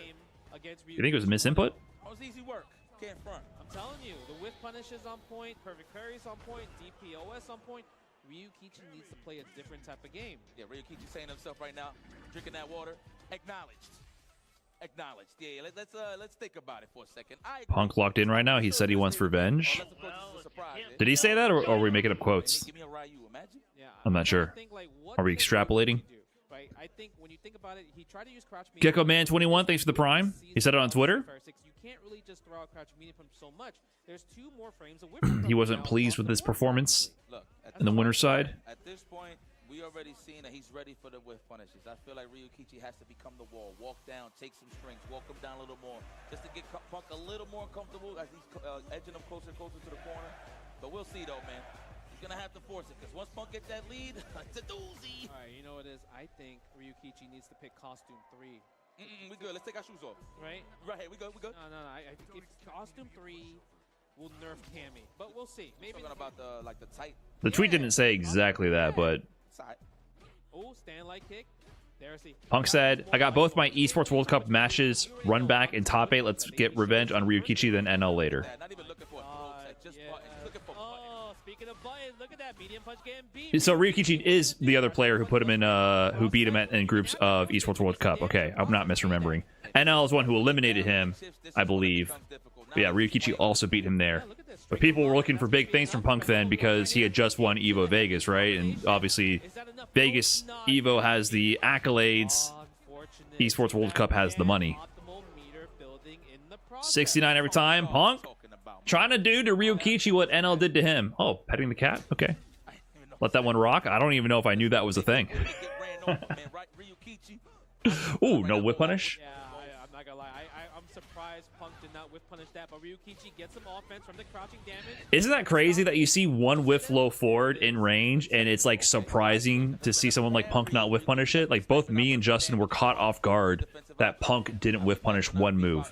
Because at this level of play with a player like Punk, right, it's just like you can feel that they're going to whiff punish it. Nice, takes the throw. They're so ready for it. How's this? Yes. If there's not a perfect parry, we're gonna I like the parry to drive rush or drive reversal cancel. Just, you know, get a little bit of bar back and then still secure the drive reversal. Don't give him the plus frames. Nice. Just avoiding any kind of shenanigans. Good option from Punk. Shut down the Dragon Lashes. Ryukichi looking a little desperate to get in, and Punk just shutting that down. Has that been 4 rounds straight? Solid, efficient. I know. I feel like I sound like a broken record when it comes down to it, but the footsies. It's an OS? Yeah, you either get perfect parry or you just get the parry to drive rush, or drive reversal. I keep calling it drive rush. Yeah, put some shoes on. You know what I mean? It's an OS, yes, but just to think to do that is it's a strategy decision. It's a good option. He's of the day, man. If there's anybody that's gonna force you to step your game up, it's definitely Victor Woodley, Punk the God. Yeah, the hardest thing is like I know Ryukichi loves to use standing medium kick, but the thing is it's punishable. It's like you get superpowers to react every missed whiff punish when watching Punk, but when you try in a match, it's so hard. It's because what they're doing is setting up the whiff, right? It's the movement patterns that are actually the baits to create the whiff. That's what they're doing that you might not be doing in a match yourself, right? That's the difference. So, see, that was an intentional little walk-in range, walk-out to whiff punish. It was intentional to look for the button. So those are explicit strategies set up to create the whiff. Therefore, when you see the animation, it's easier to be ready for. And even there, like that sweep on burnout spaced out, it's like if you try to punish this, you're going to whiff or not going to be able to get the punish, and I'm going to punish in return. So, like, the awareness of these situations is already built in, so they're not just doing raw reactions, right? It's having the knowledge of these types of little baits that make it work. What? Oh, did he miss the first dive kick? I don't know what's happening.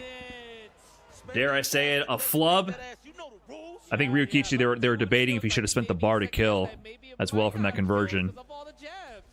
That's true. I mean, it was heavily scaled. So possibly, yeah, Low forward connects for Ryukichi. Come on, man. Punk is definitely locked in, looking for revenge. That's a quote. Good recognition, Ryukichi. Goes for the throw, the technical. I think it's safe to say we might get some shimmies here, but Punk is so good recognizing throw patterns that he counterpokes with the crouch jab. So we'll see what happens here. Nice. Doesn't go for the follow right there. Punk.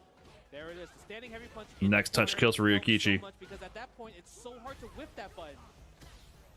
Oh my God. Looking for the perfection parry right there. It's okay, Ryukichi. Oh, big drop from Punk. Oh, don't know what happened there. What would I describe that if I were to use a very succinct and easy to understand word? Perhaps with 4 letters that starts with F and ends with B. Oh, I call it a goof? Oh. Prolific. Prolific drop from Punk. Ryukichi, your life! In the tournament! It might be over. One touch will do it. Punk has the meter. There it is. Exactly. You can't really play those games when he's got low forward drive rush cancel like that. 3-0 dominant fashion. Takes it over Ryukichi, the runner-up at EVO Japan and the 3rd place finisher at EVO Japan 2023, and the person who contributed to Punk's demise at Esports World Cup last year, along with NL. NL is still proving to be a problem for Punk, but maybe he is locked in and looking for revenge. Big plays. All right, guys, I'm going to go grab some food. Be right back. So it's a hard decision because you're sacrificing damage for resources. Yeah. Right? Or do you want use resources compared to damage? So it depends on what you want. And I think there's so many situations where Punk put Ryukichi in a situation where you had to make a decision, and he just made the wrong decision every single time. Yeah, man. You played it right, man. Everybody, round of applause for Ryukichi, yo. That is a long road to come and play some Street Fighter to entertain you guys. That's one of the best Ken Masters in the building. And listen, he's in the running still to be in the Capcom Cup straight off of points. Remember, 2nd place finish at EVO Japan 2025 at 2 Mena RD. So he's definitely collecting those points. I mean, he collected a few here, so he's definitely in the running. But let's take a look at the bracket for those that missed the action, trying to grab a snack and all that. Yeah, Punk, I said Pink. Well, man, same thing. Punk the God defeats Ryukichi 3-0 convincingly. I mean, we seen it coming. We thought Ryukichi had an answer, but he didn't, so the Alpha moves forward. Then Zhen taking it over Craime, bringing in that DJ after the Bison failed entirely. So that was a great choice for him to switch it up, and that cleaned it up so he could earn that right to go up against Punk the God and lose the semifinals. Now we have, of course, the students versus the master waiting in winners finals with Leshar versus NL representing Korea's finest right now. Man, top 4 right there. That's we're getting there. We're here. We're getting there, right? Man, we are getting there. But the crazy part is, I understand that you guys are so thirsty when it comes to just playing this Street Fighter. I mean, every time watching high-level Street Fighter, it makes me want to play. Guess what? You know, we got you. World Warrior is coming back. Season starts next week. registration is open for all the events on over, and head on over to the capcom.us/ww25 for the schedule. More information include the regional final pricing. Like check out how much you get for just getting into that top 8 for regional final pricing, and also helps you how to earn that Capcom Cup 12th invitation in Japan. Look at that, top 8 placing right there. First place $2,000, second place $1,500, going across the board all the way to 8th place, 8th place for $300 right there. Just chilling at home, man. Listen, some of your favorite players that you've seen, like Blaz, they actually qualified through tournaments like the World Warrior. So big ups to World Warrior Pro Tour going on this year. If you want to get involved with the Capcom Cup in Japan, free trip to Japan. Hey man, those 7-Eleven trips, those late night Mitsuya trips, right? Matsuya trips. And when you're going to travel to Japan, you want to make sure you dress for just occasion. Get that 10-0 merch right there. Merch Okay, what did I miss? OGG, Ad break, perfect. Street Okay. Fighter merch from 10-0, designed by the FGC for the FGC. Discover the newest drops along many of your returning favorites at merch.10.gg. Leftover If you're Chinese home, scan the QR duck code. and If you're noodles. watching here, also scan the QR code. Look at Big that. bowl, hard to show. Showtime shirt. Armika and Nadeshko, amazing. I love the Akuma Heaven crew neck. I feel like we dressed up in this in Japan with the Cherry Blossom Turbo and the Cherry Blossom Ryu. Yeah, we was looking tasty in those shirts. No Japan in top 4 is quite shocking. That was fire. Love it. 10-0 boys. It is fire. 10-0 boys. They do amazing jobs. So it's Korea, China, and USA with Punk. Something like that, right? Yeah, man, listen, at the end of the day, if you want to hear all the good action that you're hearing right now, go on over and raise your rank. Brought to you by Turtle. Did I get rid of the cutout? It kind of fell apart. It's in the other room. I forgot about it. You cooked the... No, this is from a restaurant. I mean, I do cook, but this is from lunch today. The wind going across Ryu's bandana, hearing that whiff crouching roundhouse, hearing somebody putting... Zhen is Canadian. Kinda. People don't remember, but he was competing in the CPT Midwest in the first season. I had to deal with him. But guys, y'all know the vibes has been going on throughout this whole weekend. We officially here at the curtain call. We officially at top 4. So if you want to see the conclusion of this tournament, you're going to have to wait a little bit. We're going to take a little break. So please, just sit back, relax. Let everybody know at home that we got something popping here. Capcom Fighters, Street Fighter 6. What up, Pikachu Salty? CPT action. I heard there's a person haunted by Own in your house. Did you ruin the pun?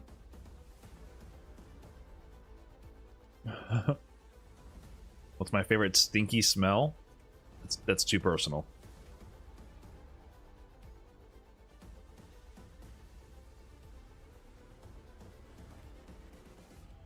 I didn't realize you were eating and I thought you did a line on stream.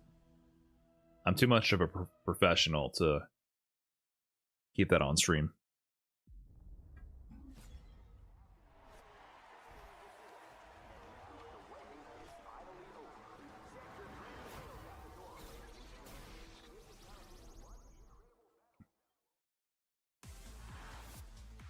Oh, perfect timing. Okay. I got 4 minutes to chow down.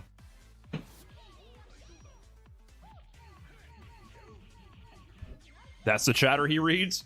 That's what I'm saying. I read the YouTube chat. Usually you guys are just talking to each other or just chilling. Oh my god, YouTube chat is so sensitive. You guys are so sensitive. If I even talk to somebody in Twitch chat, you guys start crying about being neglected. Please. I also ignore 99% of the Twitch chat messages. So sensitive. Please, it's okay. I ignore 99.9% of the comments. It's just how it is. I'm not writing a personal letter to every single person who writes in my Twitch chat or YouTube. I'm sorry.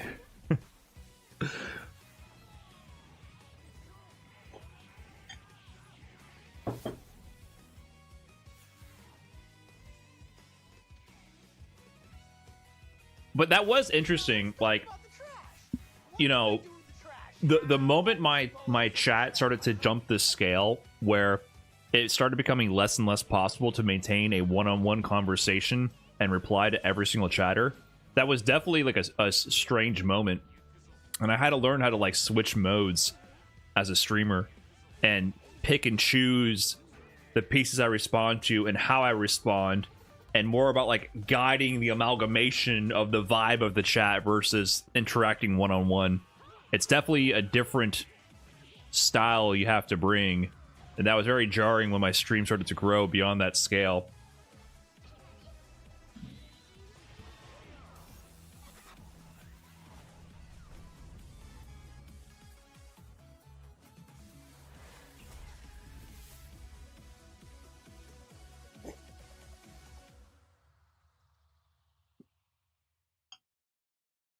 Too big for us is what I hear. Facts.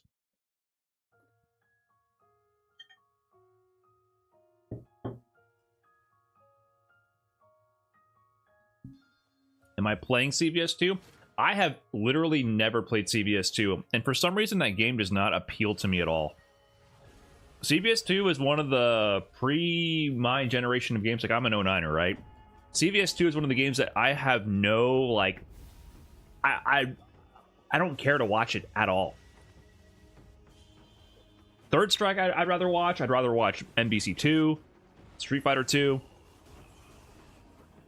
But CVS 2, it doesn't appeal to me. I'd rather watch Alpha 3, sure. I've watched some CVS 2. It might be a game that's more fun to play than it is to watch.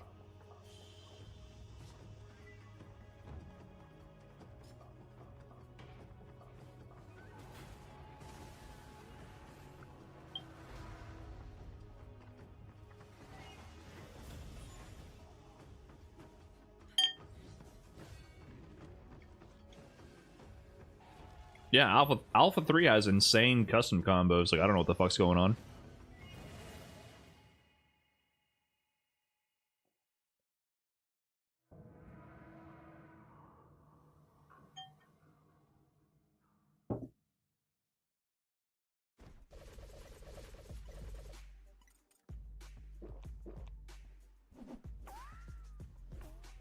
Red Bull gives you wings.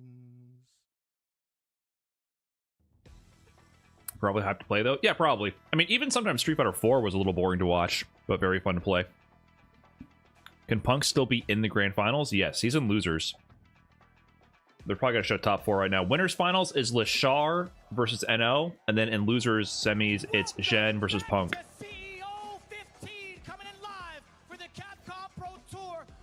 So we're in top 4 now.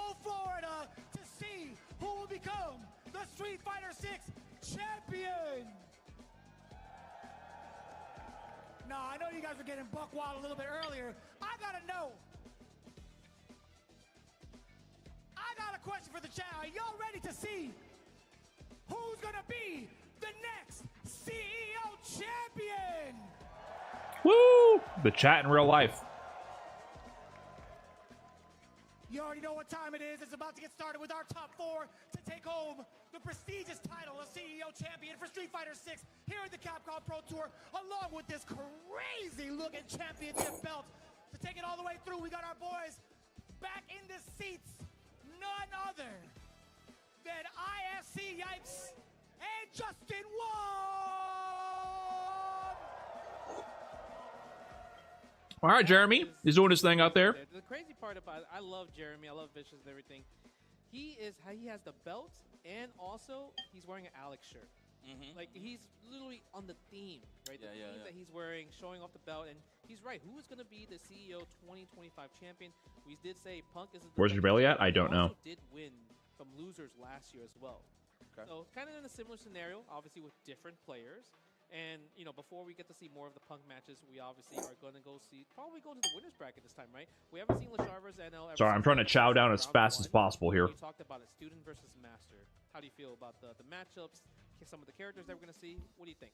Well, I'm pretty sure we're going to see the same one. I do believe in Evo Japan. Is he the only Balrog in Florida? I don't remember seeing the Mai, but according to him, there's only one Balrog in Florida. Yeah. Maybe we might get some different flavors, but nonetheless, I do feel like for the style that you want to deal with NL. That's a deep cut. Back a lot, so a good character to check him with those normals, long-reaching normals would be Edge. So I would like that a little much, but then again, you lost. How's my chopstick technique? I'm pretty good, but I grip very low and I use too much force, so I get hand cramps. So I don't have finesse with it, but I get the job done. He's only 25, kid. I mean, that's why the reactions are still sharp. The slipperiness of him, and you know, like it's so interesting that you mentioned he's like master versus student, because they both have that slippery playstyle where they don't stay in the same place. It actually shows from both of their gameplays. I like that. Leshar's like, are you kidding me? I ain't gonna look at your buttons. Come on, son. Hey, you know, sometimes you gotta be worried. You see how look, NL sitting back as well too. That man's playing the old ColecoVision. Playing something. There's something down Sorry, there. trying to finish this before the match. For sure we're gonna see Akuma. I heard just my right here, right? So That man fixing a big back old school computer right now. My man NL is chilling right there in this office, kid. Dude, he's ready. He's so close. I mean, it's been a long time since he's been in this position. And the thing about Akuma, you know, like we mentioned, Akuma, you know, got a little hurt with some pushback with the forward heavy punch, with the adamant heavy punch, right. everything like that. Against Akuma, as well too. Leshar is definitely playing Mai, right? Careful with throwing out some of these normal, some of these special moves and everything. And even Mai, right? If Leshar is going to be picking Mai, the proximity is gone when it comes to the OD fans and everything like that. But the thing is, Mai's normals haven't really been touched too much besides the standing heavy punch, and also kind of like some of the drive gauge reduction and increase on those normals. But besides that, from the all-purpose moves, low forward, crouching medium punch, all super strong from Mai. Okay, well, let's see what happens. Look, Mom on TV. Okay, Yeah. We don't gotta tell y'all. Make some noise. Now this is we're in there. winners finals. Winners finals. Right Leshar versus NL. Leshar, the combo breaker 2025 champion, just a month ago, won his first ever CPT Premier event after being one of the most feared players since his breakout performance at Capcom Cup 2023. NL been doing it big for quite some time now. Still looking for a Premier level Street Fighter 6 win though. Had a 5th place finish, I believe, at least top 8 finish at last CEO when it was just an Esports World Cup qualifier. Now this is Esports World Cup and Capcom Cup. A lot more to play for, and a lot more international players present in this one. Throw loop, we got 2. We got 3. 4. He backdashed on the 4th. Leshar went for it, guessed correctly. Did NL punish? You challenged on the save jump?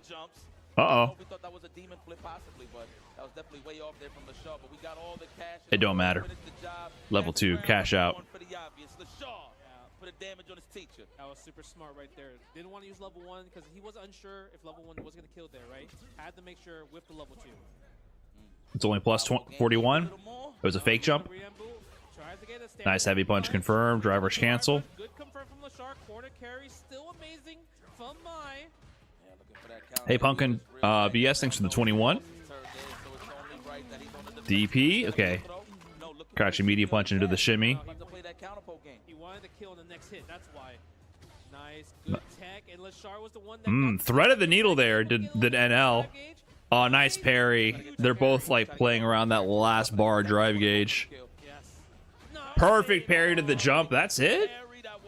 Close. Jeez. Too far away. Too far. Almost. Almost. A little spooky. A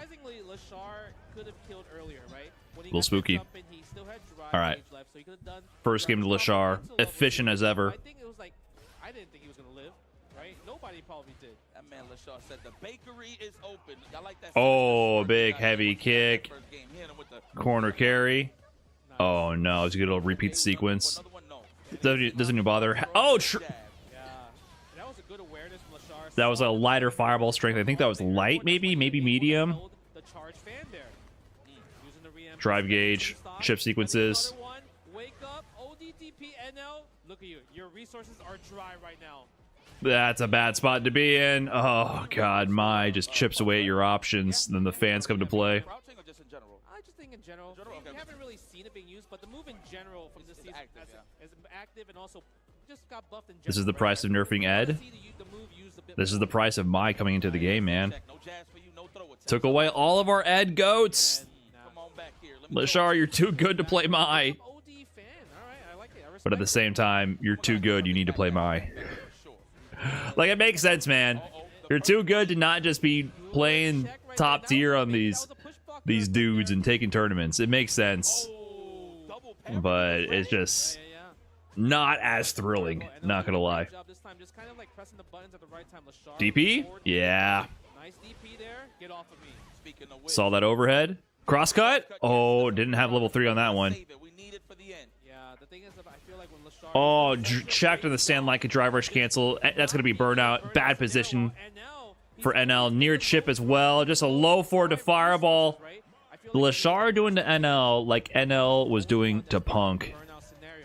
Not because of Leshar using his supers to get him in that position, it's because Dang. NL is trying to attack him in those scenarios, and he's the one using more of the buttons to drive rushes. While Leshar is just NL, thinking about it. I have no idea what to do. Yes, here we go. My's bullshit. Yes. All right, here we go. Try to bring this all the way back from Leshar. Nice no jump in. Yeah, the jump back, the low forward. This time it hits. Okay, to the corner. Take you all the way to the mid screen. Throws you closer to the corner. No, it's hot in here. Hold this fan. Navigating through that one fan. Building space here. Nice. Confirm. Level 1. You're in a bad spot. Low drive gauge for Leshar, but oh, okay, he finds the hit as NL. That's a free throw, and I know Leshar's gonna take it. There you go, just a reset. Nice, good read, yeah, it's good read. Okay, we're gonna throw the fan right there. No fans yet. The crouch medium 6 frames against another 6 framer. Yeah, these are 2 6-frame mediums. Oh, drive rush crouching light kick low connects. Meterless kill because he has the stock enhancements. Yeah, drive rush crouching light kicks are buffed. That is definitely a big part of the change in the patch meta. It is worth to just throw out drive rush crouching light kicks. On block, it'll be a plus on block string now. It used to be negative on block, and on hit, you get combos. So it can definitely threaten with that. Immediate level 1. Set point here for Leshar. Looking to take a quick 3 over NL to get into winner's side of Grand Finals for his 2nd CPT premiere in a row to become that guy. I don't think we've seen this yet in the Street Fighter 6 CPT era. NL trying to stay alive, but that's not going to do it. The stagger confirmed. Leshar is just that guy right now. He is that guy. We knew he had the skills. We knew it was possible as soon as he had his performance at Capcom Cup 2023, making it out in winners of the group of death, causing the upsets over Mena RD and Angry Bird. His dominant season at Street Fighter League in Japan 2024 failed at the very end to win the Japan finals to take it for Team Reject with his team with Tokido. But he finally got his premier win at Combo Breaker. It was a matter of time. He was definitely the most feared player in Japan that whole season, with Ed added mine to the roster. Back-to-back CPT Premier Grand Finals. Like I said, I don't think that's been done. Who else was being that dominant? I guess also it's unfair for me to compare. Let me also rephrase that. In the previous season, there wasn't a point system, and there was very little incentive to travel. So you won once, and then you stopped going. So at the same time, we were kind of robbed of seeing that in the previous formats. Right? Punk wins Evo, he stops traveling. Mena RD wins Cream City Convergence, he stops traveling, right? It's a little different. Chris Wong made it pretty far multiple times. Yeah, he was doing pretty good. There was only 3 events then. Chris Wong was up there. Excellent caliber Street Fighter 6 you can only catch right at Capcom Fighters. How can you be tired after watching Street Fighter 6? It's just, they're literally battling it out, and the thing is, it's just non-stop back and forth, right? It's like literally decisions after decisions after decisions. But I'm curious to see what kind of decision will Zhen make. My so busted. She's very, very good. I mean, she's not like, obviously, no matter what at this level, the player is the one getting the job done. No character is that broken. Doesn't exist in this game. But Mai is definitely strong enough to incentivize top players to drop their other mains to pick her up. She's a little centralizing in that sense. Gets hit by some neutral jumps. Yeah, Leshar's, I mean, he was the best Ed, right? Leshar's just absurd. Like, it's one of those things that you have to I'm just a little sad that he dropped Ed for Mai. But I think DJ, there's not much, I feel like, data when it comes down to it, because the redesign of Street Fighter... Yes, Chun was ridiculous as well. Street Fighter 2, Street Fighter 4, it's a brand new character, a brand new redesign at this point. Yeah, I mean, What Zhen got going for him if he does play DJs, he has the best conditioning tool in the world. You know, Punk likes to walk up and duck a lot, so the stand roundhouse is a good piece of equipment to keep Punk still. But the question is, how are you going to open him up when there's a guy that Punk got to defeat the hitboxes to get to grand finals. So it's going to be pretty tough. The hitbox boxes. Does Zhen even play on stick? He plays on leverless, right? NL plays on stick. Now this is the test, okay? If he picks DJ, holla. If Punk is That is also ridiculous. He's been nerfed severely many times. He's definitely nowhere near Mai's level. Very good character, but I definitely think Mai is way stronger than Ed right now. As of recent, in terms of the big L's that Punk receives, depending on Using the box and leverless is a little much. Okay. Been a bit of a I wouldn't say demon, but definitely has been a thorn on his side. Remember, you saw the Capcom Bison Cup. gets everybody. I mean, true. Bison gets everybody. True, but I mean, it's kind of. I'm not gonna say it's hard to beat. Well, I mean, it's hard in general to beat Punk, regardless. But the character recently that has been giving them a little. The minor for the effector. Maybe in the long run, people will develop more counterplay to OD fan because you can now walk instead of being stuck in the ground. But it's still a very bad position once you're forced to block it. But maybe there'll be more subtle options to get out of certain situations. But right now, I don't think that's been ironed out. Who was the best player in the world? Whoever won the last premiere.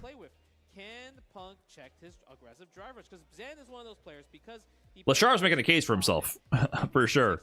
Back-to-back Premier Grand Finals with winning Combo Breaker and Grand Finals winner side of CEO right now.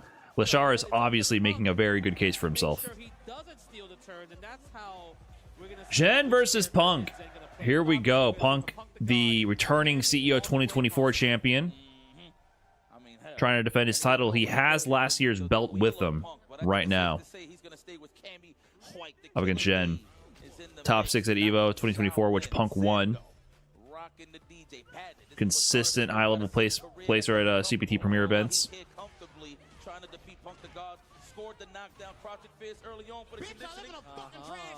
What's up, Sir Gene Pepper? Thanks for the 13. Appreciate that. Baited. Drive rush starter punish. That's a perfect. Decent start for Punk. Pretty good. Pretty good. It all happened from one whiff punish from a sway. AKA got washed. Yes. Oh, drive rush whiff punish on the sway overhead. Interesting. Oh, well, okay. He tried to interrupt the drive rush after the fireball, but got cooked for it. Nice whip punish. It's like the game's in slow motion for Punk sometimes. Crouching heavy punch right there for the pushback. Nice usage of, look at the plus frames. And I love the Zhen. Nice little check into the walk back bait on the whiff with the sweep whip punish. That's a level 3. That's nice and easy. Well, actually, no, I guess he also agreed it wasn't going to kill, but that single hit confirmed to level 1 will. Alright, Punk is, I agree, Punk is locked in. He didn't like that 3-0 that NL dealt him. He's on a warpath right now. 4 games straight for Punk so far after NL knocked him into losers. It's just when you hear something plus and they duck it, you think it's like a roundhouse. Sure, yeah, you're right. All right, but let's run it back. Okay, Zhen didn't like that. He needed to kind of cool him down a little bit, but that's not how it works out here when it comes to fighting one of the Alpha Academy zone, the leader of the Alpha Academy. I think, Punk the God. I think the one thing is maybe Zhen needs to just play a little bit more disrespectful. Let me see some of the drive rushes. Let's check it. You know, even though Punk is really good at checking it, we are in a tournament setting where there's a lot on the line. I think if he gets all right, here, there it is. That's the start. Drive rush. The Sobot trying to mix it up. You gotta get creative against Punk, man. Shit that seems like it should work just stops working against him. Nice whiff punish there. Spacing immaculate, as always. That man is cleaning the floor with that nice. But the meaty crouching medium punch takes you to the corner. Goes for the empty jump low. Utter hey jackknife. Plus frames on the back. Heavy kick right there on the first one. There we go, kick back. I like that. Punk slowed him down a little bit. There you go, the jump in that he's been waiting for. Okay. Level 1 side swap. Push him to the corner and look at the drive gauge. Now it's your turn in the corner, baby. He needed that perfect parry. He needed it. He's a little bit too high for that one. Goes for the Oki. I like that. No back throw necessary after that perfect parry. One more interaction for Zhen. Get around on the board. Tech, delay tech from Punk. Tranquilo, papi. Tranquilo. Go forward. Uh-oh. Wise choice to take. Uh-oh. Now you can't take no more, though. I think he got one more. He can take one more throw. Oh, try to call out the shimmy. What a reaction! Oh, the awareness, the DI. If he had blocked that, if he, he was done for from that DI.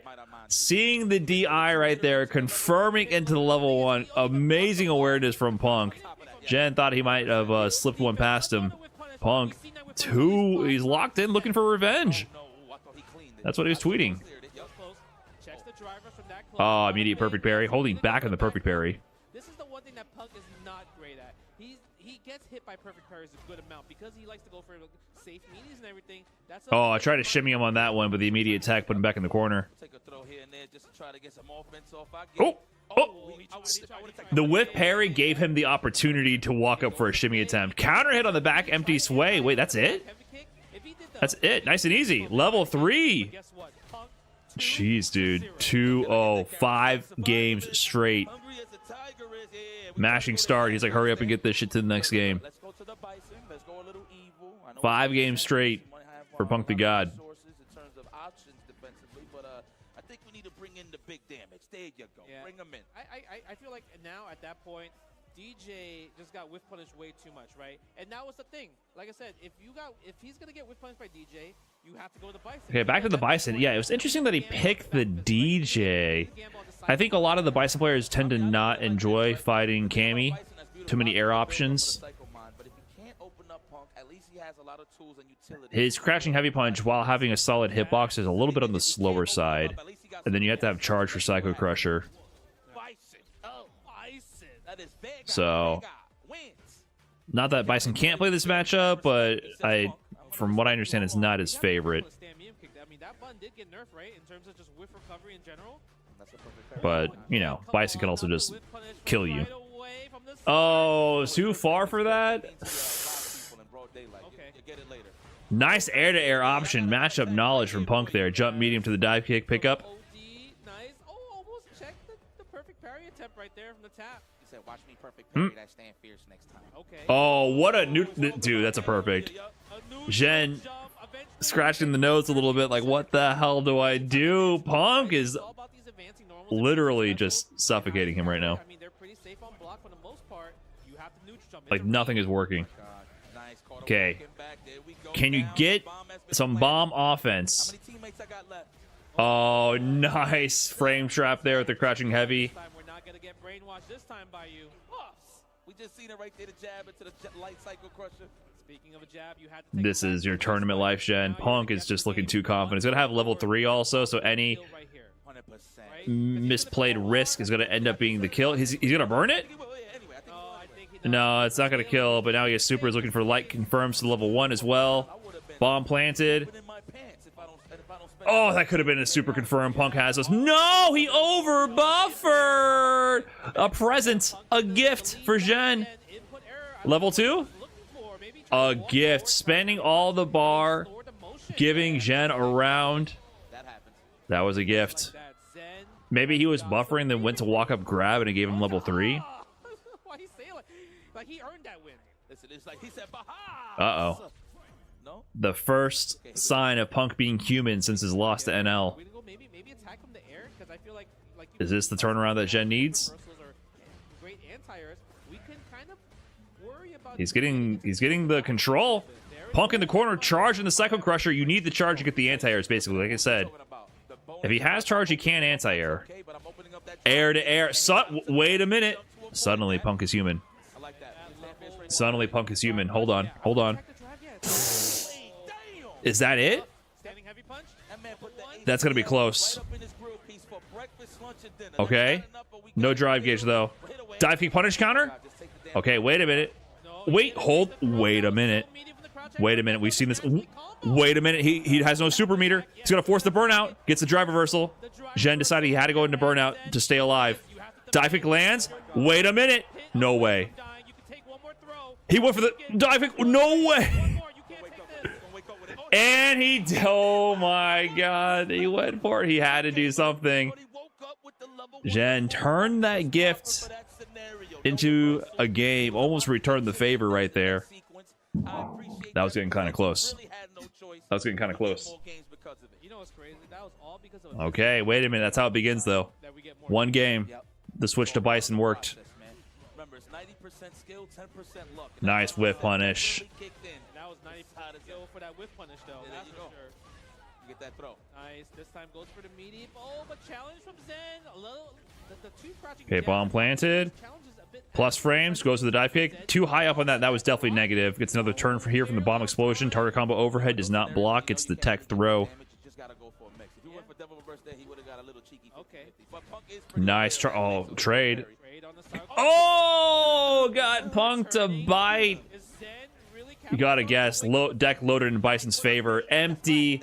Head stomp to get the throw and the parry. Gets his turn. Shimmy again. Suddenly he's one round away from tying it up. Hold up. Hold up. Hold up. Stop teching, but then he's gonna get thrown. I'm actually very scared that if Zhen gets the hit here, I don't want Punk to wake up with OD cannon spike because I feel like he might just do it. Please don't do it.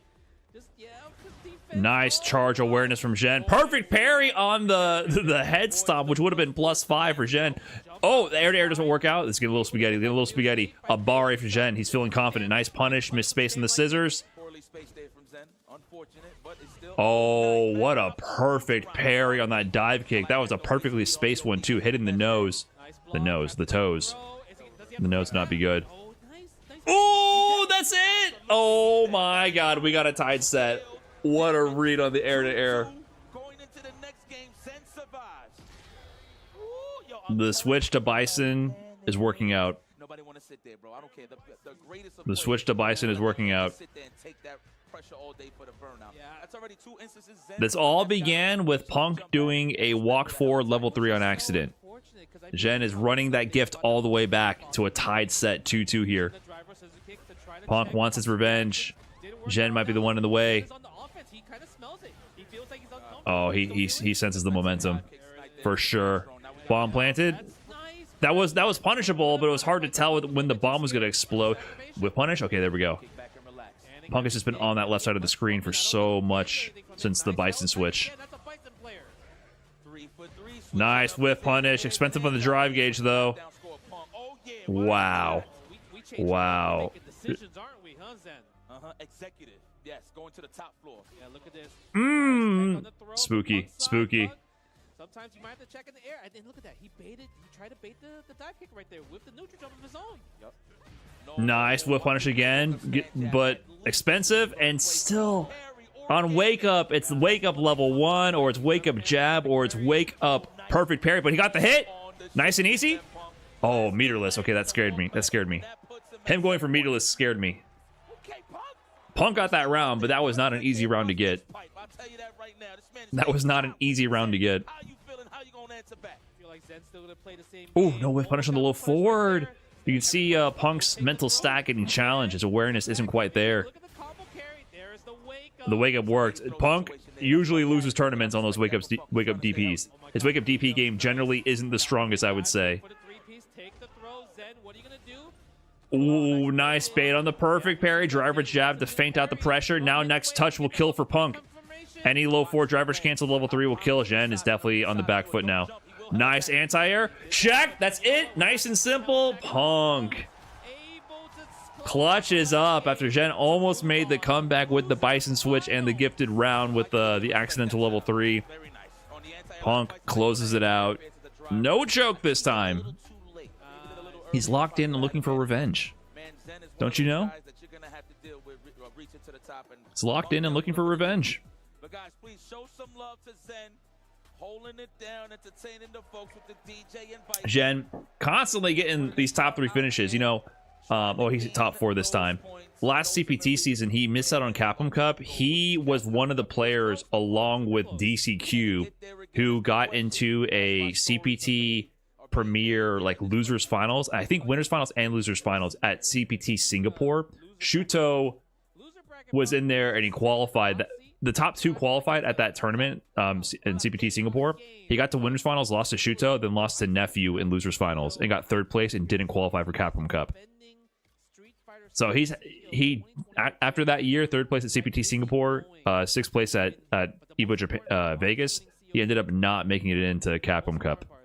So he keeps getting on the precipice of making it into the Capcom Cup again, and just not quite getting there. Winner of this between Punk versus NL will go to Capcom Cup. That's true. Next year, right? That's true. Capcom Cup 12. This is a Capcom Cup qualifying match right now. Remember, Leshar is already qualified, waiting in Grand Finals winner side. This is the run back from Esports World Cup and NL putting Punk into losers. Punk is definitely tired of losing to NL. Winner of this gets into Capcom Cup. This is almost a de facto Grand Finals at this point. In this tournament in winners top 8, and it was a clean 3-0. This is a big one. Punk going to adapt to the scenario. We're seeing a different character. It's a big one. You know, obviously he's looking for the whiff punishes, but the thing is, NL wasn't playing any of that whiff punish game. He knew where, okay, I'm in this range, heavy punch is going to hit here, my fob is going to hit here, forward medium kick, just to check for random damage. How is Punk is going to deal with that? That's the real question, because there's a lot on the line here. Let me tell you something. I wouldn't mind. I don't know how seasoned Punk's Kimberly is right here, but I'll give it a shot one game. You know, I understand. You know, I saw Zhen was able, you know, he switched to Kimberly as well too. I mean, he did, you know, did the triple Kimberly for SFL World Championships in the final match. When Punk's on point, his footsies look unbeatable. True. The chips are down. I think he's gonna stay with his main squeeze, Cammy White. Yeah, but I think the hard part is about the, like, even Kimberly still has to guess when it comes to Akuma's neutral. Yeah. Fireball. You know, Punk constant farming in tournaments. Did I miss something? Was he taking selfies or anything? Gotta worry about that. You know, we did see the He's done a little bit of a vlogging CEO entrance before. He knows the game. Right, so it's one of those things that, sure, Kimberly is an option, but Punk does have a lot of characters. He enters online tournaments every week, multiple All right. every week. This is it. He just chooses That Kerbo won. Thanks for the big raid. Appreciate that. Hopefully you had a good stream. Might have thought about it, but NL's obviously going to stick with the game plan and see if Punk can counter before he makes any adjustments. All right, here we go. Losers finals of CEO 2025. Punk the God versus NL. Punk, the 2024 CEO champion, trying to defend his title, but also both these players playing for Capcom Cup qualification right now. Leshar is in Grand Finals winner side, but he qualified by winning Combo Breaker a month ago. So whoever wins this earns their spot into Esports World Cup. Well, they already have the Esports World Cup qualification, but they earned the Capcom Cup qualification.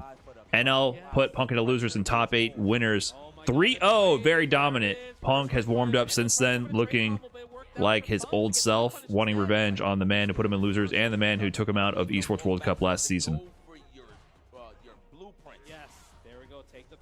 Okay, big throw. Nooch. NL kind of out-nooched him a little bit last time. Not gonna front. Not gonna front. Character. He is a past Cammy player, so he knows kind of those tendencies. Different style, of course, but in terms of the offense that needs to be applied from Cammy, he definitely is very much well aware. Yeah, and nice space on the heavy punch. Really good job at. He's not walking too hard, right? They are getting some footsies going, man. It's been 40 seconds and they're down to like 35%, but I feel like nothing's been done. Stray hits, toe taps, perfect parry, anti-air. Is he gonna try to spend it? You think this will kill? Yeah, level 2. It's gonna kill, I think. Nice awareness. Lord have mercy, I can't believe we doubted you. Nice awareness from NL. Actually, I was really surprised it killed. It was close. Yeah, man. Unfortunate there for Punk's life bar. But NL already coming in hot with the first win. Yeah, forward medium kick again. You see the pokes. Punk try to get the whip punish, doesn't get it, and you see that? Oh, imperfect parry on the adamant fist. Finds the low though. Oh, I love when Punk sees a parry whiff when he's not going to be able to get the throw punish, and he uses it to set up a shimmy. Shows so much confidence. But NL also showed amazing restraint and just held up back to avoid the situation, just to reset. Driver's jab connects, intercepts a button, Punk in the corner. Good check right away from the plus frame. You know, sometimes plus frames is just one touch away for either player for this round. Ooh, he's gonna have to spend it. You gotta spend it. You gotta spend it. Don't be cheap. Level 3. executive decision. We're trying to stay alive here. Yeah, I think in that situation, where He needs a game. He needs to get an early game on NL. 100%. He can't be 4 games straight. A little bit less health, he could have just done level 2 instead. Sometimes you're saying this stuff. Yeah, I'm not. That wasn't dominant. Yeah. I gotta spend it. All right. He was a little. He was like, man, at least I could have started with 1 bar in the 3rd round. But now look at this. NL close to 3. Yeah, NL next touch will build 3. Okay, there's the tech. Okay, rare tech. That's that 1 out of 10. They are really trying to not whiff on each other. They're gonna make this year, right? Yeah, We're right. only gonna find out with a W and later down the road, of course. But look at NL. Not taking Nice DP from NL. Smelt it. Drive rush into the back throw. Choice from Punk. Yeah. Now we reset neutral. Goes for the meaty fireball. Woo! Trying to kind of keep things a little bit different. Any one of these whiffs is so scary. Nice DP again. Great spacing to be able to Trying to attack from the air. handle the jump ins. DP would be regular jump or To not be in a position.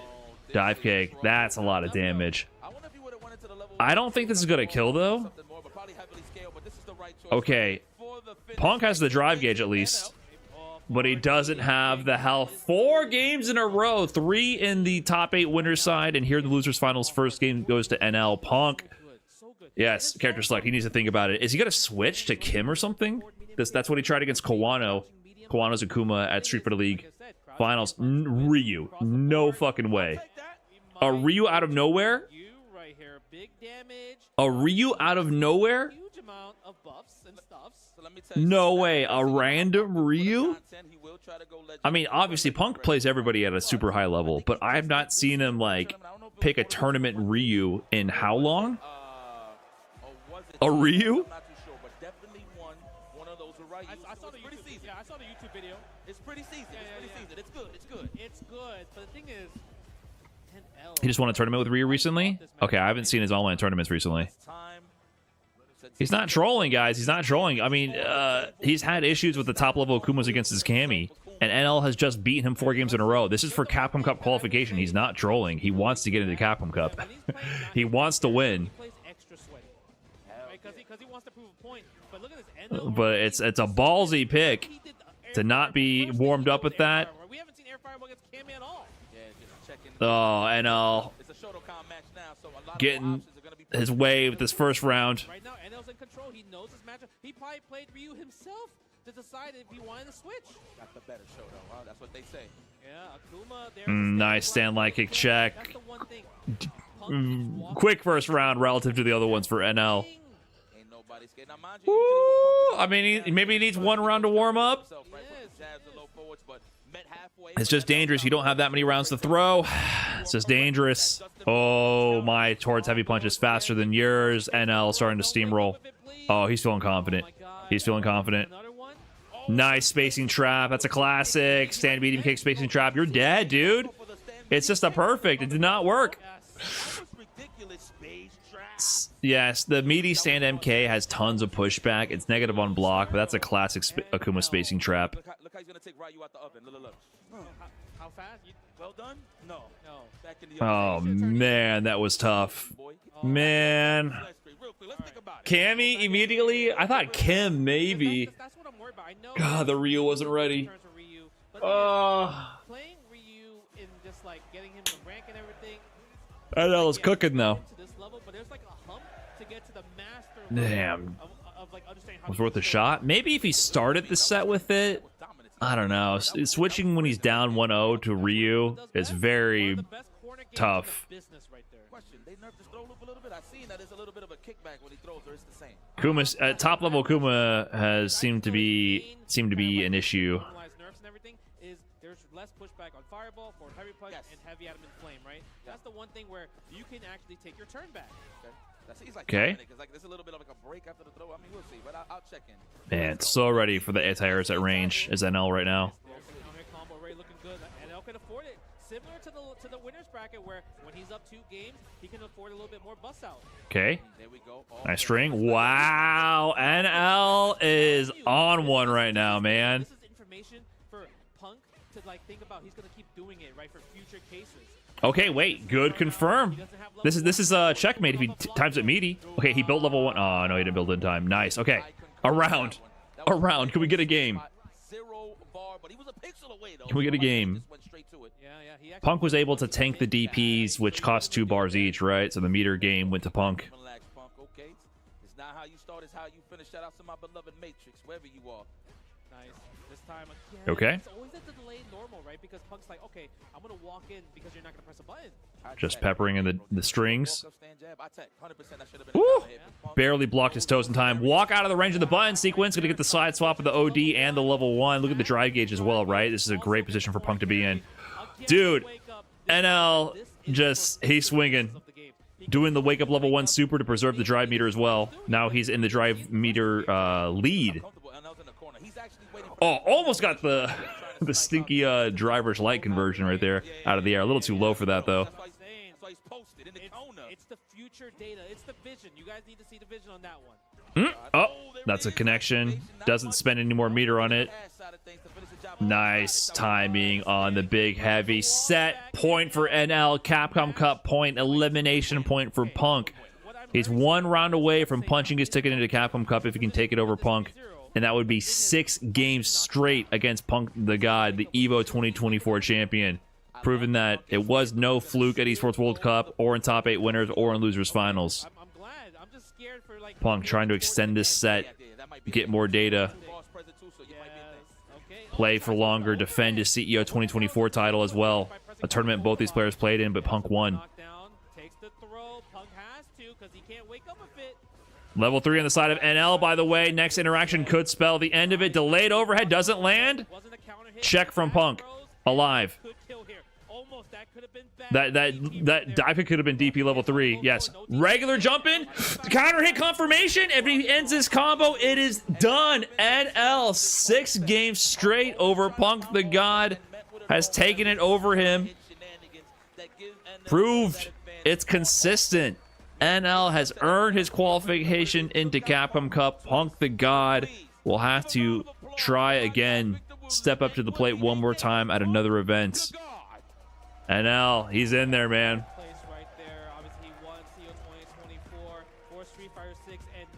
No fluke. NL playing amazing, dude. 6-0 over Punk. The switch to Ryu obviously didn't work, but he already lost 4 games in a row with this Cammy.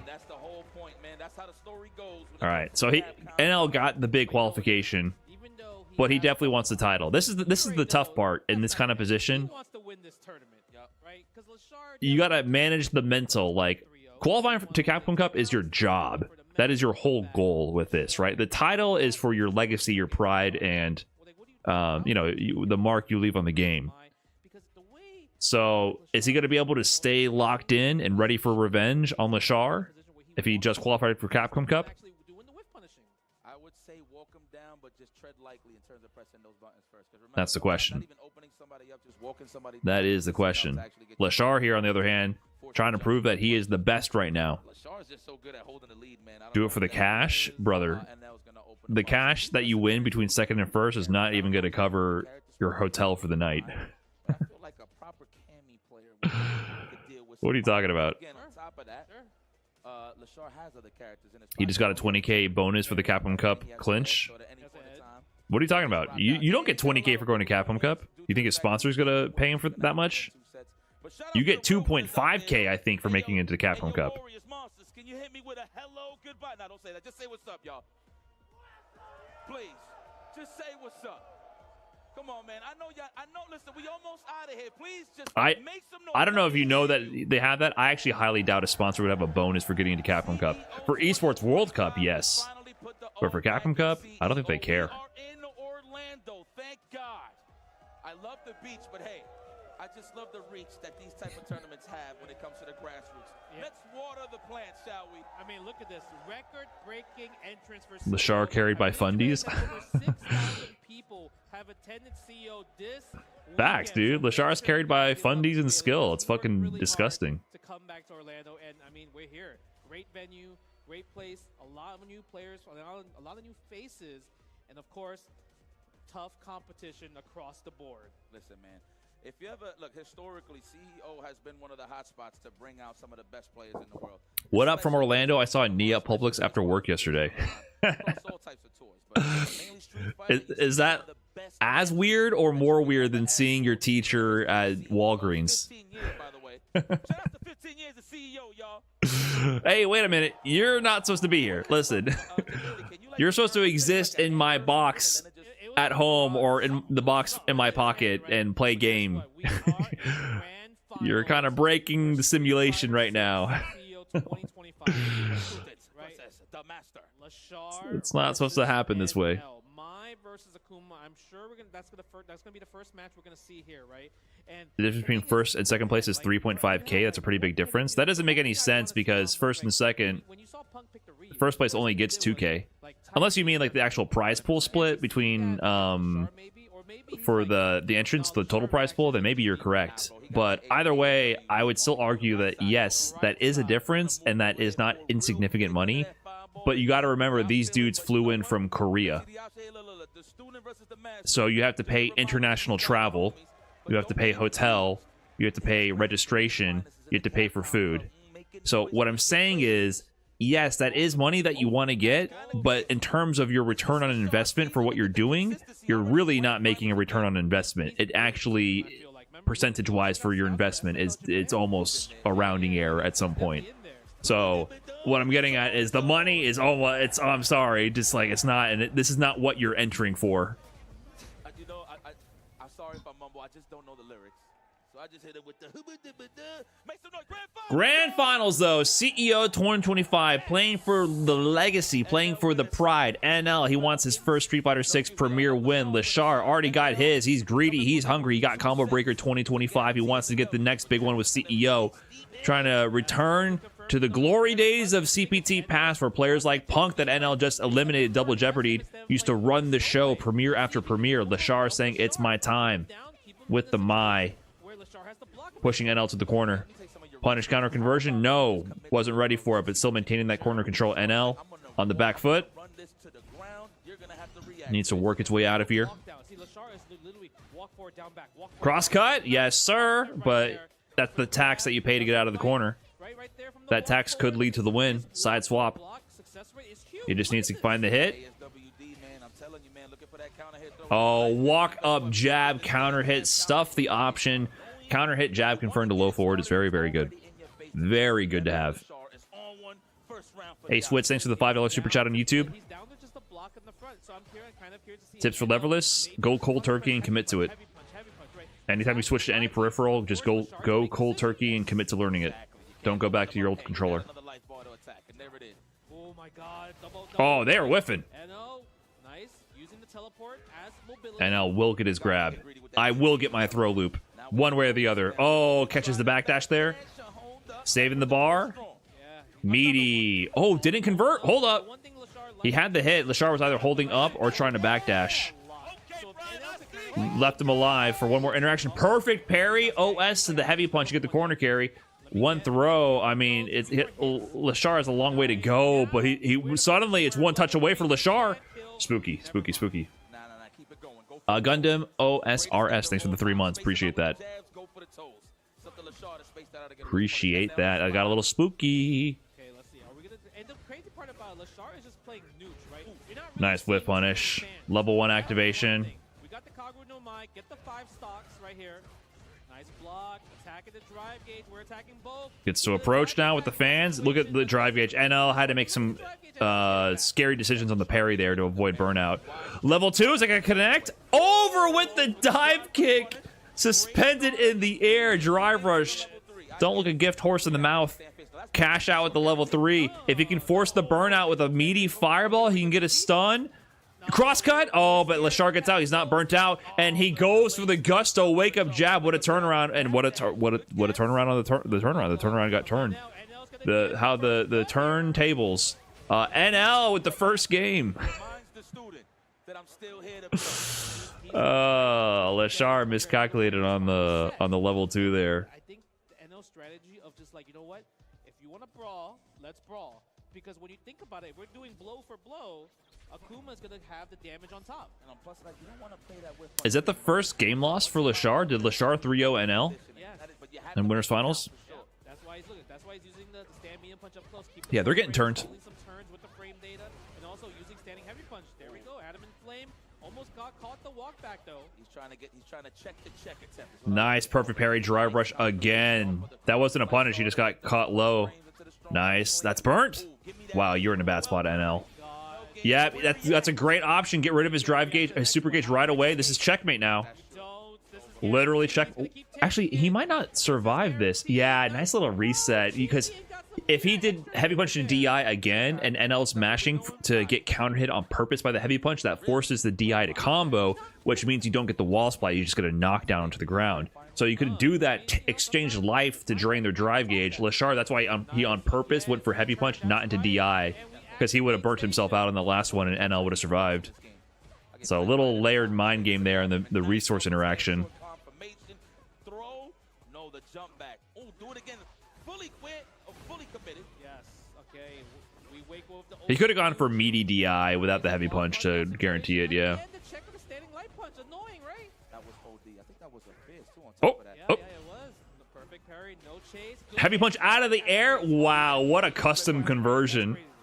He swatted the fly out of the air, drive rush cancel into raw level 2.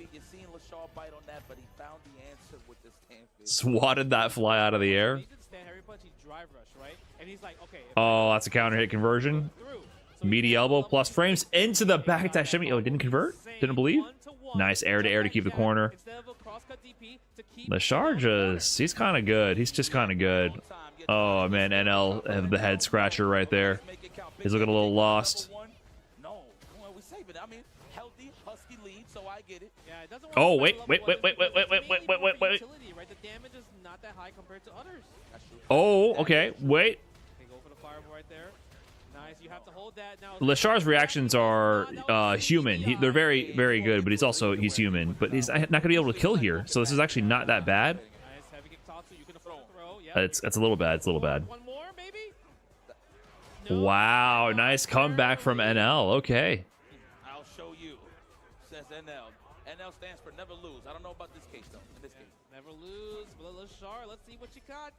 You did it once already. Can you do it one more time? Nice whip punish from NL. Crouching medium punch again. Another throw. Are we gonna get a backdash? No. 2 throws. Oh, mixed. He's human. He's human. Wait a minute. You gotta guess like the rest once you get thrown into that corner. He got his apron on.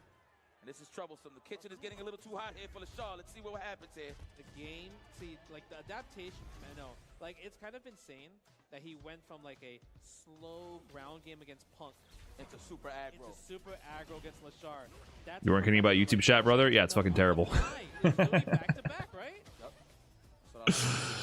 Yeah, it's god-awful. I'm glancing over there like, what the fuck is going on? Anyways, grand finals of CEO, by the way, happening over here. We can look at this, celebrate the high-level play, the players or stories or histories, all the trials and tribulations, the blood, sweat, and tears that they put into the game to deliver this high-quality gameplay for the viewers at home. NL, one game away from resetting the bracket. Been so consistent in the game for so long, but still hasn't had that big premier Street Fighter 6 win. Well, we might be seeing the beginning of a new dynasty with Leshar. Can't afford that though. Now Leshar, how do you take advantage of Akuma being burnt out here? Nice hit confirmed. You got to be buffering your super in those situations. Crosscut DP and all the awareness. Nice back throw. He is alert. But so is Leshar. Walk forward level 2 on wake up, by the way. The non-stock level 2 does not have that much projectile invincibility. It's actually a very specific range. But now he's out of resources. In chip range, he's got to recover. No! If he had blocked that fireball, he would have been okay. The preemptive backdash got him punished. NL set point. A chase down on that, no confirm on the medium punch. Good check with the forward throw. And L with a chance to reset this. This might be a long night. He's looking good. I'm down for more games. Get off of me, he says. And L. Okay. Overhead blocked. The back throw mix-up. Yeah. Again, the forward heavy punch, the push back. Okay, my thanks. Leveraging the fans, get the interactions going, but NL, he doesn't care. Ad time incoming? I don't think so. Woo! He said, put that fan away. Perfect parry the safe jump. Only -2 on that. Rienbu. Heavy punch swinging. NL one touch away from resetting this thing. He has the demon as well. Level 2 through the fireball. It connected. Burnt.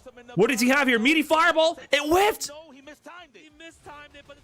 Is that a setup? Is that it? Wow, what a chip sequence. Level 2 through the fireball. NL is locked in and looking for revenge. NL is locked in and looking for revenge. That was crazy. We got to reset. This is the first set loss for Leshar, if I recall correctly. No. Character switch. Akuma into There was no loss for Leshar at Combo Breaker, correct? Let's go, Ed.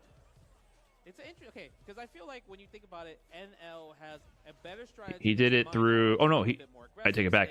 Who beat him at Combo Breaker? He went to losers, but I don't remember when. So, but staying in terms of offense, he has gone in. Bonchan beat him. Okay. Ah, he has shown losses to Akuma. Wait, did he switch to Ed? Oh, thank you, NL. We got a set. My goat is back. My goat is back. We got the Ed. All right. If you guys don't know, Momochi is maybe the player that innovated on Ed the most, but then Leshar took him to the final limits. Beyond the dream combo, Leshar is the dude bringing the Shin dream combos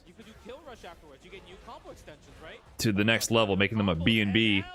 Potentially the hardest combos in the game, but it doesn't matter. It doesn't matter. Hold on. Hold on. He's got to warm up for one game, dude. NL is just unstoppable right now. Hold on, hold on. He didn't do... No! He's done nothing but get punished.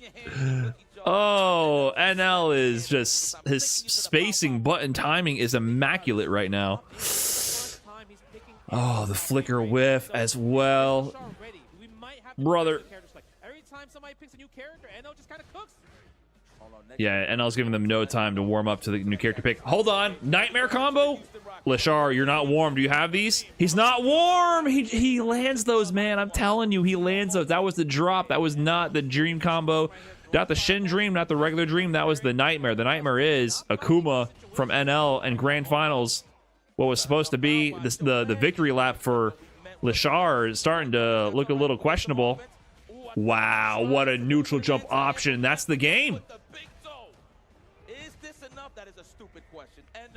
Dude, NL is cracked. Leshar's like, whoo. Yes, my ass is it has been beaten. I gotta put a stop to that. I don't know, man. Let's go. What Terry? Oh, NL, you're giving me a show right now.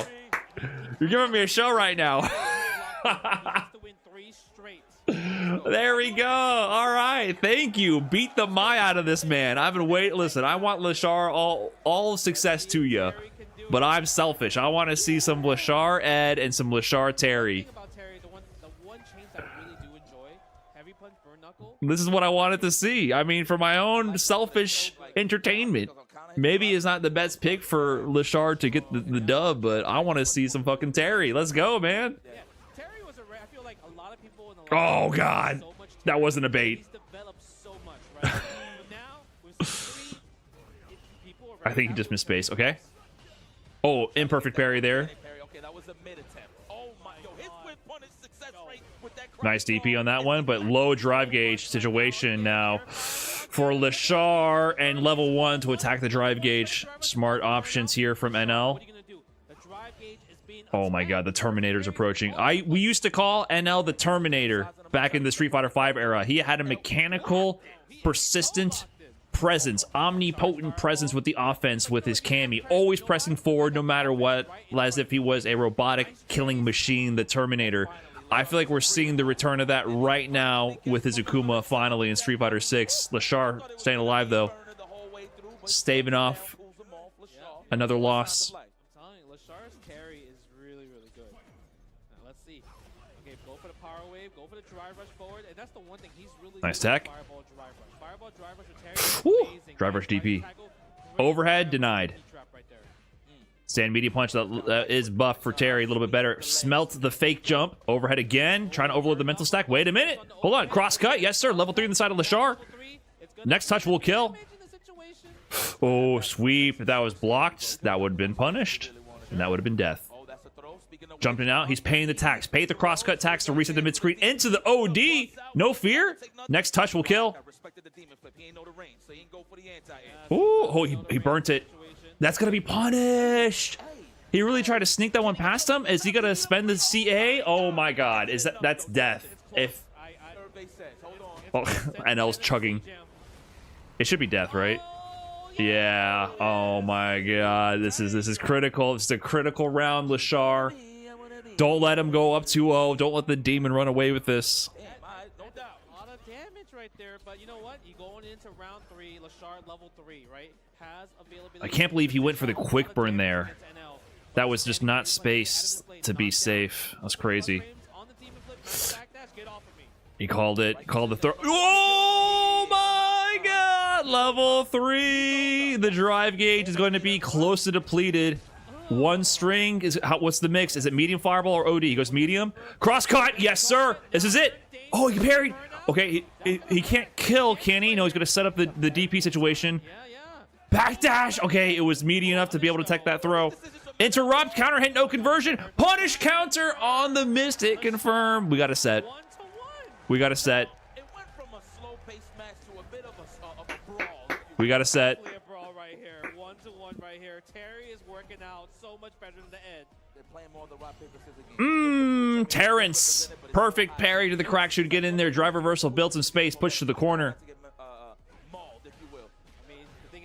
Okay, fighting back. NL. No empty jump on that one. I guess it's kind of a fake jump setup if he presses the button, but the empty jump will bait the DP. Oh, he tried to interrupt it. Gets clonked on the dome for his troubles. Nice. Perfection. Good round for NL. Guys, you want a side of barbecue sauce? Ooh, look at that stomp.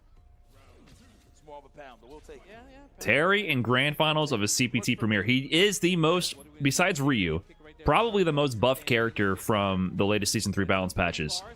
Got a lot of quality of life changes. Is he going to represent it here? That is a big change. He can get a shimmy here. Mid-screen pressure. Exactly. That is new Oki setup. He's going to get maximum damage on this one. No. Saves a lot of meter on that. Could have done way more damage. Punish. He spent a lot of meter, though. He could have done something. He could have done a drive rush conversion to kill. Okay, he takes it. That's almost a perfect without that trade. This is a critical round. This is a big round right here. Whoever goes up 2-1, that is a massive... Being up 2-1 and being down 1-2, world of difference. Low forward connects. Leshar. DP for the damage. He's in the corner. Light string. Low forward. Checked. He went for the crack shoot, predicting a fireball, but NL pressed forward. DP again. That's going to work? Wow. Great awareness of the range right there. Okay. NL, he finds the meaty. Is he gonna have the super? That's it. New combo. Oh my God, he's just landing the meaties, dude. NL suddenly one game away from taking his first Street Fighter 6 premiere away from the last premiere's champion, Leshar. Woo! He's committing to the Terry. The Terry is the pick. He's going all the way with Terry. Nice stagger medium.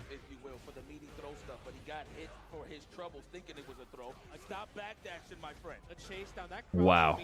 NL's just reading him. NL, perfect. One round away. NL's just reading him. I have nothing else to say here. This is just bust ass. NL's just on one. He's been at this for years now. He hasn't had a big win in quite some time. Always one of the most consistent players in this scene. But never the player you pick to be the favorite to take it all. Especially over Leshar, who after a combo breaker was clearly the favorite to be the best in the world. Mid-screen Oki on this one. Denied. ODDP. Low drive gauge situation for NL, though. But he's about to build level 3. If he gets a big touch, that can be the end. Nice tech. That could have got ugly. Nice heavy DP, horizontal range on that. Shimmy. He's okay, driving. He's got a quick rise. He does the ODDP. Quick rise to threaten the level 2 so he can't do meaty projectile. One touch to level 3 for NL. He can confirm it. Whip punish. OD DP. Okay. Do we get another game? Or is this the end of the tournament? Do we want to see more games? Do we want to? What do we got? NL wants to end it now.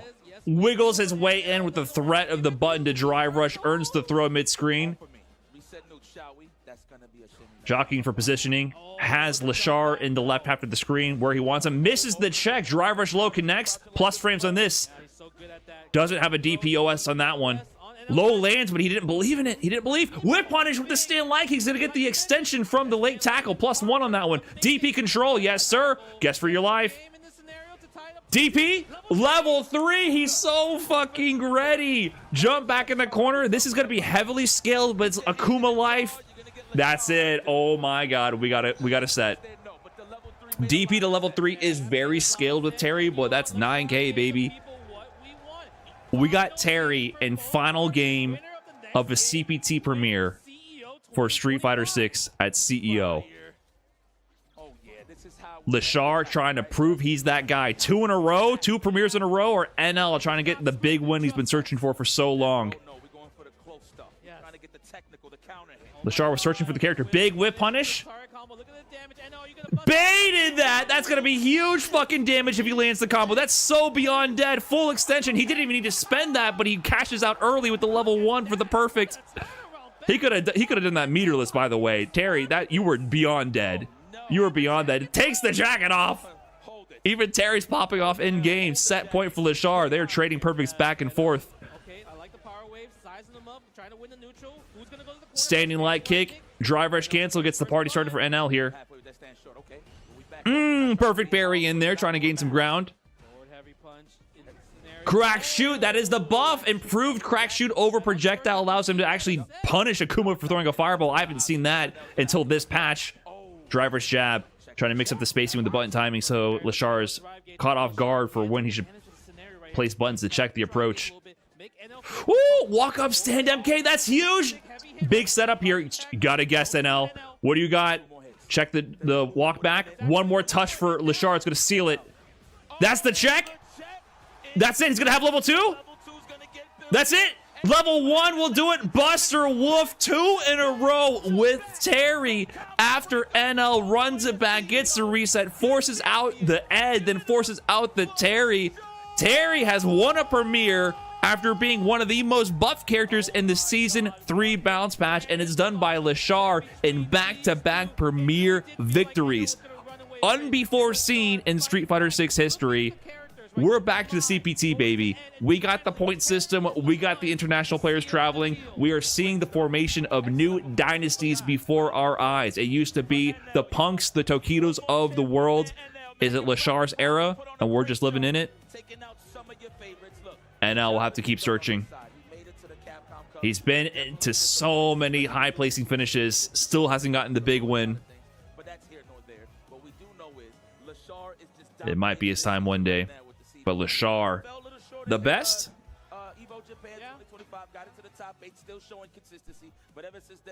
Leshar, baby. One combo breaker 2025. Now moving over here to CEO 2025 with W's. All dubs here for Leshar. I feel like that's just one of those things where the momentum is so high. He's gonna go in Sheesh. the next tournament. Like, that was sick. I'm so happy. I'm so happy NL forced him off the Mai. Oh, I'm so happy NL forced him off the Mai. God, that was so much more exciting to watch.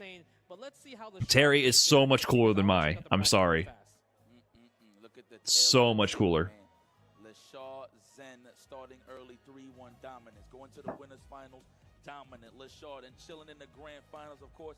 That was a little bit dramatic with all the matches. So much cooler. Fighting his way through KillsYou had a Let's go. Showing throughout this tournament. That was dope. NotPedro and Craime, Ryukichi, of course, being one of the most consistent, but they all fell to the top. And with the Buster Wolf ending, level 2 would have been optimal for damage, but to make the emphasis there, the "Are you okay?" after I just stole your first premier win, after I already had mine. The story has been told. Leshar is your champion. Did NL qualify because Leshar already did? Yes. So just to be clear, with the way the bracket worked out, the other de facto grand finals was NL versus Punk. The winner of losers finals qualified for Capcom Cup. So that was decided. NL had already qualified to Capcom Cup by winning against I guess you can't see because my camera's there. You won against Punk, right? Over here. So that was grand finals essentially for Capcom Cup qualification. So it was just money and pride and legacy on the line for grand finals.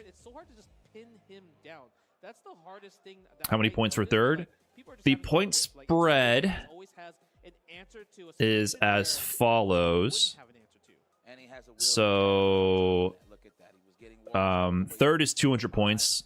Sorry, 250. Second is 300. The point spread is pretty tight. Like they reward you pretty well for going far.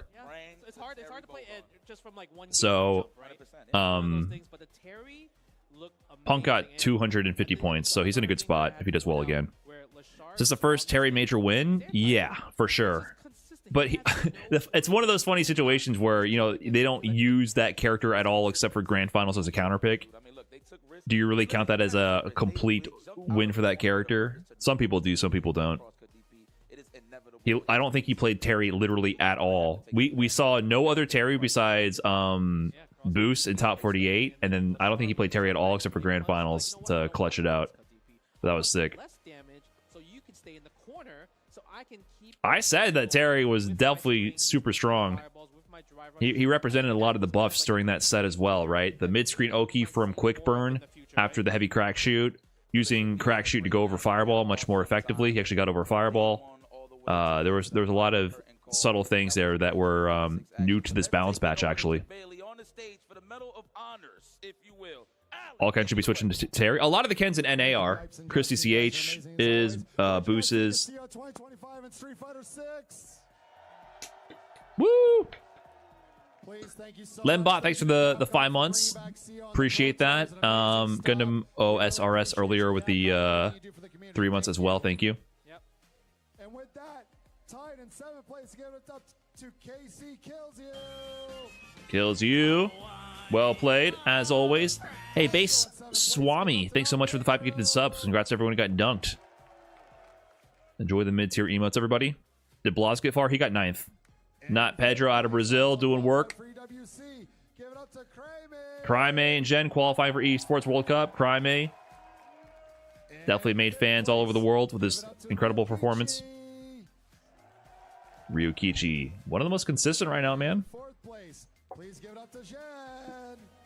Zhen doing work. Hey, Raja Blast on YouTube as well. Thanks so much for the membership. Do points affect seeding at the cup, or are the groups just randomized? Well, they didn't have points before in the past couple years, so we'll have to see how that works. Usually they do it based on region.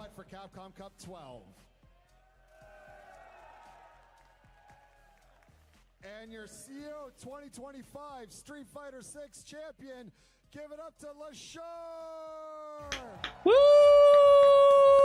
2 in a row, baby. I'm so happy we have a format where we're able to see these things happen. Hold up that belt. Yes. It was a long time coming out. We knew there was something in the water when he had his breakout performance at Capcom Cup 2023. And now the fruits of that labor are coming to fruition. Sagat trailer? You guys don't know what year it is. We'll be back here in the same venue next year. Woo! With that, let's take it back to Yipes and Justin. Thank you, guys. Man, listen, it has been a wonderful weekend. You know, what I loved about this CEO, man, is one thing to reflect is just this one of the original tournaments. GG's. Yes. Good top 8. Hey, yo, Hermit, thanks for the raid. Hopefully you had a good stream. Appreciate that. 2 in a row for Leshar. And looking kind of salty. That's just how he looks. He looked very happy to have qualified for Capcom Cup. It looks like it's time for us to have some fun and just exit to the sunset, huh? that how you feel? Right, straight like the Ryu ending. Yeah, right? yeah, After yeah, that, yeah. I mean, overall, like the tournament has been fire. We talked about it so many times. NL got bills to pay. Round one pools all the way to round Yeah, two. I mean, he did his job to pay the bills. He's in Esports World Cup, and now he qualified for Capcom Cup. Those are the moments that matter for paying the bills, for sure. Is Terry popular in Japan? He might be. He might be becoming popular. He was semi-popular on release in Japan, but in Japan, they tend to really play strong characters. I think as a character, casually, he was popular, but in general, they're tier enthusiasts. So Mai was very popular in Japan. Akuma was very popular in Japan. Terry's stocks might be going up. This balance patch, they kept nudging Terry up the tier list. This balance patch, I think it might actually result in, we already saw it, right? I think it's going to result in more changes like that. I'm excited to see more Street Fighter 6 already. Like, I already know people are going to be playing so much Street Fighter 6 after this. The Terry stocks have They swear Geef is top one, but no one plays him. What do you mean? They have Junior, Kobayan, and Itabashi. 3 of their best players play Zangief, and they also did a ton of work this tournament. And they made top 8 and 9th place at EVO Japan. That's not true. They have a ton of top-level Geef representation. I think I'm probably forgetting one as well. Having the point system as well. Of course, I've been sounding like a broken record this whole time, but hey, that's what brings the party together when it comes to getting some good quality matches. What were the best matches of the tournament? I like Daigo Craime and Grand Finals because of Terry. Right, I think like we have Blink Respawn, Blink is next. Evo, and we have obviously EWC, and there's just World Warriors in general. Look at that, Terry. I saw the crowd was cheering. That's a nice drawing. Are you okay? Bust out Wolf. Some of my boys right there, man. Yo, shout outs to the Warriors and Monsters in the background. Did they quickly sketch that just now? In this section right here, man. But I mean, what else can I say, man? I've been very blessed and fortunate to, you know, guide you guys however I can, from the analytical to the joke side of things. But it's kind of cool to do it. Oh, I didn't watch Boost Takamura. I got to see that. That's kind of crazy. Anytime, but you know what? I understand, like, you know, we have to leave and all. But the thing is, we want to make sure you guys don't forget. If you want to get better in fighting games, enter these tournaments right now. World Warrior is coming, starting next week. Season is here. Registrations. Okay, just more ad reads at the very end. Hi, I'm very new to the game and the whole genre, but I just wanted to ask, since we got new characters trailer for the Season 3, how long does it take for Capcom to release new characters? A full year. Those characters are going to be released over the year. So, yeah. For this full year, you're going to get 4 characters, so divide by 4. Listen, man, at the end of the day, if you want to get involved with some gadgets to play some fighting games, I mean, you've seen me and Justin Wong hold it. Well, every commentator hold it this weekend.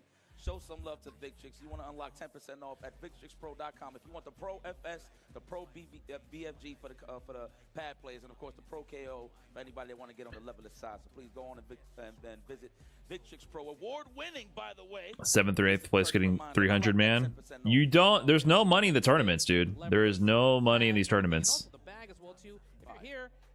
It's just not how it works, man. You want to get to this tournament to get the money. Yes, sir. And of course, you want to enhance to get the Saudi government subsidies. Video games. Please show some love to Turtle Beach, the leader in premium gaming audio. Raise your rank with the award-winning stealth wireless headset lineup, delivering immersive sound. Was Street Fighter V DLC that slow? No, Street Fighter V DLC was much faster, and by this point in Street Fighter V's lifespan, we had 2 more characters than we have now in Street Fighter 6. Yes, you can match, on top of a lot more DLC costumes. So Street Fighter V released in a unfinished, horrible state, and was like way less complete than Street Fighter 6, and had no content for like people who aren't into just like the PvP, you know, main game mode. But they did crank out a lot of DLC really quick and got more characters in the game much faster. So it's kind of weird that they had a great start to this game and then they're like not supporting it to anywhere near the same level, even though it's way more successful. Very strange. This guy straight up came off from CVS 2 to come straight up here. So if it was delayed and you're wondering why it's late, it's not my fault. The hate for Mai so cringe, man, so annoying. What do you mean? She's just boring, man. It's okay. If that's your waifu, it's cool. If you like her, that's cool, but she does short jab into elbow into throw loop and then throws fans into... It's just boring. It's no big deal. They don't hate her personally. I'm sure she's a very nice lady. myself and for you. You know, how many handshakes we have done, but I enjoyed every time. We did it last year, and I'm glad we were able to do it this year again. Hopefully we can continue tradition, and you guys continue tradition at home. FGC ain't going nowhere. It's only begun. This is the fresh season. Third stop, heading to the fourth with Blink Respawn. Alfinito, thanks for the big raid. Hey, appreciate that. Hopefully you had a good stream. Welcome, everybody. We're just wrapping up here as well, though. Just listening to Yipes and Justin Wong yap here to close out the stream. Sick top 8. But because of you guys, we run a tight ship here, so we appreciate you guys. And yeah, man, that's all I got to say. Peace and love, everybody. Be safe and have a good one. Show love to each other, man. All peace. You already know the vibes. Till next time. GG's. Thanks for watching. All right, chat. That was a good tournament. Good tournament. Shout out to CEO. Shout out to CPT putting on the show. Shout out to all the players giving it their all, putting their pride, their ego, their money, their time all on the line to fight for the glory. Props to everyone who actually made the effort to show up and compete, no matter how you performed. And, you know, you remember, anyone talking shit about your gameplay, you are the gladiator in the ring. You're the one giving it your all. So you have my respect for that. Props to everyone who made waves. And I'm happy about this event. Happy about the format. Happy that we get to have evolving storylines. I'm happy that CEO followed up from Combo Breaker and was building on what we established from that one. I'm enjoying it. It was good. It was good. Good show. It might be the dynasty of Leshar beginning now. All right. I'm going to wrap it up here, though. I'm going to get going. I'm going to go chill. Thank you so much for tuning in to my POV. Hopefully, I enhanced your viewing experience to some degree. I want to give a big shout out to all of you guys in Twitch, and yes, you in YouTube as well. I know I'm teasing you guys. I appreciate you guys tuning in as well. You guys are awesome. Hopefully, you had a good time. Hopefully, I made the experience a little bit better, provided some context, something transformative to make the experience a little bit better for you. So, appreciate you guys. I'm going to head on out of here. Y'all have a wonderful evening, afternoon, morning, whatever it may be for you. And I'll catch you guys next time. All right, YouTube. Closing you guys out first. Adios. Peace. Thank you.